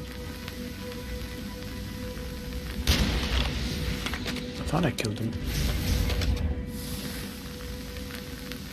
Oh no, we found another shrine, didn't we?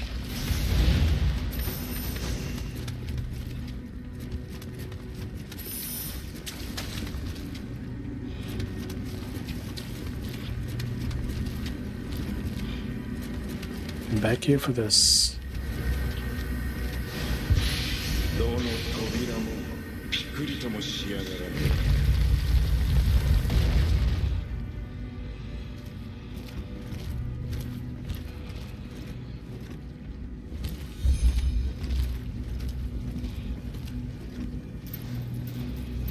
Skeletor.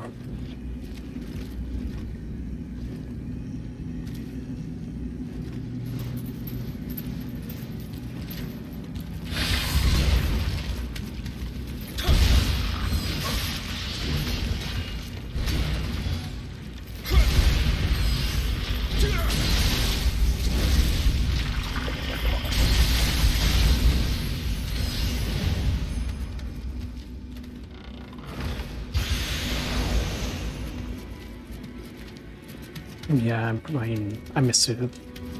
The Dama somewhere.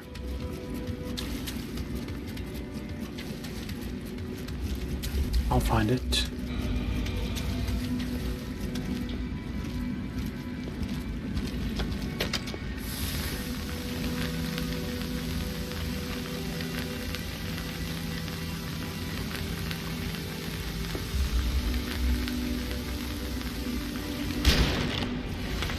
Oh, look at the bullet in midair.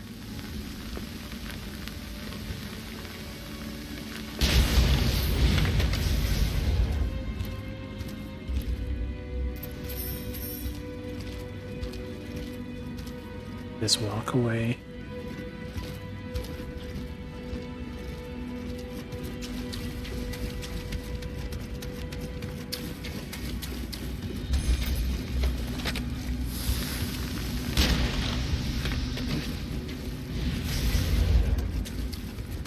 get back to the shrine, and then we can carry on.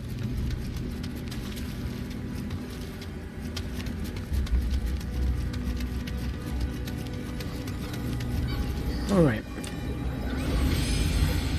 Yeah, there isn't too much to talk about in this mission.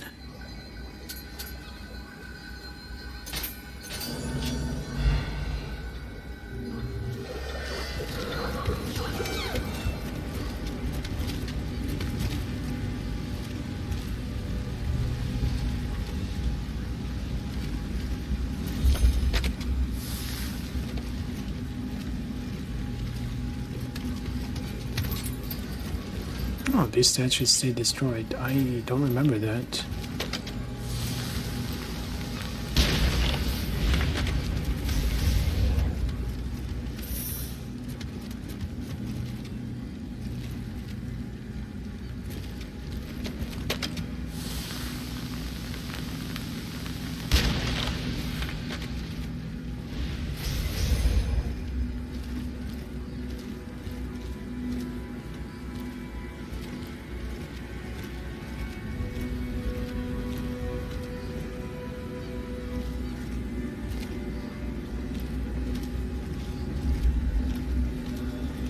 And there's an Orikabe right there. But I don't need to take care of him right now. And I could take care of him, but should I take care of him? Can get around him.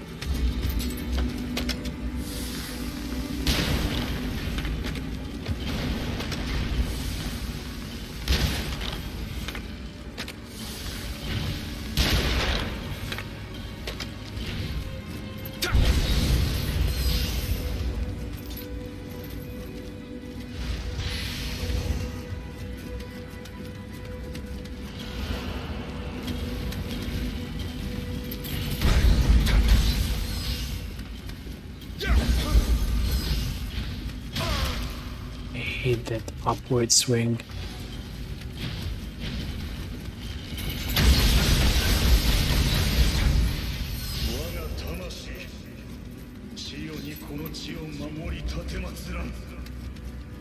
Forever together.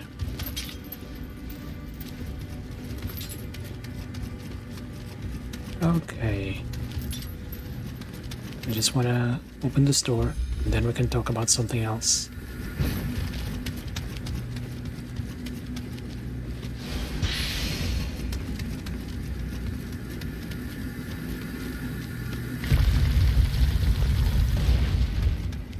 Oh hey, look what we have here. やっとここまで来たようじゃな、アンジェント。お主の顔を潰すようで悪いが、やはりこれは立花のものだ。これより私も共に参ろう。 When you touchy banana. 私には父より受け継ぎし技とこの雷切りがある。足手まといにはなるまい。 Now, Inchio was not a damsel in distress. She was a fighter. She was known to have excellent warfare skill and even recruited other women to be her guards. Then went on to train women in the castle how to defend themselves. And when the Shimazu invaded, she was instrumental in remove talisman. And that's how you get around this Norikabe. She was instrumental in fighting the Shimazu, but also you don't get any loot. That's one bad thing about taking the talisman off.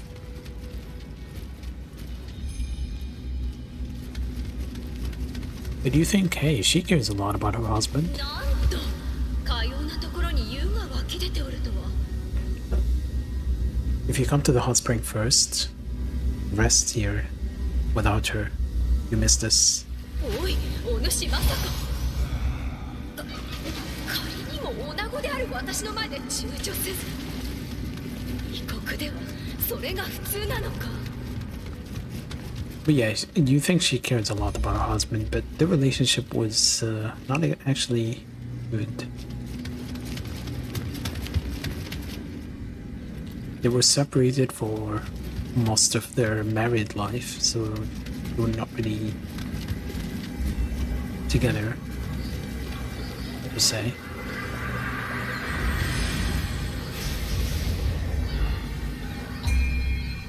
Now let's put another level into heart.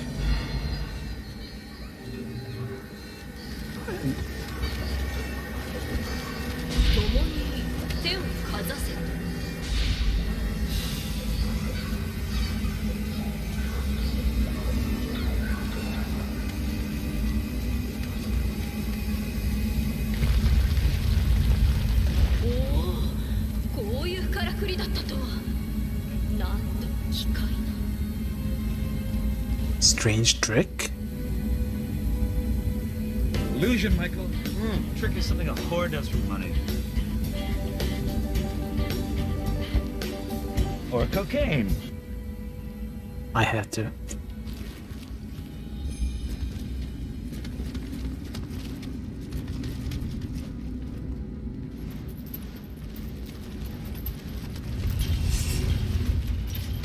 Do you think?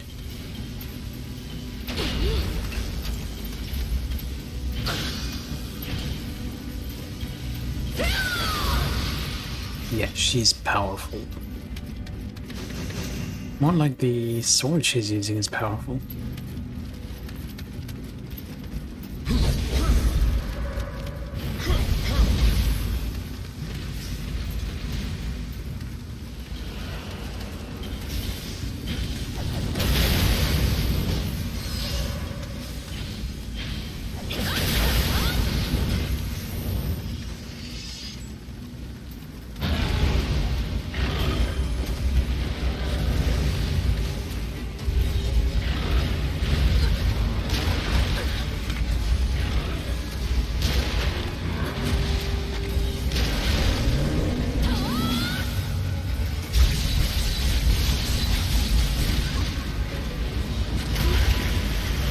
Well,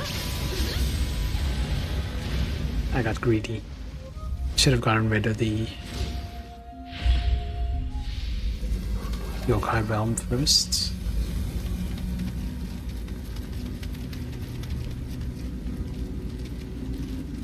But a dead statue stays dead.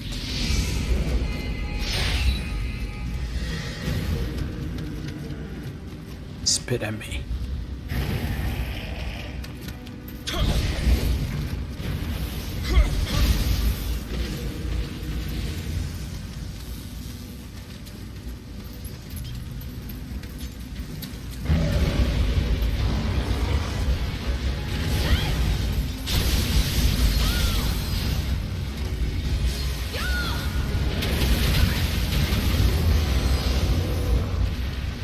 That melted because there were two elements on it.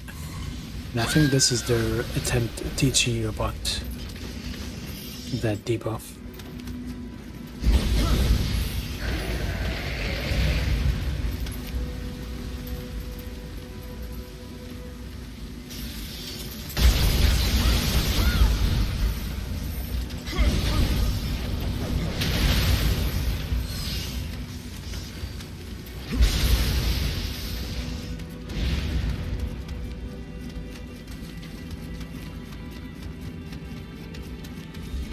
There were also stories that Ryoshi しかし我が身も顧みずかような地に自ら赴くとはこの姫君随分と殿のことが心配だったようじゃの See, they're trying to paint them as lovers, but お主何を一人でニヤついておる she doesn't really care. 先へ進むぞ There were a lot of stories about how Hideyoshi tried to invite her to his castle every time her husband was away.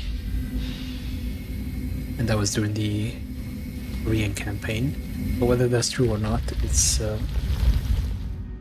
hard to say. Oh damn it, I didn't want to fight the boss yet. I'll kill myself.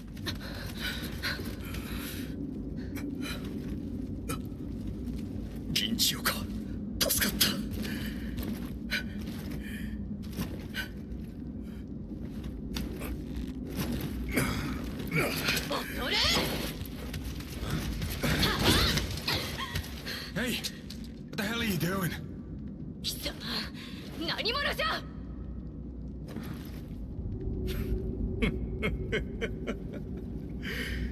不仲というが腐っても夫婦か。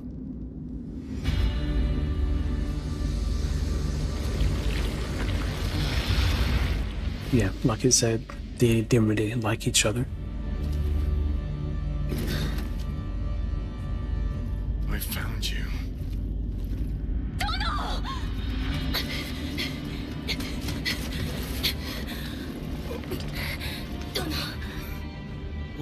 Well, I never expected you to follow me all the way to these godforsaken islands. You will return what you took from me. Now. Sorry. This spirit's part of my collection now. Alright, I'm gonna die on purpose.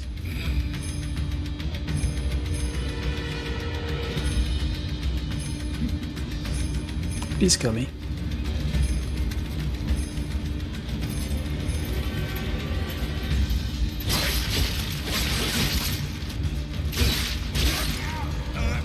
It's not a really difficult boss for this mission. New Way is harder.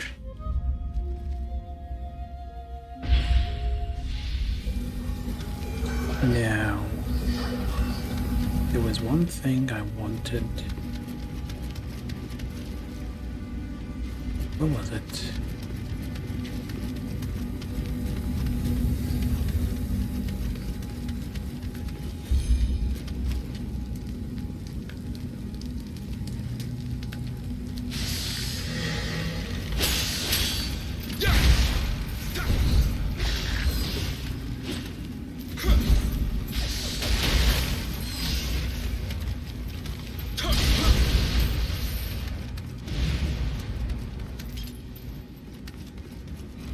I was sure there was a revenant I cared about.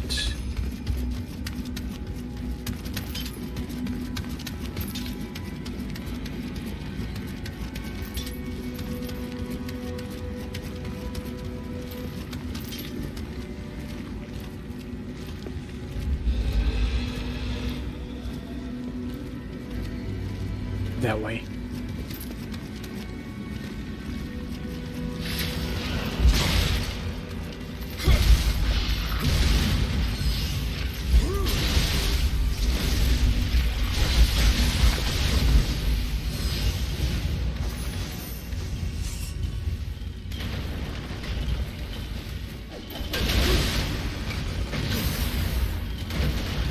Stop, drop, and roll. We get rid of the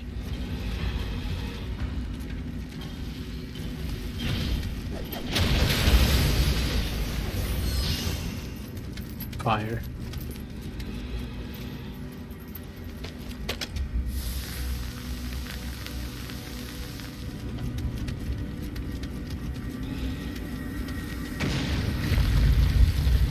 There we go. This is what I was looking for. I had my map reversed. Yeah, right next to the shrine. I didn't need to run all the way. I remember this room, but I wasn't sure where it was. Right. Takazaki Suminaga, but down by Outlaw, even though there isn't an Outlaw nearby. Weird.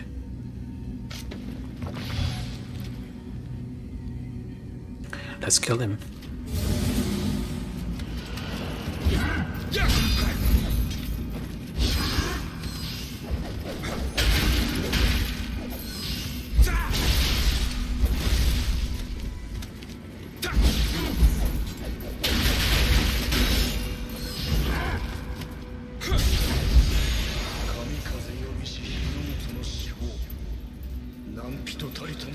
It said kamikaze.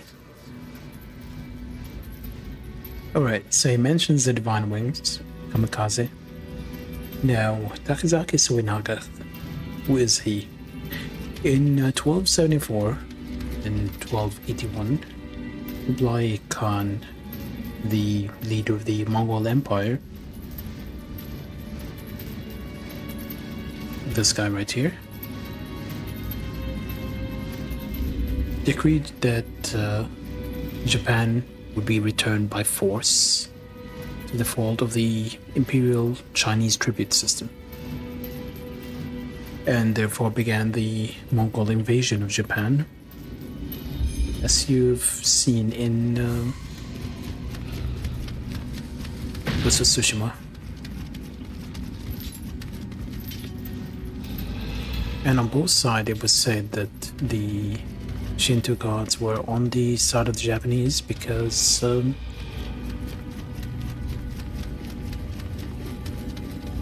the Mongol fleets were driven off by the famous divine winds known as the kamikaze. So you're welcome, Japan. Anyway, the reason I'm mentioning that is there weren't really many accounts, records of that invasion. But there was one guy in the war who was obsessed with recognition. He said if he couldn't be recognized, there was nothing to live for. And this man commissioned a scroll. Well, it was two scrolls actually. They depicted the invasion as much as possible.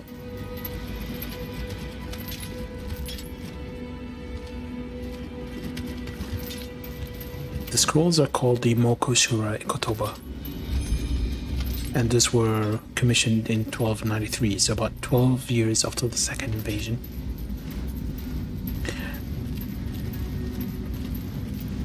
The scrolls were heavily damaged over time and at one point even fell in the ocean. But they were restored after being recovered in the 18th century.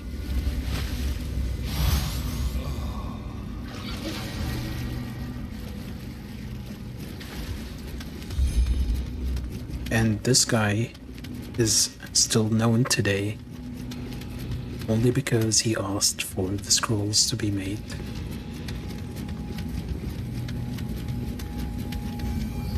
And that was his revenant. That's why he mentions the divine winds.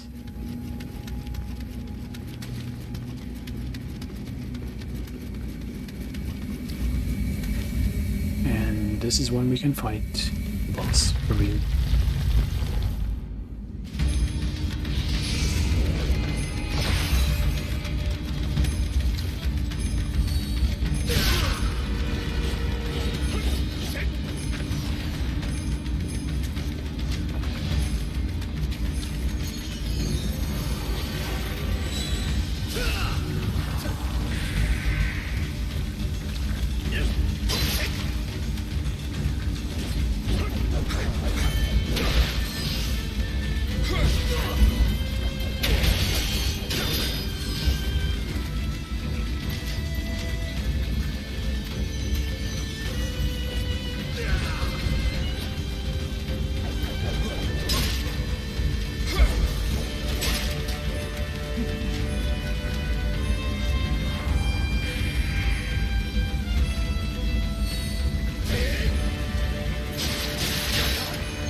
Connection is lost.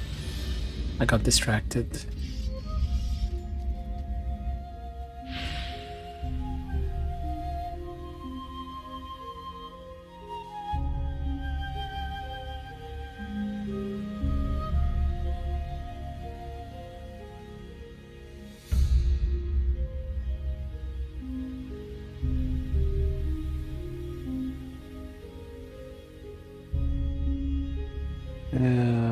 Let's try restarting our router, maybe?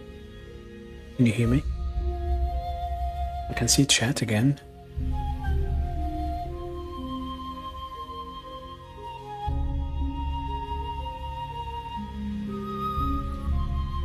Can you guys see this again? I think we're back. Are we back?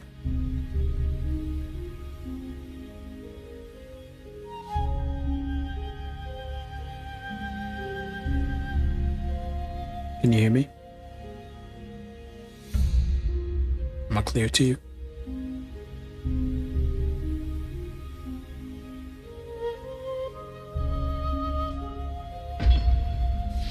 Yeah, trying to fix the connection and at the same time focus on a boss fight doesn't work too well.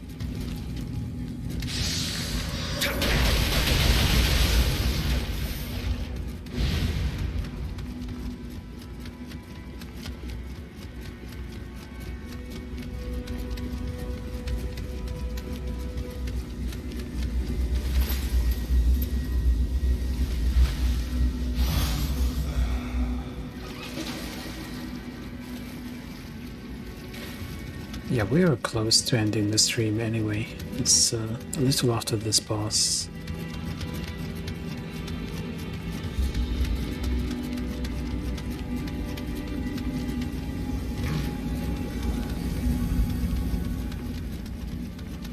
Why is my game feeling a little slow?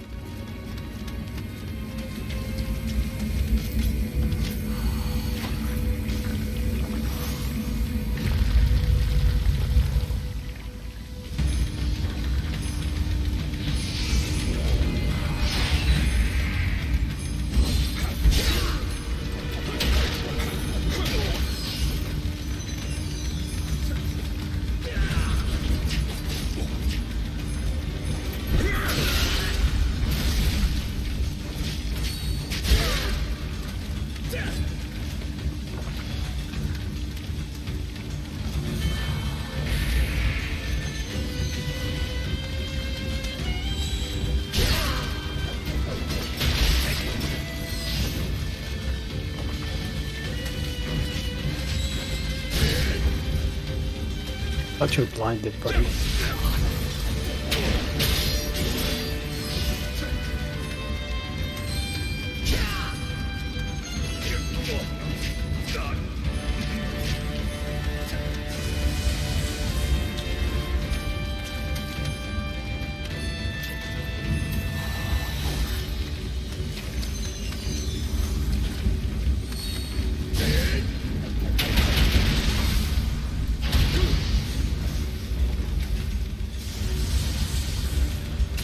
What kind of nonsense was that?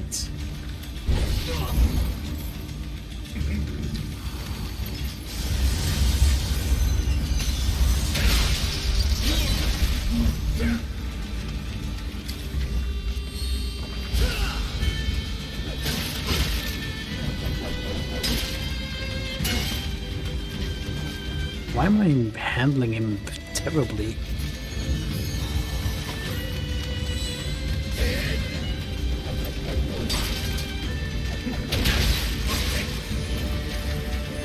I'm being bad.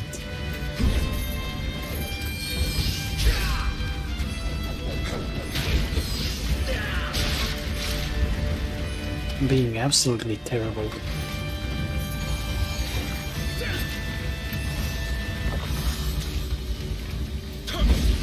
He's probably one of the easiest bosses in the game.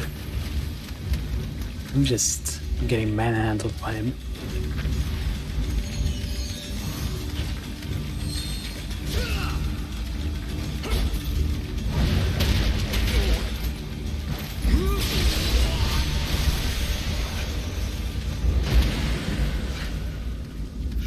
Oh, we got a smithing text.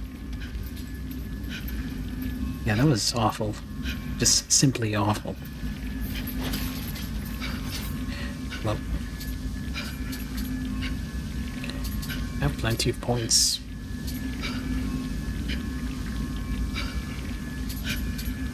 I like how this one says it can only be used when your sword is sheathed. Like, I don't have a sword.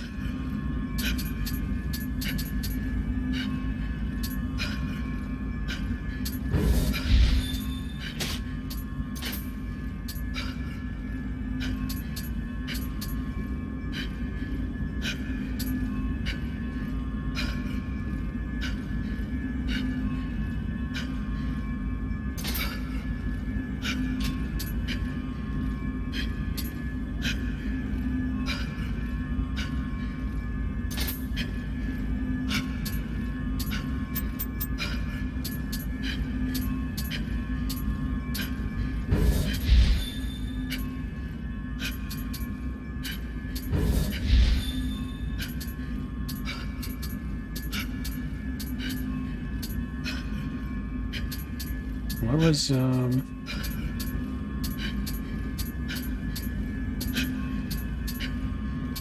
not second chance, what was it called? The running, reduce key consumption. Quick change, yes.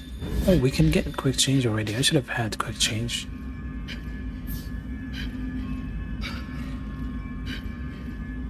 Actually, before we go on, get away from him so I don't have to hear him panting. The sword that oh, it's lagging. Yeah, the game has been the stream has been lagging overall. It's not really smooth. I am not too happy with it. I mean, I'm streaming at 720p at 4500 kilobits per second, 60 FPS, but it's lagging. I don't know why. I don't think it was like this the last time I streamed, so I'm not sure why it's doing this. I'm gonna go and check the previous stream again. So yeah, before I move on, the sword that she was using, she called it the Raikiri. Now, there's a bit of a story. It involves those Setsu, her father, this handsome man. It's said that in 1548, when he was 35, he was taking a nap under a large tree in his hometown in the Bungo province. Everyone is from Bungos for some reason. And some versions of the story say it was in 1537 and he was 25, so younger. There was a storm and the sound of thunder woke him up from the nap. And soon enough, the lightning struck the tree and made him jump up and grab his sword. The sword at that time it was called Chidorimaru.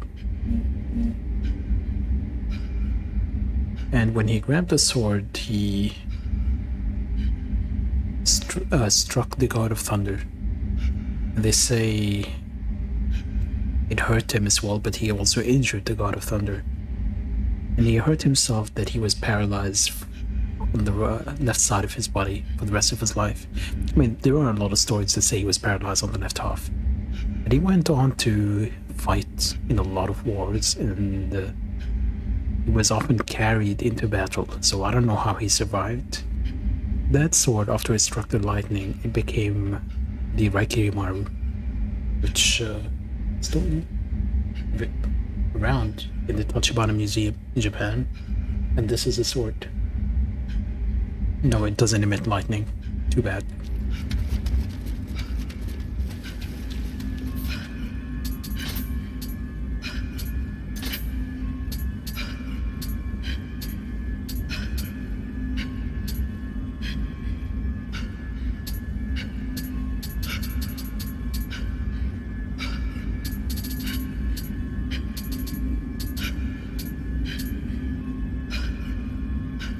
Limited ninjutsu, I would like that, but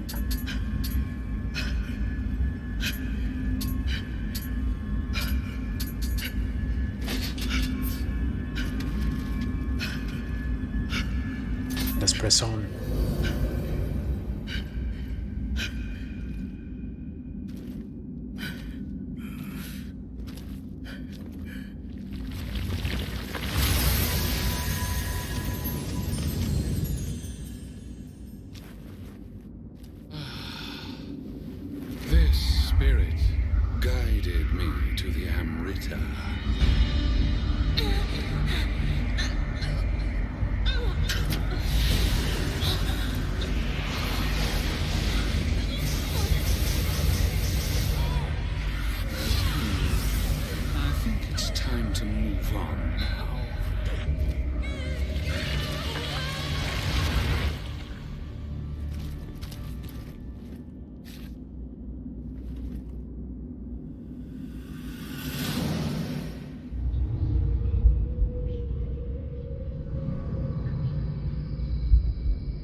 あの守護霊、お主にとって大事なものらしいな。お主が使った方がこの来霧も喜ぼう。That's what I was talking about.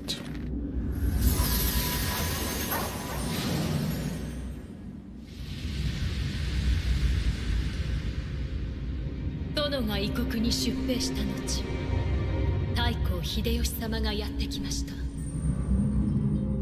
太閤様を拒み自害したとして、殿は橘の民はどうなるのか。子を失いし我が身、この先長くはありますまい。 Yeah, she dies at the age of 35 without any kids. 殿と力を合わせ民を守る。今はそれだけで嬉しゅうございます。 Honestly, she was more of a badass than her husband was.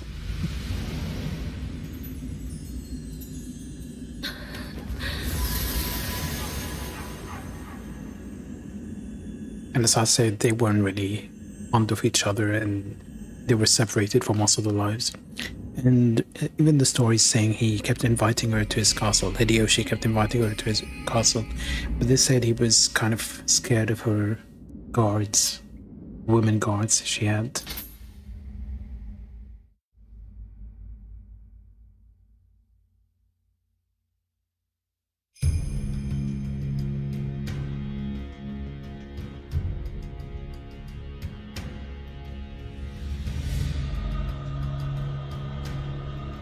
Master Hanzo, I cannot thank you enough for your help, but unfortunately I cannot assist Lord Tokugawa. I would sooner take my own life than turn my back on the debt I still owe Lord Hideyoshi. Now, Sir Anjin, was it? Your skill with a blade is tremendous. Let me introduce you to my master, the finest tactician you will ever meet.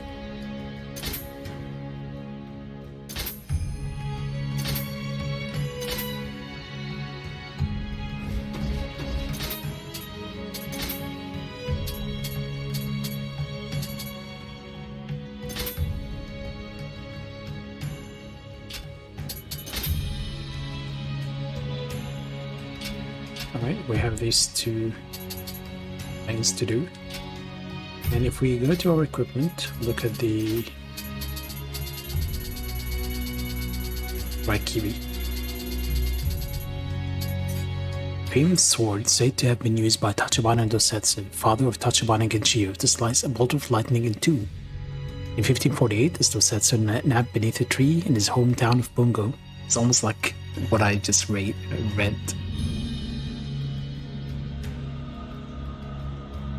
I wish I could just, in 50, a sudden storm swept in and Dosetsu intercepted a lightning bolt with his sword, Shidori. In reality, of course, even the finest swordsman couldn't possibly cut a bolt of lightning. Thus, many interpret the legend as Dosetsu facing off against a yokai such as a Nioh or Raiju. Whatever the case, Dosetsu renamed his sword Raikiri, Lightning Slicer, thereafter and cherished it as a family treasure. It passed to his daughter Genshio when he died. It is said that she's told of slicing lightning to her handmaids, meaning that she may have faced yokai as well. Pretty much what I said, and it has lightning by default. And also adds spirit scaling. It was a popular weapon, I think, when this game came out. But here is a fun part, which I think Shiro is gonna love. Will you love it, Shiro? I don't know. I think you will love it, Shiro.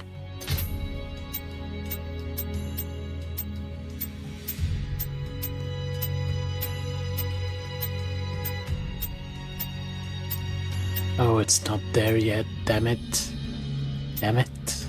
I needed to kill Imogina.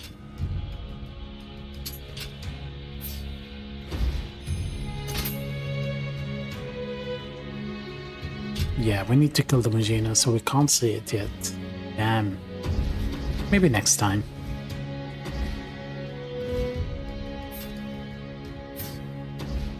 Let's save. And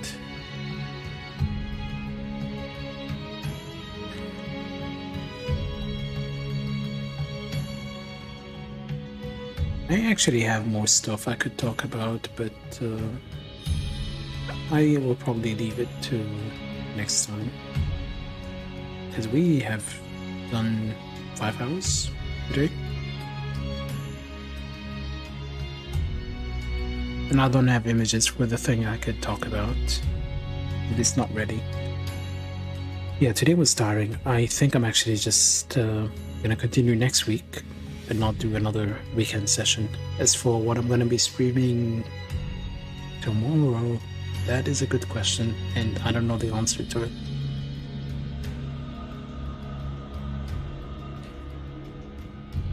But feel free to drop any suggestions in my Discord.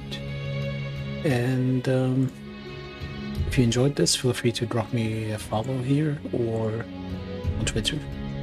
You'll know when I'm going live. And if you have any feedback, feel free to also chime in, because I am going to be editing this and uploading it to YouTube eventually. When? I don't know, but it will happen eventually. So yeah, see you guys next week with Nioh, and tomorrow with something else.